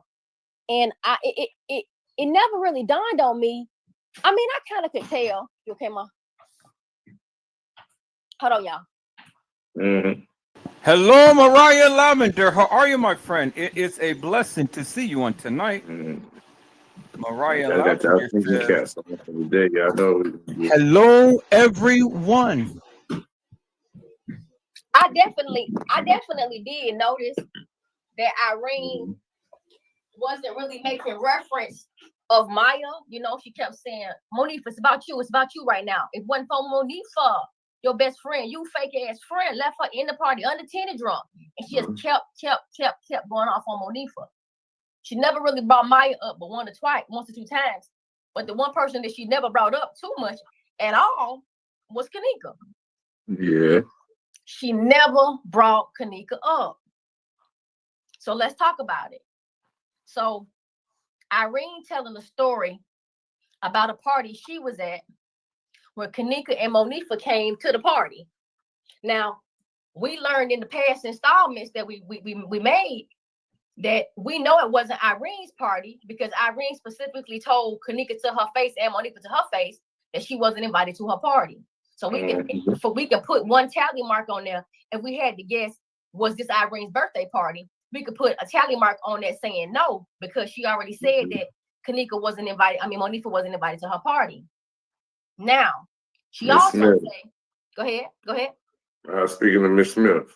Oh, yeah. What's your Angela? What's up, baby? I'm sorry, y'all ain't even look at the phone. Go ahead. Second indicator is that it wasn't Irene's party. Was she said she didn't fuck with Riri either. Now, let's say this. I'm gonna have to retract what I said. Okay, there we go. Riri could have been at that party, but she definitely wouldn't have been at Irene's party. So now she's going to retract what she said. Why she's retracting what she said? Because she got everything that she said wrong. Everything that she said, she got wrong. And that's why she is retracting everything that she said, because she got it all wrong. And so, what is it that you're going to say? She got it all wrong, people. So that's why she has to retract it. All right, let's go.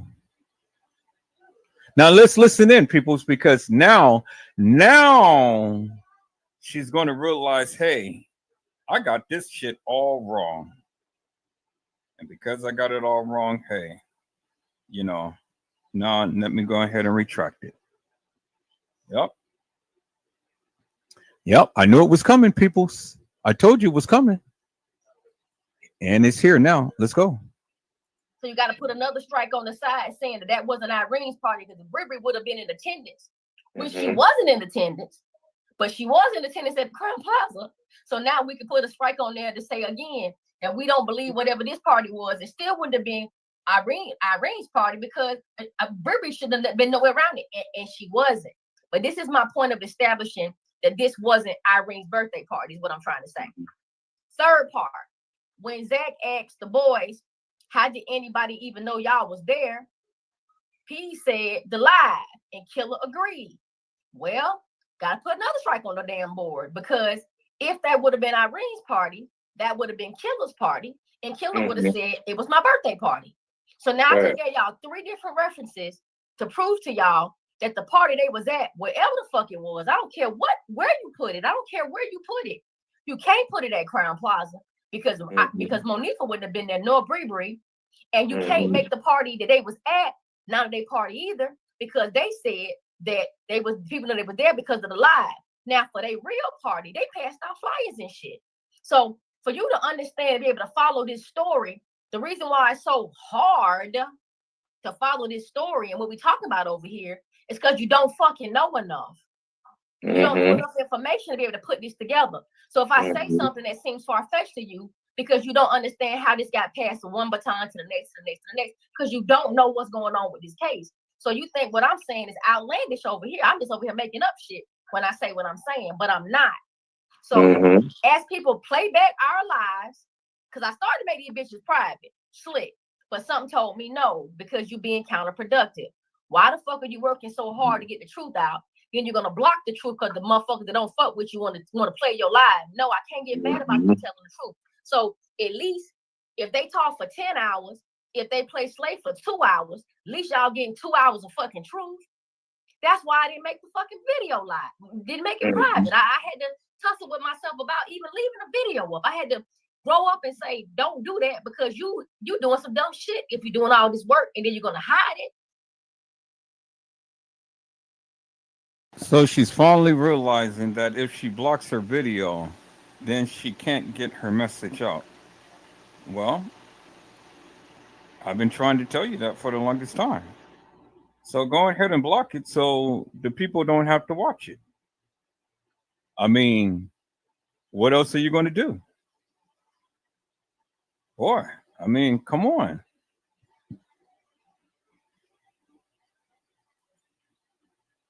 So what good is hiding this?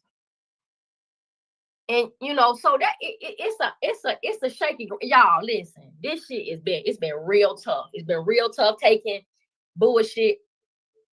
I may be sensitive, but I ain't no pushover. It's a totally different thing for being sensitive and being a pushover. Sensitivity and being a pushover is vastly different. I'm sensitive, but I'm not a pushover. But when you really don't know people, all you can do is verbally attack them. We ain't finna roll up on nobody. Ain't nobody rolling up on nobody. It don't make sense. We just right here verbally attacking each other. And to be quite frank with you, ain't nobody fucking with my vocabulary. You can't fuck with my vocabulary. You have to Google the shit I'm telling you. You wouldn't even understand I can insult your ass so many different ways in English. You have to Google that shit to see what I was talking about. Who got time for that?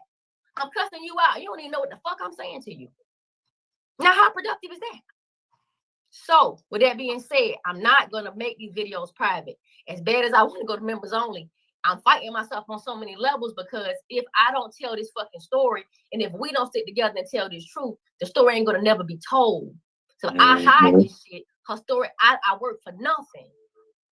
And everybody who else that worked to help this girl's case for real, work for nothing either. I just can't take us back 400 fucking years, y'all. Okay, now we've established that Leonora is giving us a story about an event that happened before she made the police report.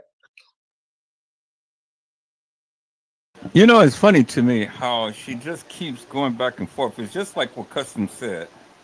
You know, you guys can't even remember the last thing that you said. And I'm going to have to make that into a little chime. You can't remember the last thing you said. Shorty, leave my name out your mouth. Shorty.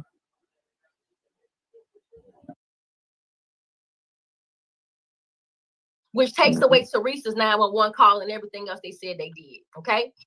We're talking about an event where they went to a hotel and nobody knew none of this shit was going on with Kenneka. They brought the dogs out. That shit didn't happen at Crown Plaza. And if it did, we didn't see the evidence of it, which I'm going to go ahead and tell you didn't happen at Crown Plaza. Let's just keep it there, okay? We also know that the party that Kenneka went with Monifa to, it was just Monifa. It wasn't no Shamaya and it wasn't no Bree. And it wasn't at no motherfucking hotel and it wasn't at Iranian party. Negate all of that shit. You gotta take all of that out of the equation. We've talked about this. I'm only recapping to the people that just not coming in the door. So we know it wasn't Irene's party because Monifa was there. We know it wasn't at Crown Plaza because Monifa and fucking Bree was there. So we know that wasn't the party. We know this wasn't the party out west. This is all the things that we know based on the process of elimination. Sometimes you ain't gonna have everything in front of you. Sometimes the absence of evidence is the motherfucking evidence. Okay? Now, why in the fuck ain't no pictures of Kenneka with this girl? Why ain't no videos of Kenneka with this girl? Why ain't no nothing of Kenneka with nobody for that night? And see, peoples, these are the things that I have been asking for the longest time. Why would they go and unalive her at the Marriott only to bring her to the Crown Plaza and put her in a freezer, and then have Crown Plaza take the blame for the death of her, and how Crown Plaza go and stage an event that she was walking the halls of that establishment?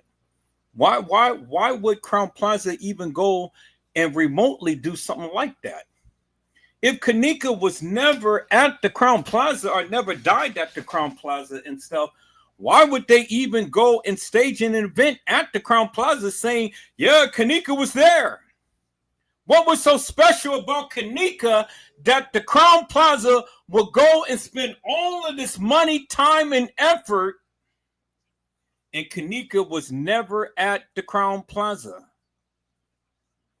Help me to make that make sense. It don't make no sense, peoples. Even no matter how she put a spin on the narrative, I just need you to think common sense. Common sense would say, why would an establishment go and pay this woman millions of dollars and her daughter never stepped foot in the Crown Plaza? And she was killed somewhere else and brought there and put into a freezer. Why would they put her into the freezer in the first place if she was killed somewhere else? Well, the only thing I can think of is human organ harvesting and human trafficking. And so if she wasn't trafficked, then they harvest her organs. But why would they go through all of this great length and extent to just go after one little black girl of the name of Kenneka Jenkins? I need you guys to just think upon that for one moment. Just think of the narrative that she's saying. She's saying Kenneka was never at the Crown Plaza. But yet everything centers around the Crown Plaza. They brought the police at the Crown Plaza. TM came to the Crown Plaza. Lenore, Shamaya, Monifa, Bree, Irene, TY and crew at the Crown Plaza. And then the girl was in a freezer at the Crown Plaza, not the Marriott, not the DoubleTree. not the west side of Chicago. It was at the Crown Plaza. So if Kenneka never stepped foot at the Crown Plaza, peoples, why would they go to great lengths to say all of this stuff happened at the Crown Plaza? Just think about that on its face value, peoples. Think about that for one moment.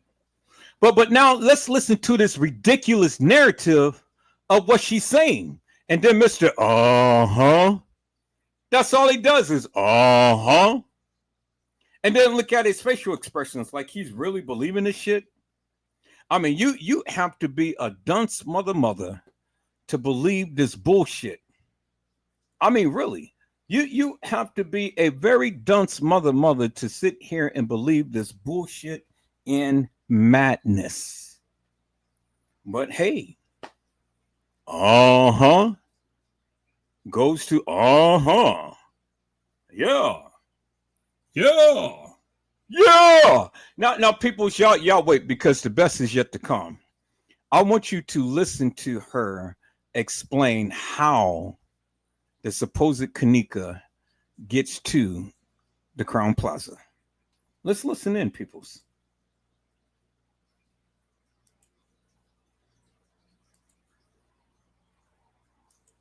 Why was her last post September the 7th, the night I'm telling y'all she left the crib with Monifa? Ain't nobody pulling this out their ass. These are facts. And I hate to say the word facts. Let me just say this. Fuck the fact. It's the truth. She left the crib on the Thursday night with Monifa, headed somewhere, but they ended up at that party out west. And it wasn't Irene's party, and it wasn't Killer party. She left the crib on Thursday. Thursday was September the 7th. She left the crib on Thursday. That's what she said, right? She didn't say that she left the crib on Friday. She said that she left the crib on Thursday, right? Okay, y'all hear that, right? So she left the crib on Thursday. So if she left the crib on Thursday and she came to a party or even the Marriott or whatever, it was still September the 7th, right? Okay, I just want you guys to keep that in mind. She left the crib on Thursday. Let's listen in.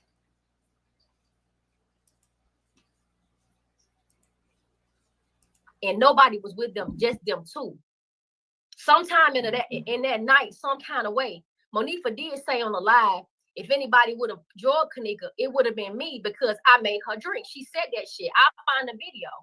I said, thank you for fucking telling us, Monifa. Okay, so people, just because Monifa said it, do you actually believe Monifa in anything that she say? Well, Monifa can tell you that the earth is square. Would you believe it? Monifa was saying a whole lot of shit. So this is the time in part to when you need to use some real good, wholesome common sense. Because just because the people said it doesn't make it law. It doesn't make it true. You got to filter it out, peoples. So if Monifa said that she KO'd Kenneka, then would you believe her? Just because she said it? I mean, TM said a lot of things. Do you believe everything TM said? Lenore said a lot of things. Do you believe everything Lenore said? Shemaya said a lot of things. Do you believe everything Shemaya said? Irene said a lot of things. Do you believe everything Irene said? Killer and Peas said things. Do you believe everything that they said? Because everybody gave a narrative, but everybody's narrative is not meshing together.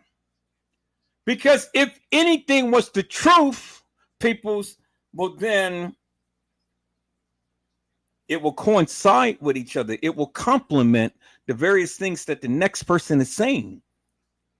but everybody has a different story. So whose story are you going to believe? It's the point that I'm trying to get you guys to understand. Just because they said it doesn't mean that it is law.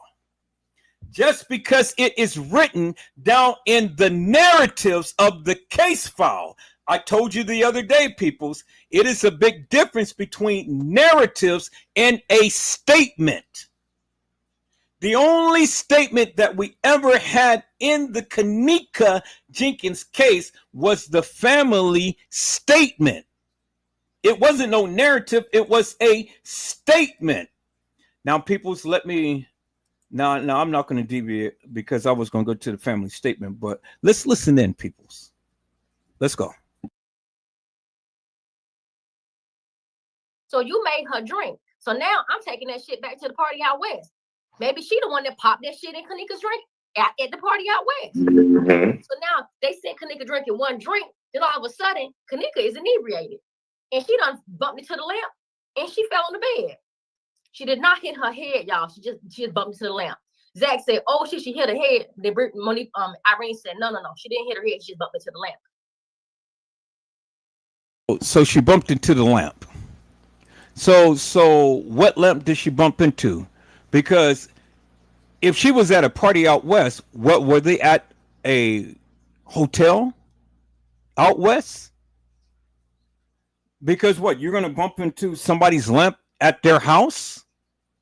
See, people, listen to the key elements that she is describing the scene.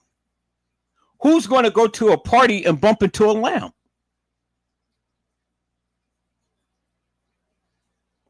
Was the party out west a house party, or was the party out west at a hotel?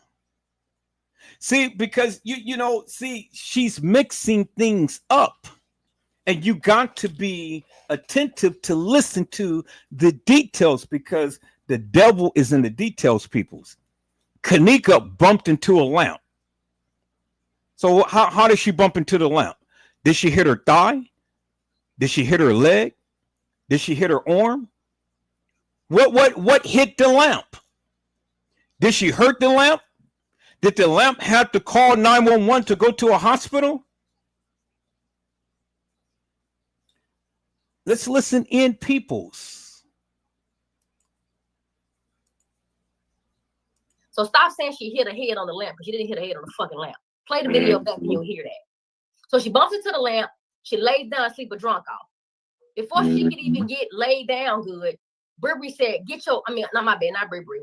Monifa said, "Get your loose, drunk, sleep ass up. Around here acting loose and sleep like that." And picked her up off the bed as if she was just going to take her to walk it off. Y'all follow the storyline now. If y'all pay attention, y'all would understand what I'm saying. She said, "Get your loose, sleep, drunk ass up. You need to get up." And she picked Kenneka up off the bed. So now Kenneka is still semi-able to walk around. So she walks out the door with Monifa. Monifa comes back in the door shortly thereafter. And before she knows, she looks at Irene and say, "Kenneka missing."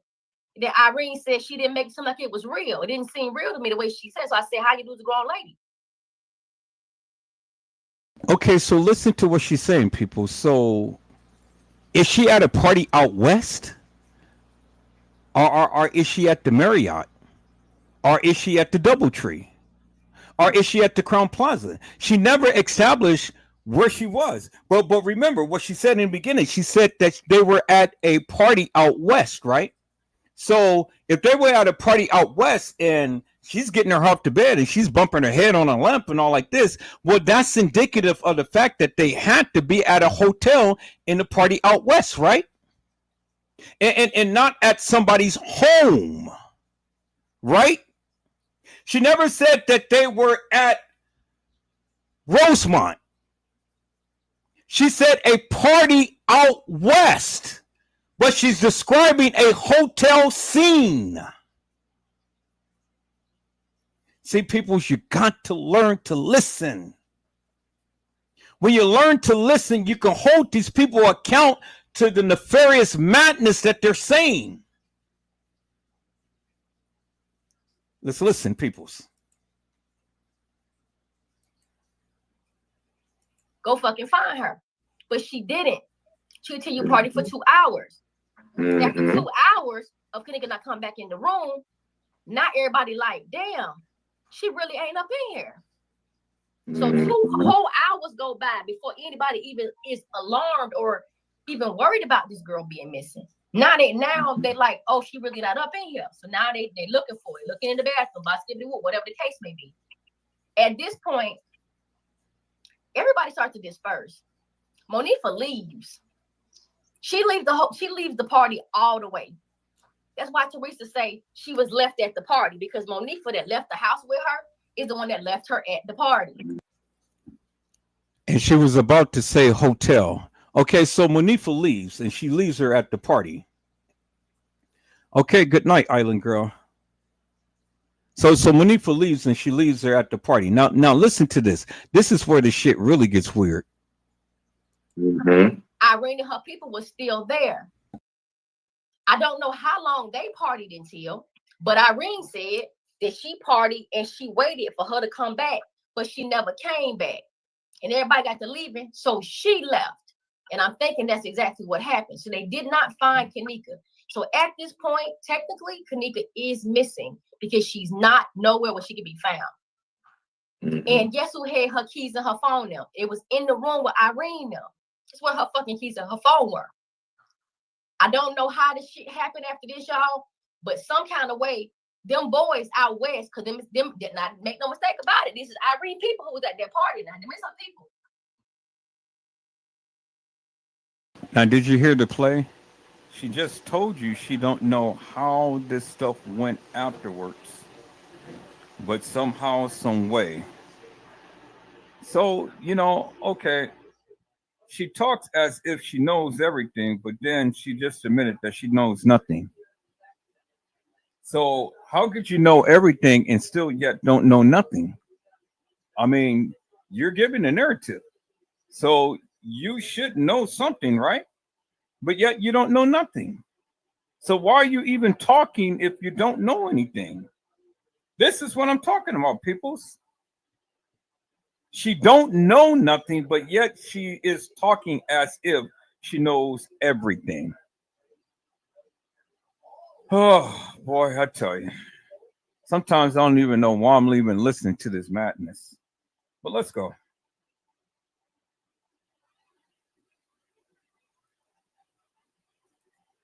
Some kind of way, they contact Irene them, and they tell Irene they got Kenneka. So Irene and her people pop up on Kenneka, and they find her, and they put her in her car with her keys and her cell phone. Okay, so did you hear what she said? Some kind of way,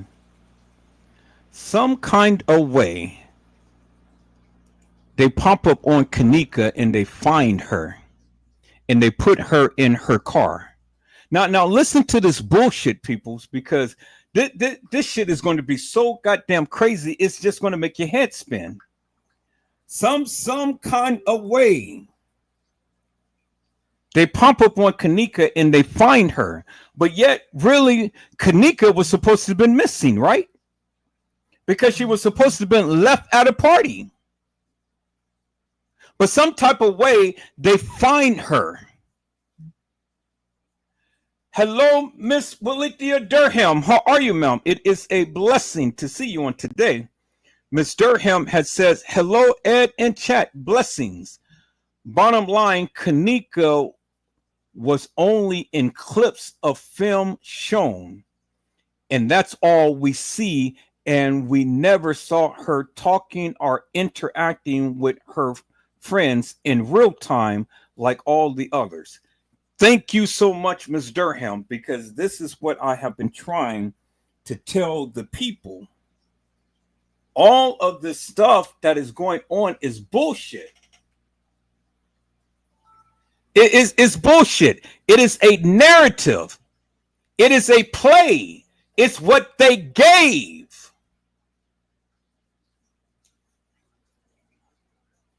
And Gina had said that story went left. They put her in cars some kind of way. Some kind of way she was supposed to have been missing, and then some type of way the guys had found her. Listen to what she's saying, people, because it's getting ready to get really weird.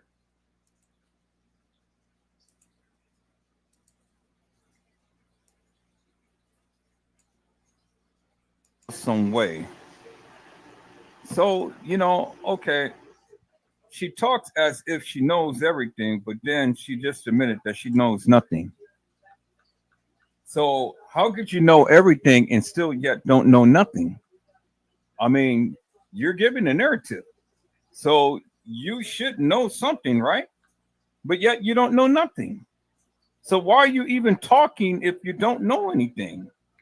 This is what I'm talking about, peoples. She don't know nothing, but yet she is talking as if she knows everything. Oh boy, I tell you. Sometimes I don't even know why I'm even listening to this madness. But let's go.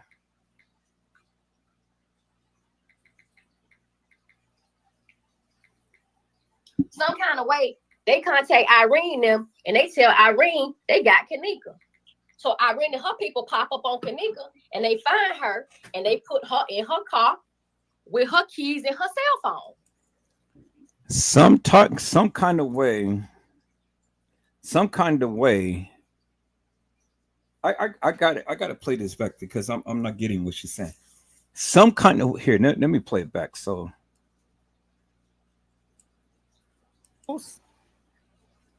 She don't know nothing, but yet she is talking as if she knows everything. Oh boy, I tell you. Sometimes I don't even know why I'm even listening to this madness. But let's go.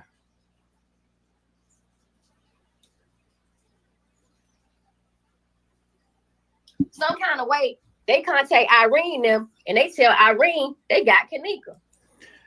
Some kind of way, they contact Irene and they tell Irene they got Kenneka. Some kind of way. Well, what do you mean some kind of way? I mean, either you call them by cell phone, you call them by telephone, you send an instant message, or you get on the computer and do a Snapchat live or something. But who got Kenneka? Because see, I thought that Monifa had took Kenneka out of the room and left her there, and then she left.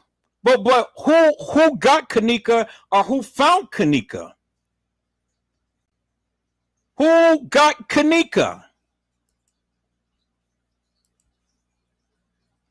So Irene and her people pop up on Kenneka and they find her and they put her in her car. And Irene and her peoples pop up on Kenneka and they find her. Well, Kenneka was never lost. Because if somebody contacted them to say, hey, we got Kenneka, and then Irene them come and they pop up on Kenneka, well, you don't pop up on people's, you come to get the girl. If they call Irene and Irene them came down, well, Irene already knew where Kenneka was. It ain't like you popping up on Kenneka. You're coming to get the girl, right? She was never lost. She was never lost. Let's listen in, peoples. With her keys and her cell phone. And they had her keys and her cell phone. But if we go and we examine the case files, peoples, there are so many different narratives about the keys and the cell phone. First, they say Bree had the keys and cell phone. Then it's the narrative that Bree had the keys and the cell phone was in the room. And then there was so many other stories about the keys and cell phone. But according to Slay, they had the keys and cell phone. So why would they take Kenneka's keys and cell phone?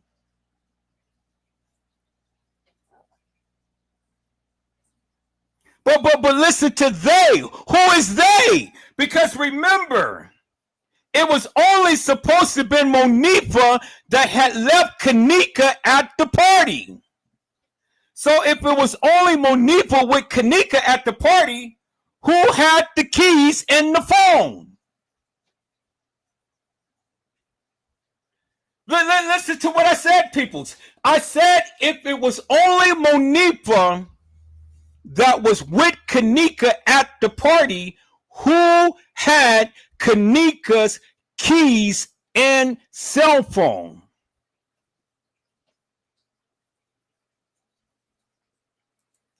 Ms. Durham has said Kenneka's phone was never pinged by T-Mobile. That's strange. That would have told where she was. This is the first thing real police will do. This is weird. Exactly. Oh my God, Ms. Durham, you're coming in and you are killing it. I love it when people think meticulously and methodically. Peoples, Ye never showed you no evidence whatsoever of where Kenneka's phone was. And that was a part of the play. Because like Ms. Durham said, real police would have done that. Rosemont public safety is not real police. Peoples, are you getting it now? Do you get the juicy juicies? Do you understand what Edward Joseph has been saying forever and a day? See, I got a group of good, wholesome, real moderators with some real brains. Not these fly-by-nighter peoples that come in and proclaim that they know everything about the Kenneka Jenkins case, but they don't know shit. Do you understand what I'm saying? You got YouTubers who believe that they know everything about the Kenneka Jenkins case, but they don't know shit. And then you got Slay sitting up here talking out the side of her ass. So if it was just only Kenneka and Monifa at the party, well, who had the keys and cell phone? Because Monifa didn't drive at that time. And if the people had Kenneka, the people called Irene. And Irene and friends some kind of way had ran up on Kenneka. And then what? Let's listen in.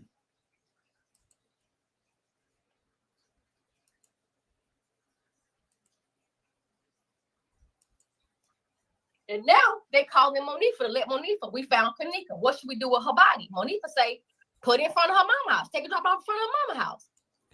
But wait a minute. Wait 1 minute. Wait 1 minute, peoples.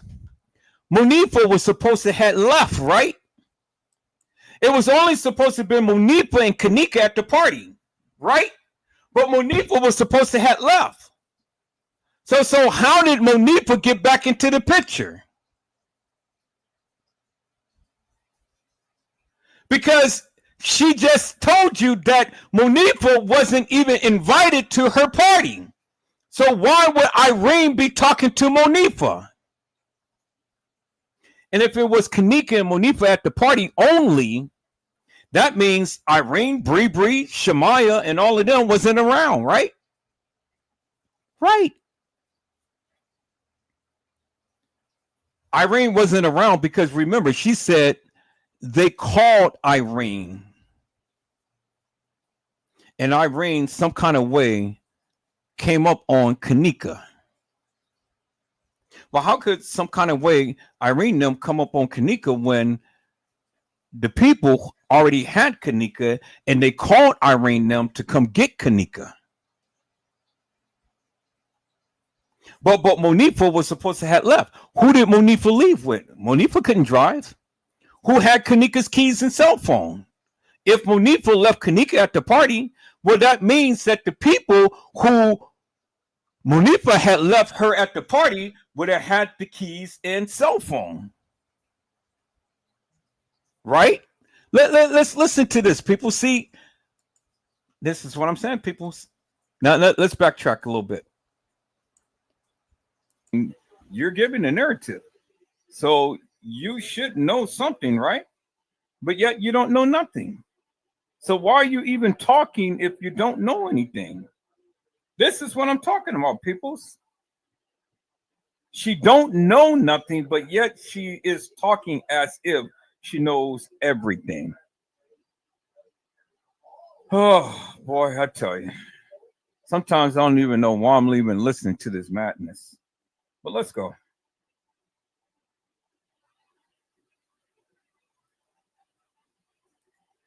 Some kind of way, they contact Irene them and they tell Irene they got Kenneka. So Irene and her people. Some kind of way they contact Irene them and tell Irene them that they got Kenneka. Who is they? Who is they that called Irene them and told them that they have Kenneka? Who is them? Some kind of way they contact Irene them and tell Irene them they got Kenneka. Well, who is them that contacted Irene? Because remember, in the beginning, it was supposed to have been Irene's party, right? That Kenneka and Monifa had went to, right? But if it wasn't Irene's party, who party was it that Kenneka and Monifa went to? Oh boy, peoples. Let's listen in. People pop up on Kenneka and they find her and they put her in her car with her keys and her cell phone. And now they calling Monifa to let Monifa, we found Kenneka. What should we do with her body? Monifa say, put it in front of her mama house. Take a drop off in front of her mama house. They put Kenneka's body in the car with her keys and her cell phone, and they asked Monifa, what should we do with Kenneka? Put her in front of her mama's house. Did you just hear what she just said, peoples? They put Kenneka's body in Kenneka's car, and they asked Monifa, what should we do with her body? Put her in front of her mama's house. Body.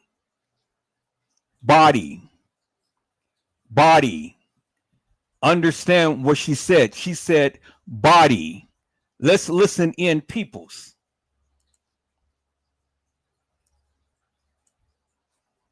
Everything, but then she just admitted that she knows nothing. So how could you know everything and still yet don't know nothing?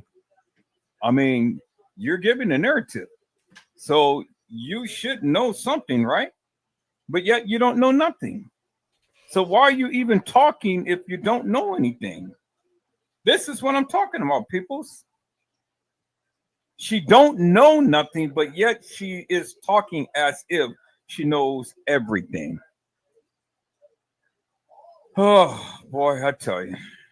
Sometimes I don't even know why I'm even listening to this madness. But let's go.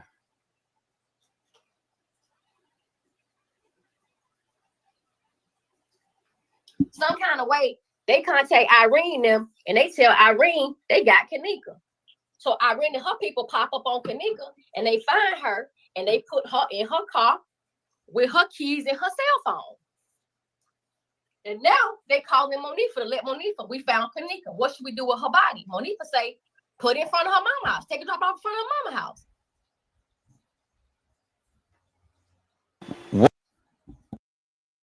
What should we do with her body? Put it in front of her mama's house. So what she's basically saying is, people, is that Kenneka is dead. That's what she's saying. She's saying Kenneka is dead. Put it in front of her mama's house. Ms. Durham said, Ed, you can't make lies make sense when all of these content creators making up shit. Exactly is my point. Exactly. Peoples, where should we take the body? That's what she said, right? She remember, she's a scholar in words, right? She can cuss me out in words, right? Y'all remember what she said earlier, right? I can cuss you out and you have to look it up in the dictionary. Well, I'm going by what your words had said, ma'am. And your word says body. Put it in the car and take it to her mama's house. Her body. And when you indicate body, peoples, what you're saying is that, and what you're referencing is that the person is no longer with us. So I'm just only using her words.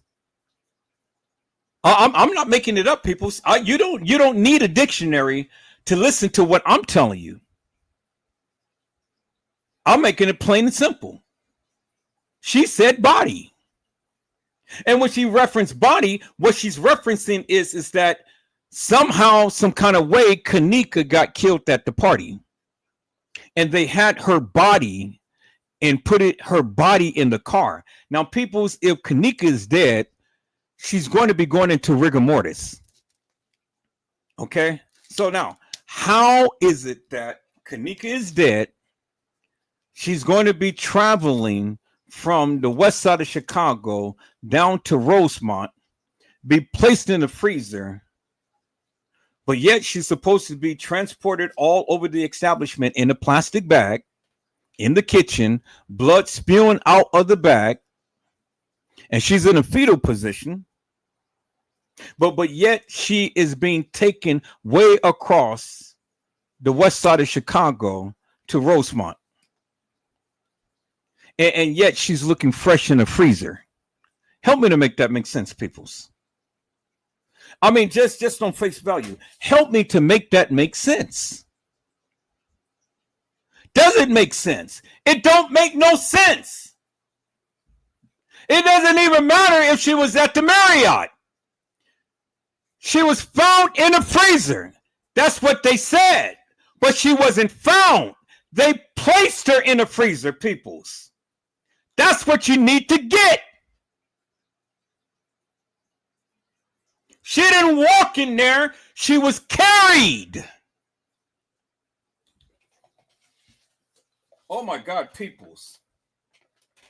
My God, peoples. Even if all of what Slay had said is true, how in the hell do you get her from the west side of Chicago into Rosemont Crown Plaza freezer, and she's looking as fresh as she is in the pictures? How do you do it, peoples? How do you do it?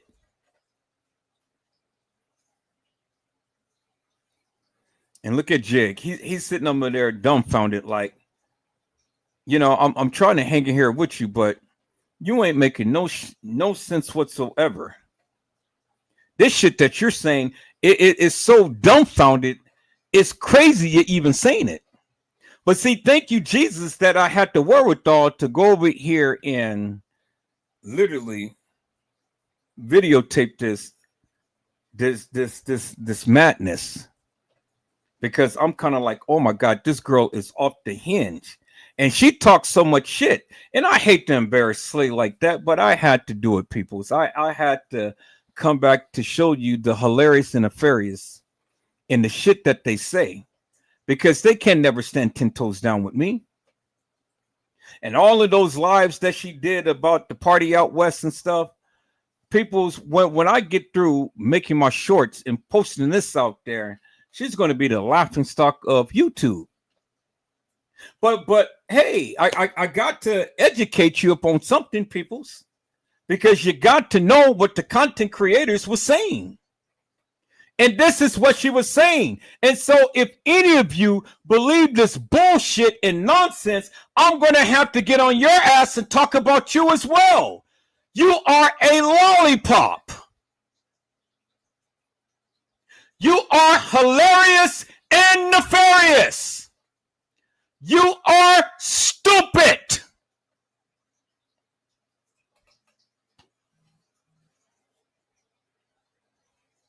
You're stupid. Now let's listen to this madness, peoples. Let's go. What should we do with her body? Put her in front of her mother's house. What should we do with her body? So, are you saying, Slay, that Kenneka is deceased now? They find Kenneka, they put Kenneka on their backs, and then they take Kenneka and put Kenneka in the car. Did you hear what she said? She said they find Kenneka and they put Kenneka on their backs, and then they go ahead and put her in the car. And then they ask the question, what should we do with her body? So is Kenneka deceased, peoples? Is she? Well, let's see.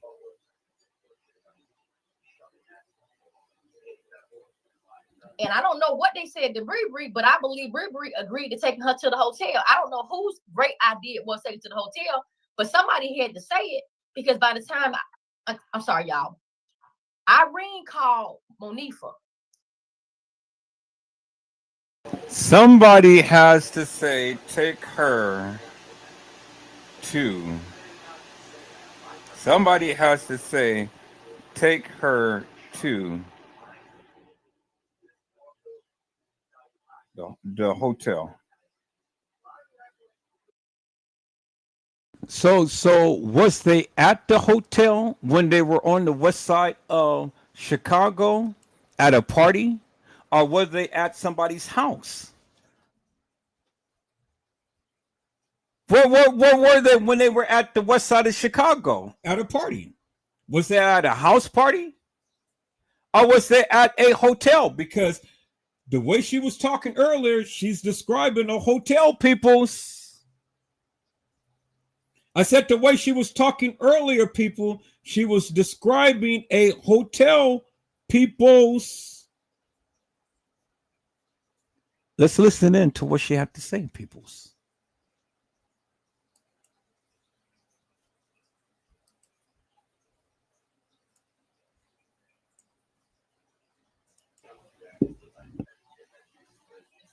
Well, let's see.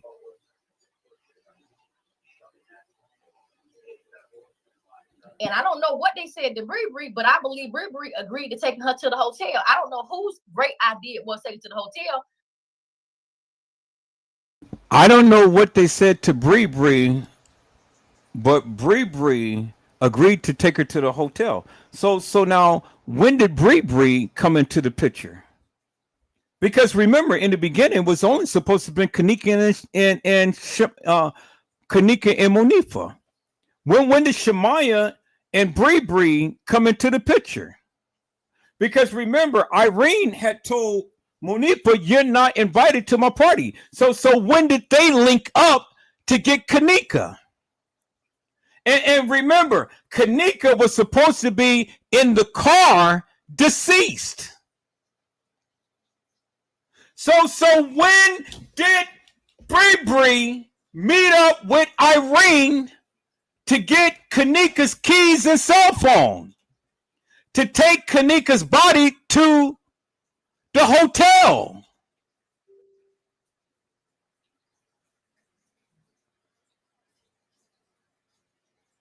See, people, you're not listening to me.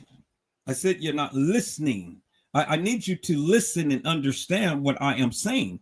When did Bree hook up with Monifa, Shemaya, and Irene to get Kenneka? I mean, just out the blue, they just appeared.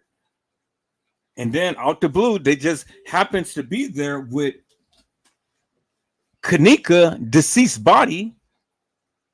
Let's listen in. But somebody had to say it, because by the time I'm sorry, y'all, Irene called Monifa.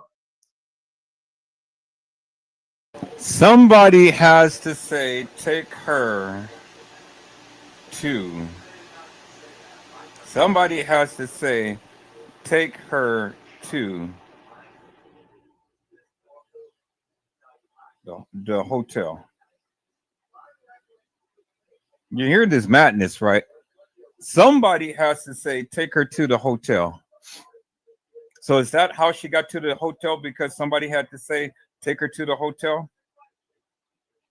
No proof, no truth. Instead of taking her home like good little girls, they go ahead and sell her body to the highest bidder. And then she goes and say that, oh, well, I don't believe TM had anything to do with it. Now, this time around, oh, TM has everything to do with it. TM set up her own daughter. But I'm going to play back all of the lies when she had said that TM never had anything to do with Kenneka's demise. So stay tuned for that. Let's listen in, peoples. Let's go.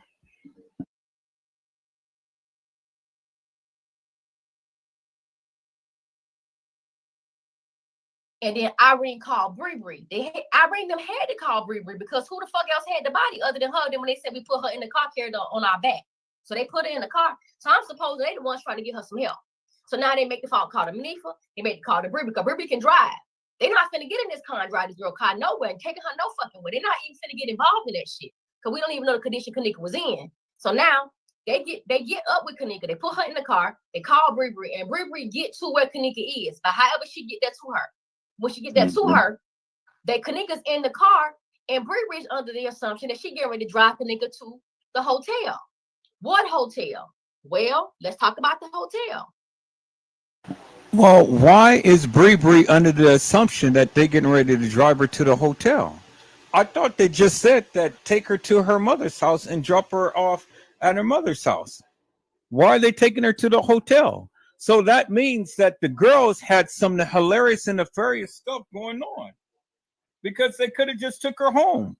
But oh, wait a minute, people, it's the plot thickens because now Teresa Martin is going to be called and Teresa Martin is going to say, take her to the hotel. But wait a minute, I thought Teresa Martin says she was left at the party. She wasn't left at the party because the girls had her on their backs, put her in the car, and transported her to the Marriott. Oh my God, people's boy. This madness that this girl is speaking is just crazy. Literally crazy.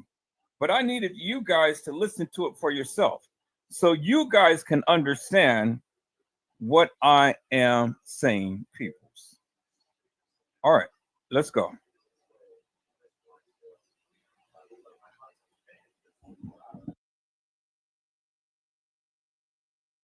All we know, Bree said, is the hotel is in Rosemont. It's done under this car, and I'm not driving on the E-way like that.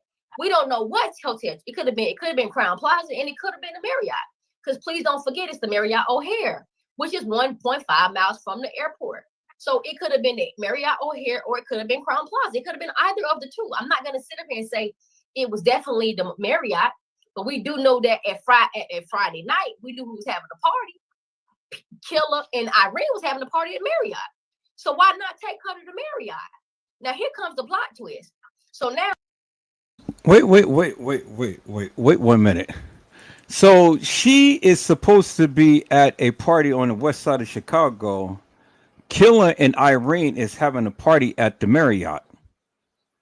But Kenneka never was at the Marriott. Kenneka was at a party in the west side of Chicago with Monifa.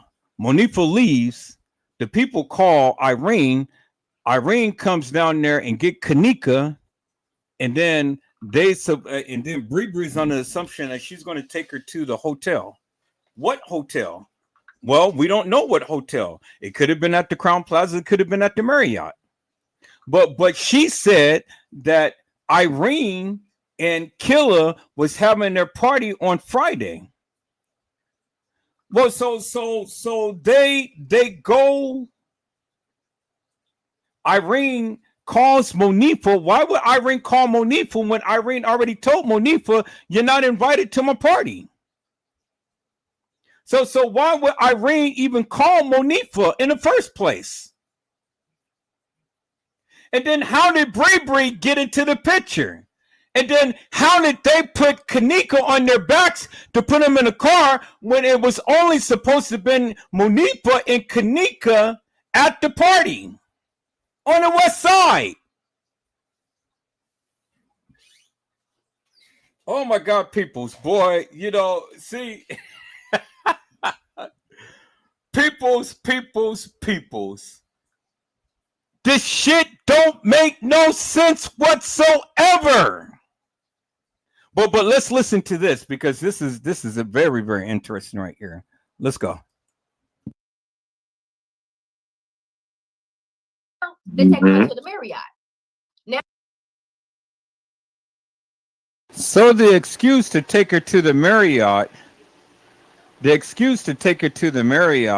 is because Killer and Irene is having a party. But yet the girl is drunk. She was supposed to be missing. And instead of taking her home to where she can be secure and safe, the girls take her to the Marriott.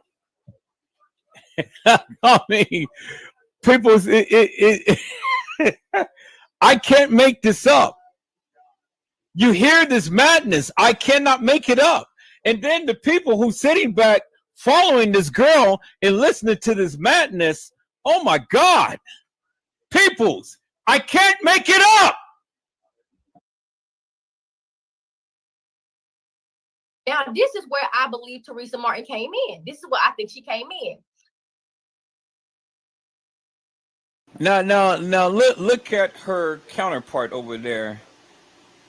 He ain't saying no He can't believe what the madness she is saying. Because he's sitting there like, wait a minute. Why in the hell am I sitting here endorsing this madness?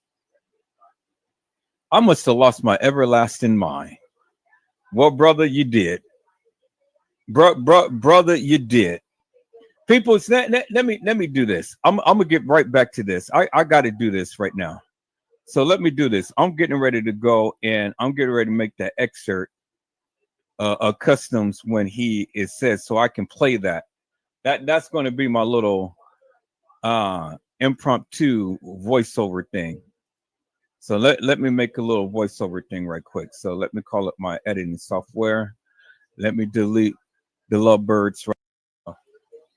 There it is right there.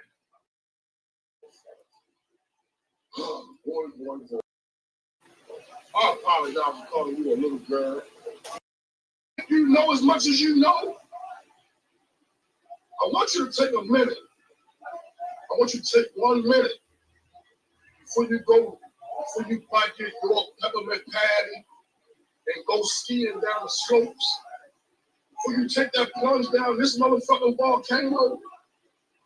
Before you take a plunge down this avalanche, you want to play with me any kind of way? Do you? I'm going to say this and I'm going to end it.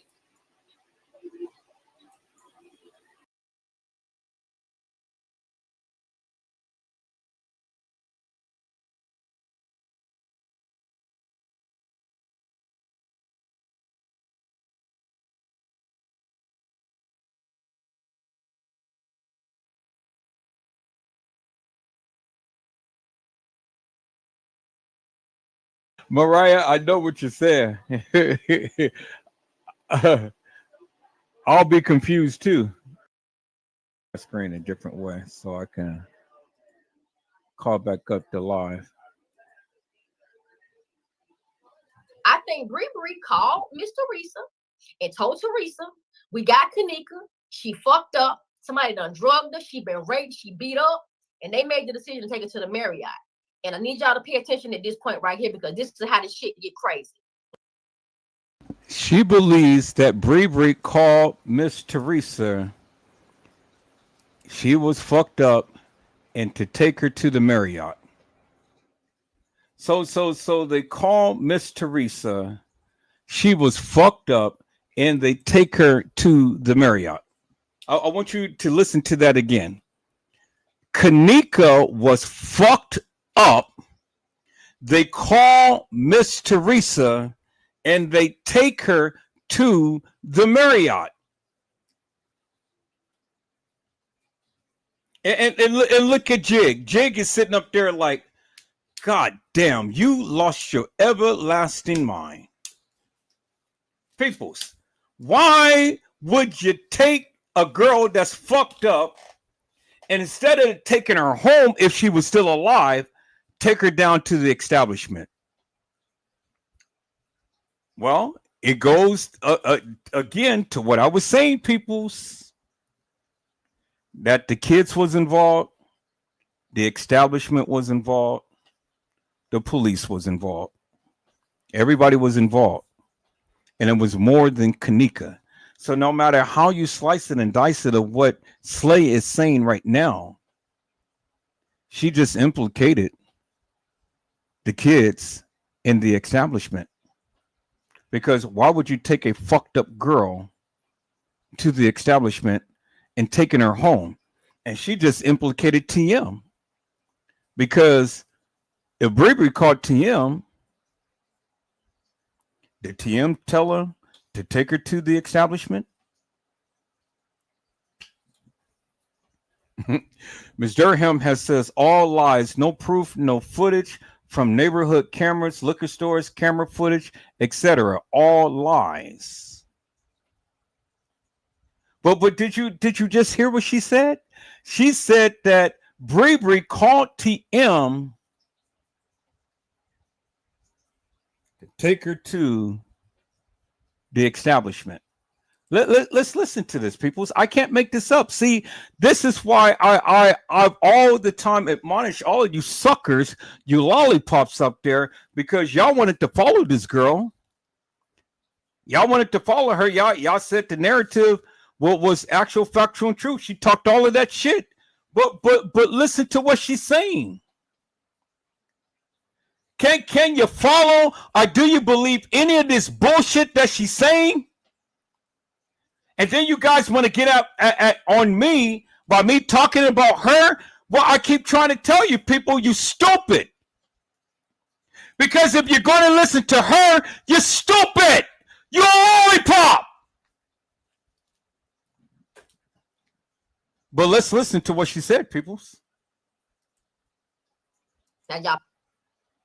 Now, you heard what she said. She said that she's been effed up and she's been raped.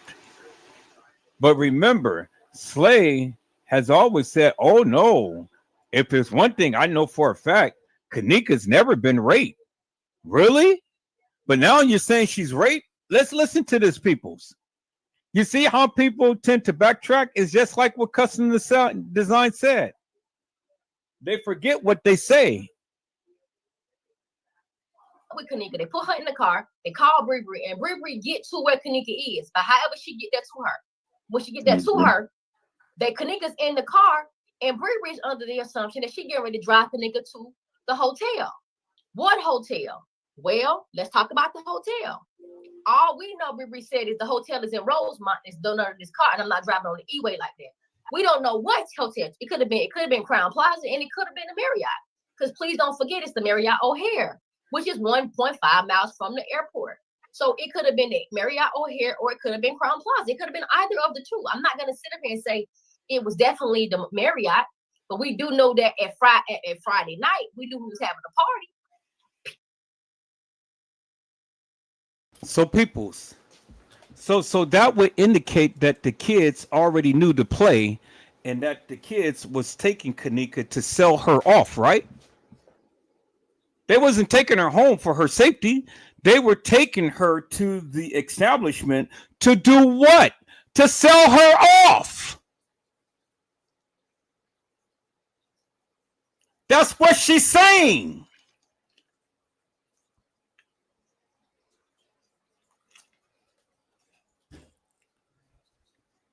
Hello, Mello. How are you, my friend? It is a blessing to see you on tonight. Mello had said, my bad, I'm late. What's cracking, bro? Ed, what's up? Hello, everyone in the chat. Oh, man, we're turning it up tonight. That's what we're doing. We're turning it up tonight. And so people listen to what she said. So basically what Slay is saying is that the kids were involved, and the kids were involved in setting up Kenneka, because instead of taking her home, they take her straight to the Marriott or the Crown Plaza. But remember, she said that Irene and Killer was supposed to be at the at the Marriott, having their birthday at the Marriott. Let's listen in, peoples. Killer and Irene was having a party at Marriott.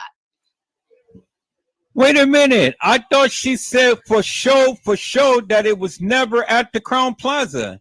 Now she's changing her mind and said it could have been at the Marriott. It could have been at the Crown Plaza. But just a couple of lives ago, she was saying, well, it was never at the Crown Plaza. It was definitely at the Marriott. Y'all see how she's switching it up? I'm going back to her lives and I'm going to call her out. Cousin Azan was right when he said that they forget what they say and they don't know what they say. And they just say anything. I'm catching her, peoples. She's breaking down. She doesn't even know what to say now.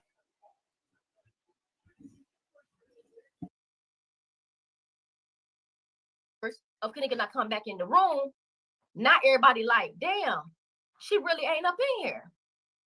So 2 whole hours go by before anybody even is alarmed or even worried about this girl being missing. Now they like, oh, she really not up in here. So now they.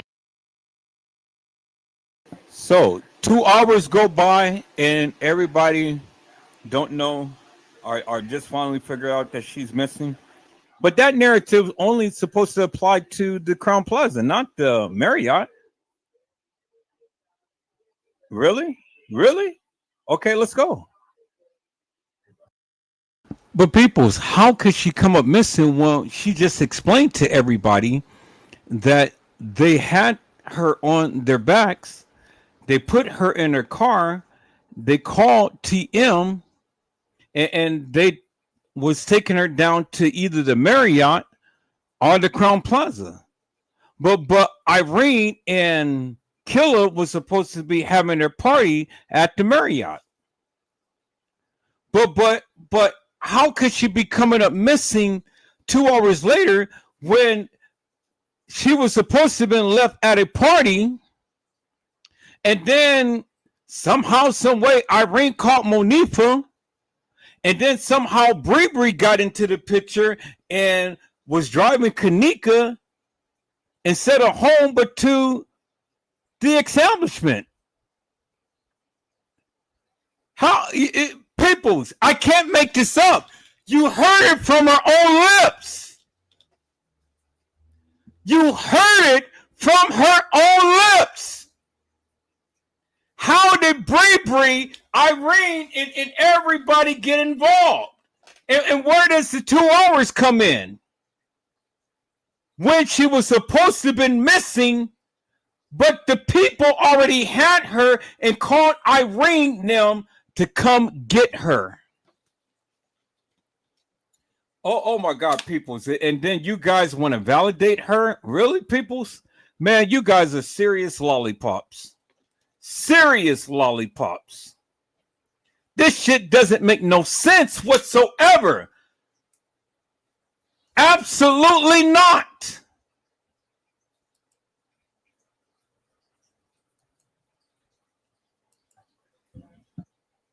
They're looking for it, looking in the bathroom, whatever the case may be.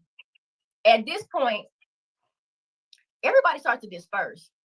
Monifa leaves. She leaves the party all the way. That's why Teresa say she was left at the party, because Monifa that left the house with her is the one that left her at the party. Mm-hmm. Irene and her people were still there. I don't know how long they partied until, but Irene said that she partied and she waited for her to come back, but she never came back. And everybody got to leaving, so she left. And I'm thinking that's exactly what happened. So they did not find Kenneka. So at this point, technically, Kenneka is missing because she's not nowhere where she can be found. Mm-hmm. And guess who had her keys and her phone now? It was in the room with Irene now. That's where her fucking keys and her phone were. I don't know how this shit happened after this, y'all, but some kind of way, them boys out west, because them did not make no mistake about it. This is Irene people who was at their party now. Them is some people. Some kind of way, they contact Irene them and they tell Irene they got Kenneka. So Irene and her people pop up on Kenneka and they find her and they put her in her car with her keys and her cell phone. And now they calling Monifa to let Monifa, we found Kenneka. What should we do with her body? Monifa say, put it in front of her mama's house. Take a drop off in front of her mama's house. Put it in front of her mama's house. So what she is saying is that Kenneka is dead. Put it in front of her mama's house. Really? So you're going to put it in front of her mama's house? So now Kenneka is a it in front of her mama's house? But instead of putting her in front of her mama's house, T-Slay, what is she going to do? I mean, what are they going to do? I said, what are they going to do? To you, T-Slay. You want to play with me, little girl? Now the gloves come off, ma'am. This is. And I don't know what they said to Bree, but I believe Bree agreed to taking her to the hotel. I don't know whose great idea it was to take her to the hotel, but somebody had to say it, because by the time I'm sorry, y'all. Irene called Monifa, and then Irene called Bree. Irene them had to call Bree because who the fuck else had the body other than her? Then when they said we put her in the car, carried her on our back, so they put her in the car. So I'm supposed they the ones trying to get her some help. So now they make the phone call to Monifa. They make the call to Bree because Bree can drive. They're not finna get in this car and drive this girl car nowhere and taking her no fucking way. They're not even finna get involved in that shit. Okay, people. So do you understand this bullshit in madness? Because do you understand this bullshit in madness? Because the thing is, she was supposed to be left on the west side of Chicago at a party. Her and Monifa, and she was supposed to have been missing, but yet the people find her and call Irene and crew. Irene and crew comes down, but yet Irene calls Monifa and asks, where are we supposed to bring Kenneka? Well, put it in front of her mother's house. But yet Bree is supposed to take Kenneka to the hotel. But yet Bree calls TM. And TM already is knowing where Kenneka is because Bree called TM. That's what she said, right? But yet Irene and Killer was supposed to be having their party at the Marriott on Friday.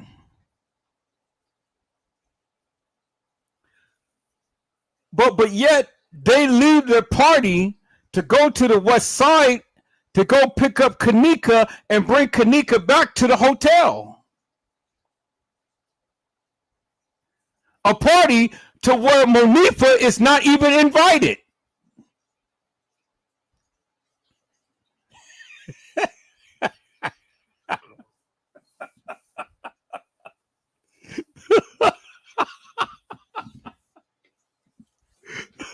Mr. Helm has said, so this means KJ was 12 places at one time and no footage to prove this. Come on, people. This is bullshit.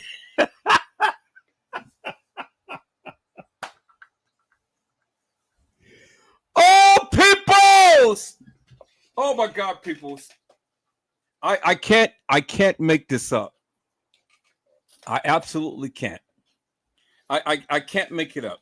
You heard it for yourself from her own lips, her own voice. And it doesn't matter how you put a spin onto it, how you dice it, how you slice it.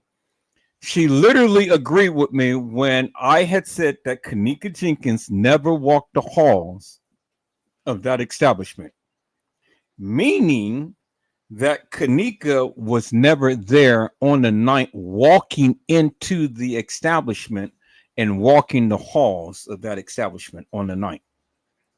You heard what she said, right?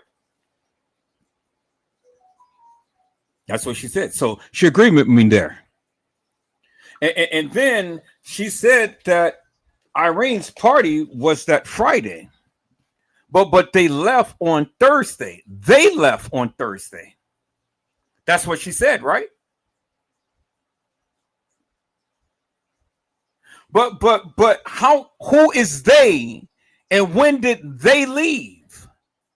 Because 1 minute she's saying that they, Kenneka and all of them left together, but then in the next minute she's saying it was only Monifa and Kenneka at a party on the west side of Chicago. But she keep wanting to reference a hotel, but she doesn't say hotel. So how did Kenneka hit her head on a lamp? Was they at a party, a house party on the west side of Chicago? So did Monifa get up and leave Kenneka at a party, a house party on the west side of Chicago? Well, if Monifa left, well, then the people already knew where Kenneka was, right? Because she was at a party on the west side of Chicago, but it wasn't at no hotel. But they call Irene and friends come and get Kenneka. But somehow Bravery is with Irene. And somehow Monifa is there. And they carry Kenneka on their backs and take her and put her in her car. And then Bravery calls TM to ask TM, what are we going to do with Kenneka? Oh, we'll take her to the hotel. So in essence, Kenneka was never missing. Because somebody already knew where she was. But see, people, you know, you see that none of this shit that Slay had said made any type of sense whatsoever. And it doesn't matter how much Slay may get mad at me, argue with me, fuss and fight with me, or feud with me. She agreed with me that Kenneka Jenkins never walked the halls of that establishment. And when I say that, what I am basically saying, and I'm going to say this for the umpteenth time, whenever I say Kenneka Jenkins never walked the halls of that establishment, I'm not saying Kenneka never walked into Crown Plaza and walked those halls. I'm not saying that.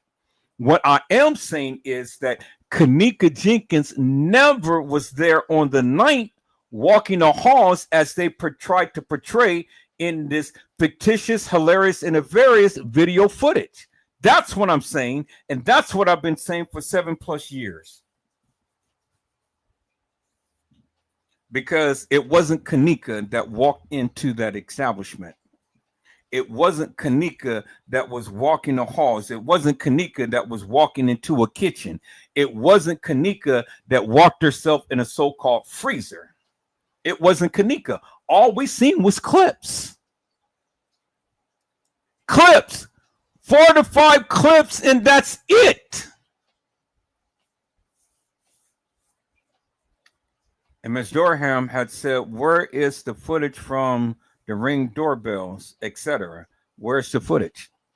Where's the footage at the Marriott? First, Kenneka is not supposed to be at the Marriott. Then Kenneka is at the Marriott. First, Kenneka is to the degree of incapacitation that they had to carry her and put her in her car. The body. And then Monifa said, put it in front of her mama's house. And then Bravery calls TM. See, Slay is all over the place, peoples. She's all over the place. And then somehow, some way, Monifa, Shemaya, and Bree is all there. And then they wait 2 hours. When does the 2 hours come in? When did Kenneka ever get to an establishment? How did Kenneka get into the freezer at the Crown Plaza if she was never at the Crown Plaza in the first place? According to Slay,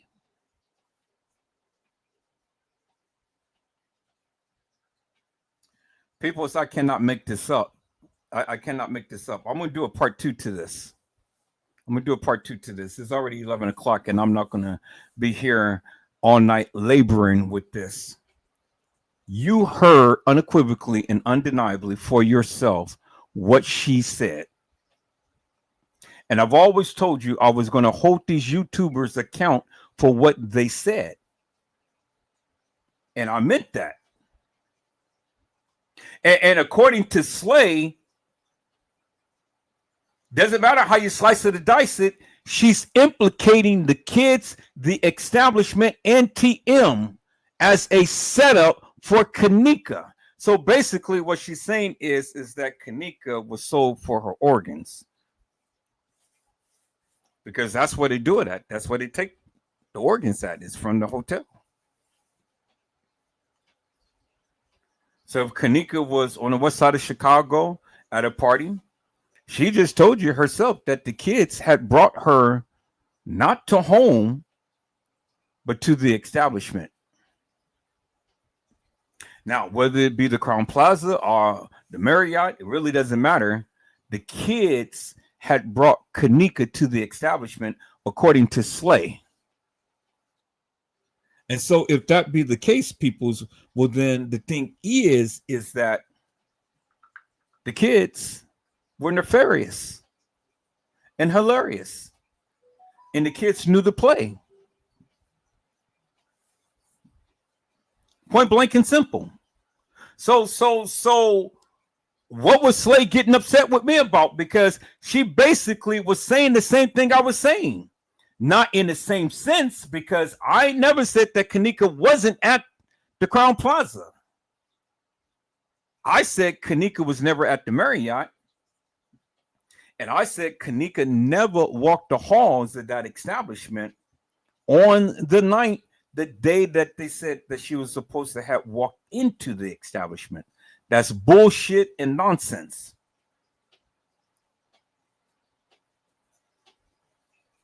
And so I don't know what's Slay's problem, because she's been agreeing with me all of this time. And she didn't even know it. But this bullshit and nonsense of what she's saying right here, I don't agree with none of that stuff. None. But it really doesn't matter, because the bottom line is she agreed with me when I say Kenneka Jenkins never walked the halls of that establishment. Meaning that she never walked into that establishment on the night.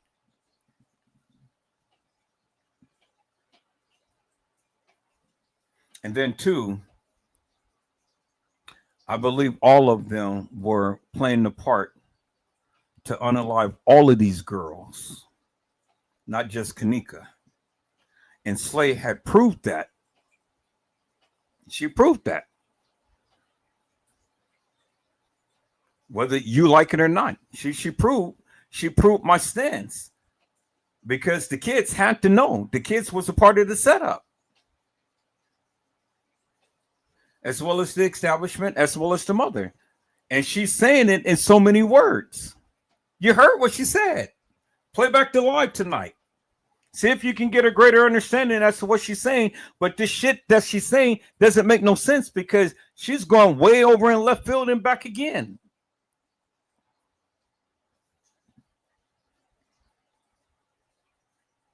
And it's just like what Ms. Durham said.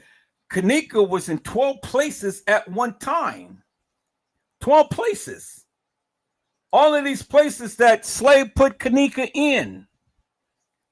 And you ain't got a bit of footage, no picture, know nothing. Absolutely nothing, peoples. But you heard it from her lips. I can't make it up.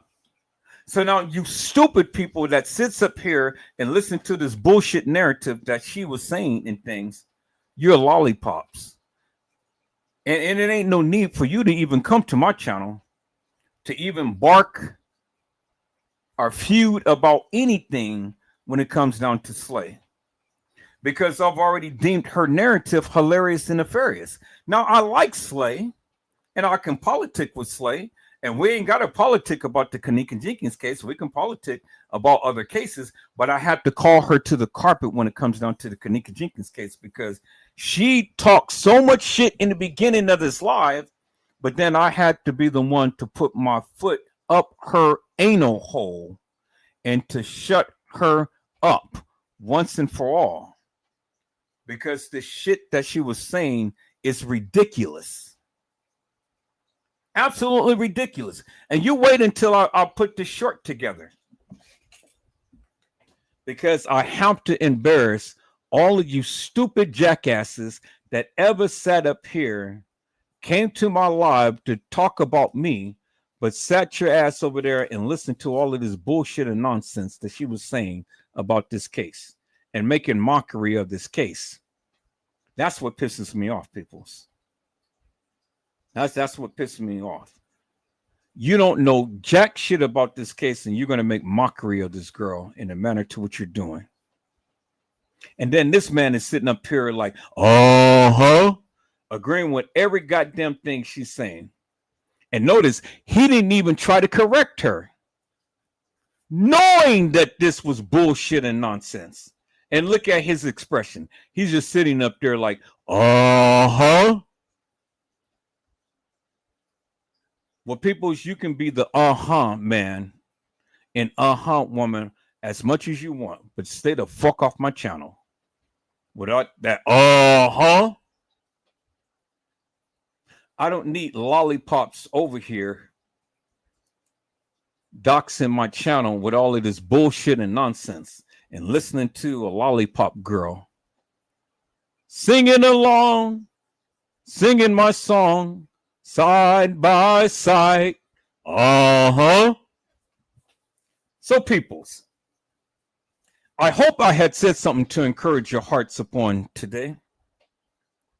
Tune in again next time to an Edward Joseph Let's Talk Live, Edward Joseph Kitchen, Edward Joseph Gospel Hour, Edward Joseph's Blessings Giveaway 2025 will come to you with something wonderful. I love you with the love of Christ, and there's absolutely nothing you can do about it. Peoples, mask up and be safe. And again, peoples, I'm going to do a part 2 to this.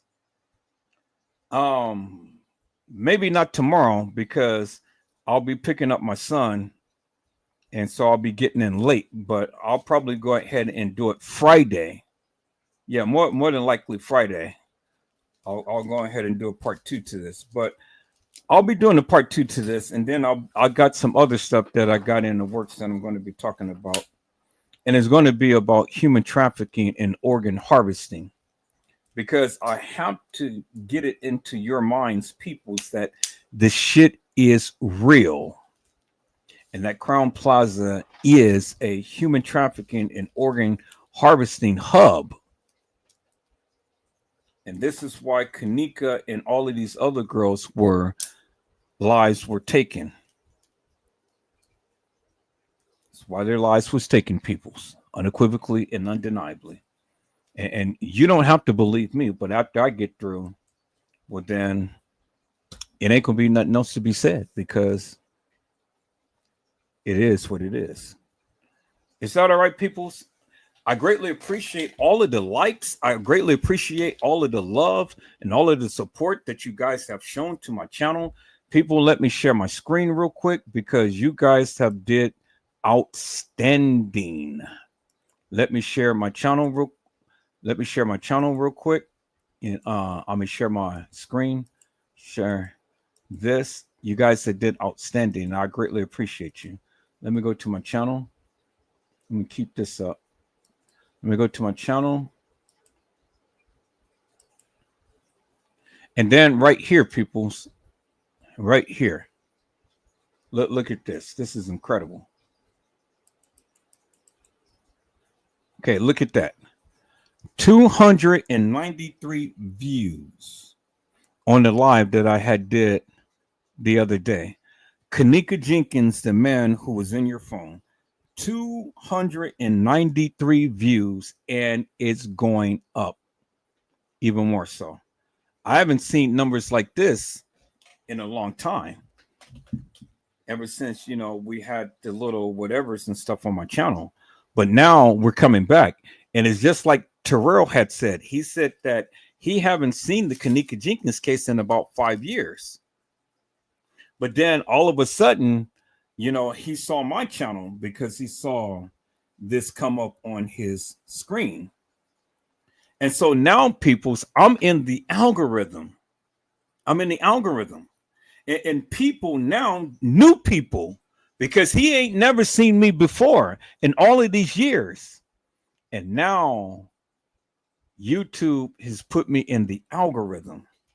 And by me being in the algorithm, peoples, a lot more people like him is going to be seeing my lives, and a lot more people is going to be coming in. And there's the proof to the pudding right there, peoples, because now the lives is garnering more attention. And that's what I wanted, peoples. That's what I wanted. I don't want no arguments. I don't want no fight. I don't want no feuds. I don't want none of that stuff. I don't want people to be all into their feelings and stuff and trying to make this this live about them. I don't want that, peoples. People who has to go ahead and do all of this madness, I'm just going to block, even if it's my moderators, because it ain't going to be about you. It's all about the channel. And I made that crystal clear. I can't help it if some of you moderators is in your feelings and things. If you don't want to support, you don't have to support. I don't care. Go on and take your ass somewhere else and go live your life and do what you do and stuff. But you won't come here to my live and disrupt my live with your personal bullshit and madness and talking crazy. You, of all people, should have the utmost respect. But when you come in and you don't fucking know how to act, I got to block your ass. I got to get your ass out of here. And that goes not only for my moderators, but that goes for every last one of you. If you Negroes or niggerettes don't like what Edward Joseph is saying, stay the fuck off my channel. You ain't got to watch me. You ain't got to come in. Nobody asked your ass to come in the first place. But this time around, peoples, I'm back. I'm in the algorithm. I don't give a fuck if my moderators want to work with me or they don't, because I got some people who still all in the goddamn feelings. But understand, look at me now, because you suckers thought that I couldn't do shit without you. But I'm proving to you I can. I've always stand on my feet, 10 toes down, and get this shit done with or without you. So nobody gives a fuck if you stand to your goddamn feelings, because Edward Joseph is back, and I'm back with a vengeance, peoples. I'm in the algorithm, and YouTube is pushing up my videos to all of the people who haven't even seen me before, just like Mr. Terrell tonight. And it's going to be many others who's going to come in, who's going to be watching my lives. So we got to stay on point, peoples. If we can't stand together, well, then divided we fall. And I refuse to fall. Do you understand what I'm saying? I refuse to revert back to that bullshit and nonsense that happened back in the day. Negroes that comes into this channel with all the dissension and all of this mess and madness, I'm going to immediately block your ass for all eternity, never ever to come into any of my lives ever again. We're never going to revert back, peoples. And if you motherfuckers don't want to work with me, fuck you. Take your ass on somewhere and go do what you do. I don't give two rats asses, because it ain't about Edward Joseph. It's about the channel. And if I can get that through many of you guys' thick skull, then we will do just fine. Just fine. If a motherfucker don't want to work with me, fine. Take your ass on. I don't give a fuck. Because I'm going to be just fine, peoples. Because it's always going to be somebody here who's going to love on me and who's going to work with me. And if you don't like what I say, you don't like what I do on this channel, peoples, even for the new people coming in, then you can take your ass on. I don't give a fuck. That's just how I am, peoples. That it's just the way that it is. Because I'm not going to sugarcoat shit. I'm going to give you the real. I'm going to give you everything that I got and then some. I'm going to give you the utmost respect. Anytime anybody walks into this live, I come up on my panel, I'm going to give you the utmost respect. I'm going to always greet you with blessings. But when you come in with that fuck shit,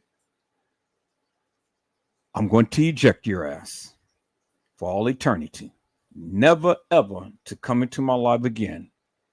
Period. Now, that's just the way that it is. So, you know, I got people who likes me. I got people who hates me. And really, to tell you the truth, I don't give a fuck, because at the end of the day, I'm going to be here. I'm going to shoot my shot. I'm going to do what I do. I don't have time to entertain the madness. And I got people who's behind the scenes with all of this madness and drama that just can't get over shit, can't leave shit alone, can't leave well enough alone.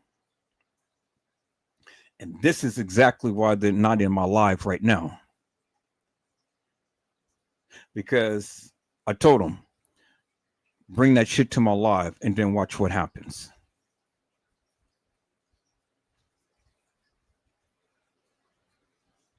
Motherfuckers is all in their goddamn feelings. Ain't nobody tripping off of you. Ain't nobody worrying about you. And you going around calling up everybody, spreading all of this false gospel and stuff. Let a motherfucker come back to me about your situation. And I got some words for him. I got some words for him. So moderators, you know who I'm talking about. Do not come to me with her bullshit, because if you do, I'm gonna be on your ass and I'm gonna tell you where to go. Don't bring that shit to me. I don't fucking want to hear it. I dealt with this shit for years. You guys, if you guys have a soft spot for her, that's your problem. That's your business. Keep that shit between you and her. Don't bring that shit to me, because we're going to have problems.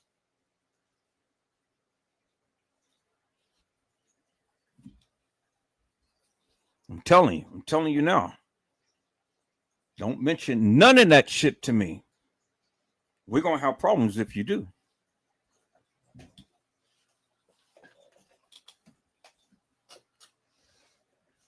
All right, peoples, I had to speak to this and stuff because all night been, you know, getting this bullshit behind the scenes type of stuff and things, you know, motherfuckers staying to the goddamn feelings. People just can't leave well enough alone. And that shit, it just irritates the fuck out of me. You try to be nice to people, but you can't be nice to people. See, it's this type of bullshit that really gets my goat. It really angers me. And I don't like to be this way, peoples. I'm the nicest person that you'll ever meet. But when you want to come with the fuck shit and you keep trying to make it make this shit all about you, that shit pisses me off because it ain't about you. It's about the goddamn channel. If motherfuckers can't come on here and help me run this goddamn channel, your motherfucking ass don't need to be here. And I'm trying to be goddamn nice. But now, it seems like I can't be nice now. And I'm going to have to start blocking some people. I'm going to have to start blocking some people. Get them the fuck out of here, and then I ain't got to deal with this shit no more. Start blocking every type of communication there is to me. Then I ain't got to worry about this shit no more. See, you guys ain't got to deal with this shit. I do. I go every day at work and I'm looking at videos, I'm listening to videos, I'm looking at posts and stuff, doing everything that I can. So when I come home, I can present to you a goddamn good live. You won't be able to know this shit unless you put in the work. I put in the work, peoples. I put in the work. I'm looking at videos, I'm looking at old posts and stuff. I'm searching for other videos and things so I can bring it to you, so I can give you the juicies. Because ain't no other YouTuber ever doing what I'm doing right now. None whatsoever. They may have big platforms and things, but that's okay. I'm getting there. I'm learning. I'm getting there. But see, I'm already know I may not ever reach the plateau that they do because I'm just a unique person. A lot of people just don't like my angle. They don't like the way that I talk. They don't like my style and stuff. And frankly, I don't give a fuck, to be honest with you. Because at the end of the day, I'm going to give it to you real, uncut, and unfiltered. And if that bothers you, well, then this is the wrong place to be at. Because I'm never going to apologize for the things that I do. I'm just going to give it to you the way that I see it. Something that makes so much sense and not this nonsense. And that's just the way it is, peoples. And if that bothers you to the degree, well, then this is the wrong channel to watch. Is that all right, peoples? All right. I greatly appreciate each and every one of you for coming in, hanging with me on tonight. I thank you so much for matching the people that's in here with the likes. You guys go ahead and continue to keep liking the channel, keep subscribing to the channel, and keep sharing my lives. Keep sharing it. And I greatly appreciate YouTube for doing what they're doing and pumping my videos out there so new people like Terrell comes in and watch my lives and get on my panel and really have a man-to-man talk with me, And I appreciate that. That makes me feel so wonderful because he hasn't been watching the Kenneka thing for over 5 years. But then all of a sudden, this came into his thing, and then he saw me for the first time. And so it lets me know that I'm in the algorithm and that YouTube is really pushing out my content, which is really good. I just got to keep it real and 100, peoples. I can't sugarcoat. And now I know I've been politicking with all of these different YouTubers and stuff. But see, the thing is, whatever their narrative may be, that's fine. Let it be. But they know how I am. They know exactly how I am. I'm not going to sit and listen to bullshit and nonsense. If you feel that your narrative is stronger than mine, well then, be my guest. Come onto the panel and come talk to me and come talk to the people and share what you feel that you know in great detail so you can educate me and you can educate everybody who's in my life. But if you can't do that, it's just best to shut the fuck up. And don't try to push your narrative on me. I hate when people do that shit. And now I'm going to call everybody out to the carpet. It's just that simple. I had enough, peoples. I had enough sitting back and trying to have people push their narrative upon me and try to make it seem like I'm agreeing with them with every goddamn thing that they're saying, but they haven't even pulled out half the shit that I have told you or talked about. It's so much shit to this case, peoples. It is crazy. But many of you people just take only a bit and piece of things and then just run with it and call it a narrative and call it law. Y'all take one little tiny segment. Peoples, all we got was just 5 goddamn clips out of this whole Kenneka Jenkins case. 5 goddamn clips that never even showed Kenneka in it. And then you guys talk about that, you know all about the Kenneka Jenkins case. Give me a fucking break. Either put up or shut the fuck up is my motto. Show up and show out or sit your ass down and be quiet. Because you don't want me to embarrass you. Because I'm on a rampage right now, peoples. I'm on a rampage. And I just got started. Now I'm going to talk about all of these suckers, these YouTubers that sat around here and just made clips and made money off this girl's death. You know? So save me with this bullshit and nonsense that, oh yeah, well, I've been on this Kenneka Jenkins case forever and a day. Well, then prove, if you ever come to Edward Joseph channel, prove to us or shut the fuck up. Simple. And you don't like it, then just stay the fuck out of here. Simple. And we won't miss you. I guarantee you that. Is that all right, peoples? That's all that I have for right now. If the Lord says the same, peoples, I'll be back on Friday. I'll be with my son tomorrow, but I'll be back Friday. And you know, I'll be back to do my due diligence to get in here to continue to keep exposing these peoples. Because now, people, it's time to expose the establishment for the bullshit that they've been doing. It's too long now. I'm protected, so don't worry about me.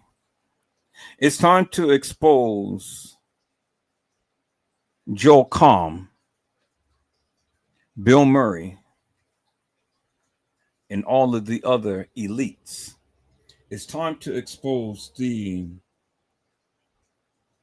satanic rituals. It's time to now to go back into exposing the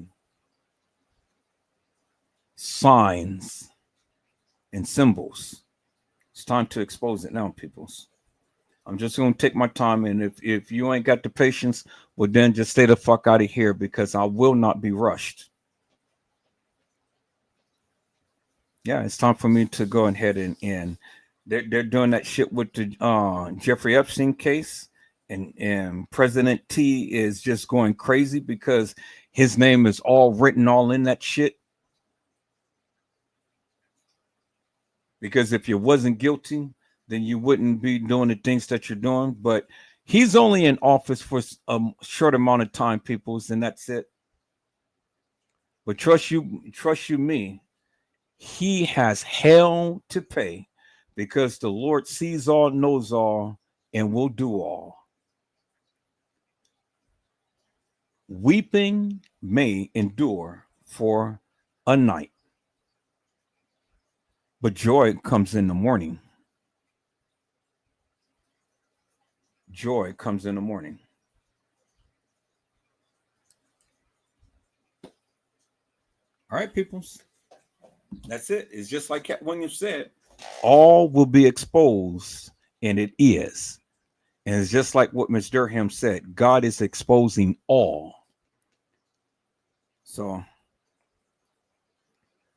it's my time to shine now, people. It's my time to go ahead and bring validity to stupidity and call these people out for nefarious bullshit and madness for what they did to these girls.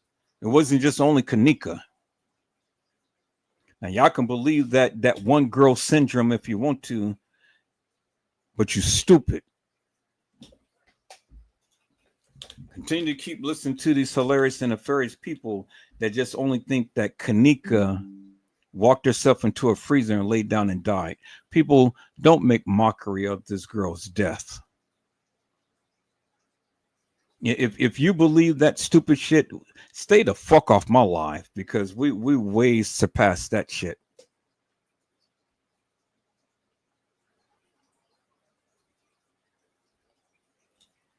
Because I don't even want to entertain that type of madness. I have worked way too hard, way too long, put out way too much content for you not to know where my stance is and what I'm saying and what I'm doing.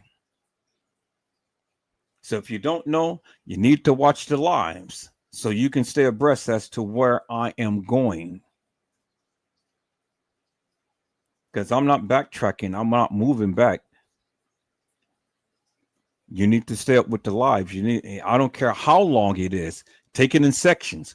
Watch a couple hours here, watch a couple hours there, but stay with it. Stay up to date. Because if I can sit here for 8, 10, 12 hours, shit, your ass can do something. At least watch the lives. Some of them, if you don't get to all of them. But understand where my stance is, because I don't endorse everybody's narrative. I don't do that. I'm standing up against it. Now, you can believe whatever you want to believe, and I'm saying you don't have to believe me. But the one thing I do want you to do is watch my live so you can get a good sense and understand what my stance is, where I am going with this, because you need to know.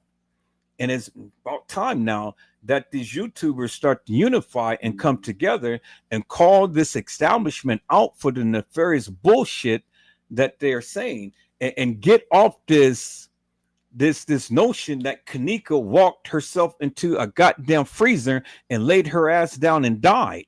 Y'all need to get away from that bullshit and call these sucker YouTubers out for the nefarious bullshit that they're saying.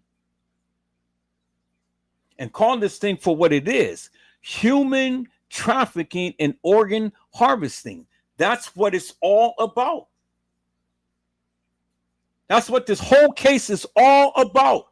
And it's just so happened this young lady got caught up in it, as well as other girls who got caught up in it.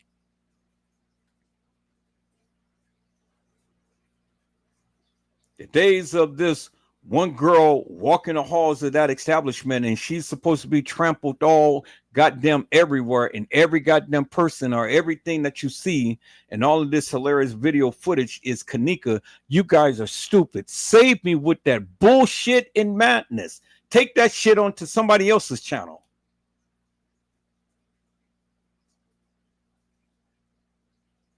You got to be a goddamn fool to be sitting up here thinking that one girl was all in every goddamn scene that ever played out in this video footage. You stupid. You're a fucking lollipop. You're a sucker.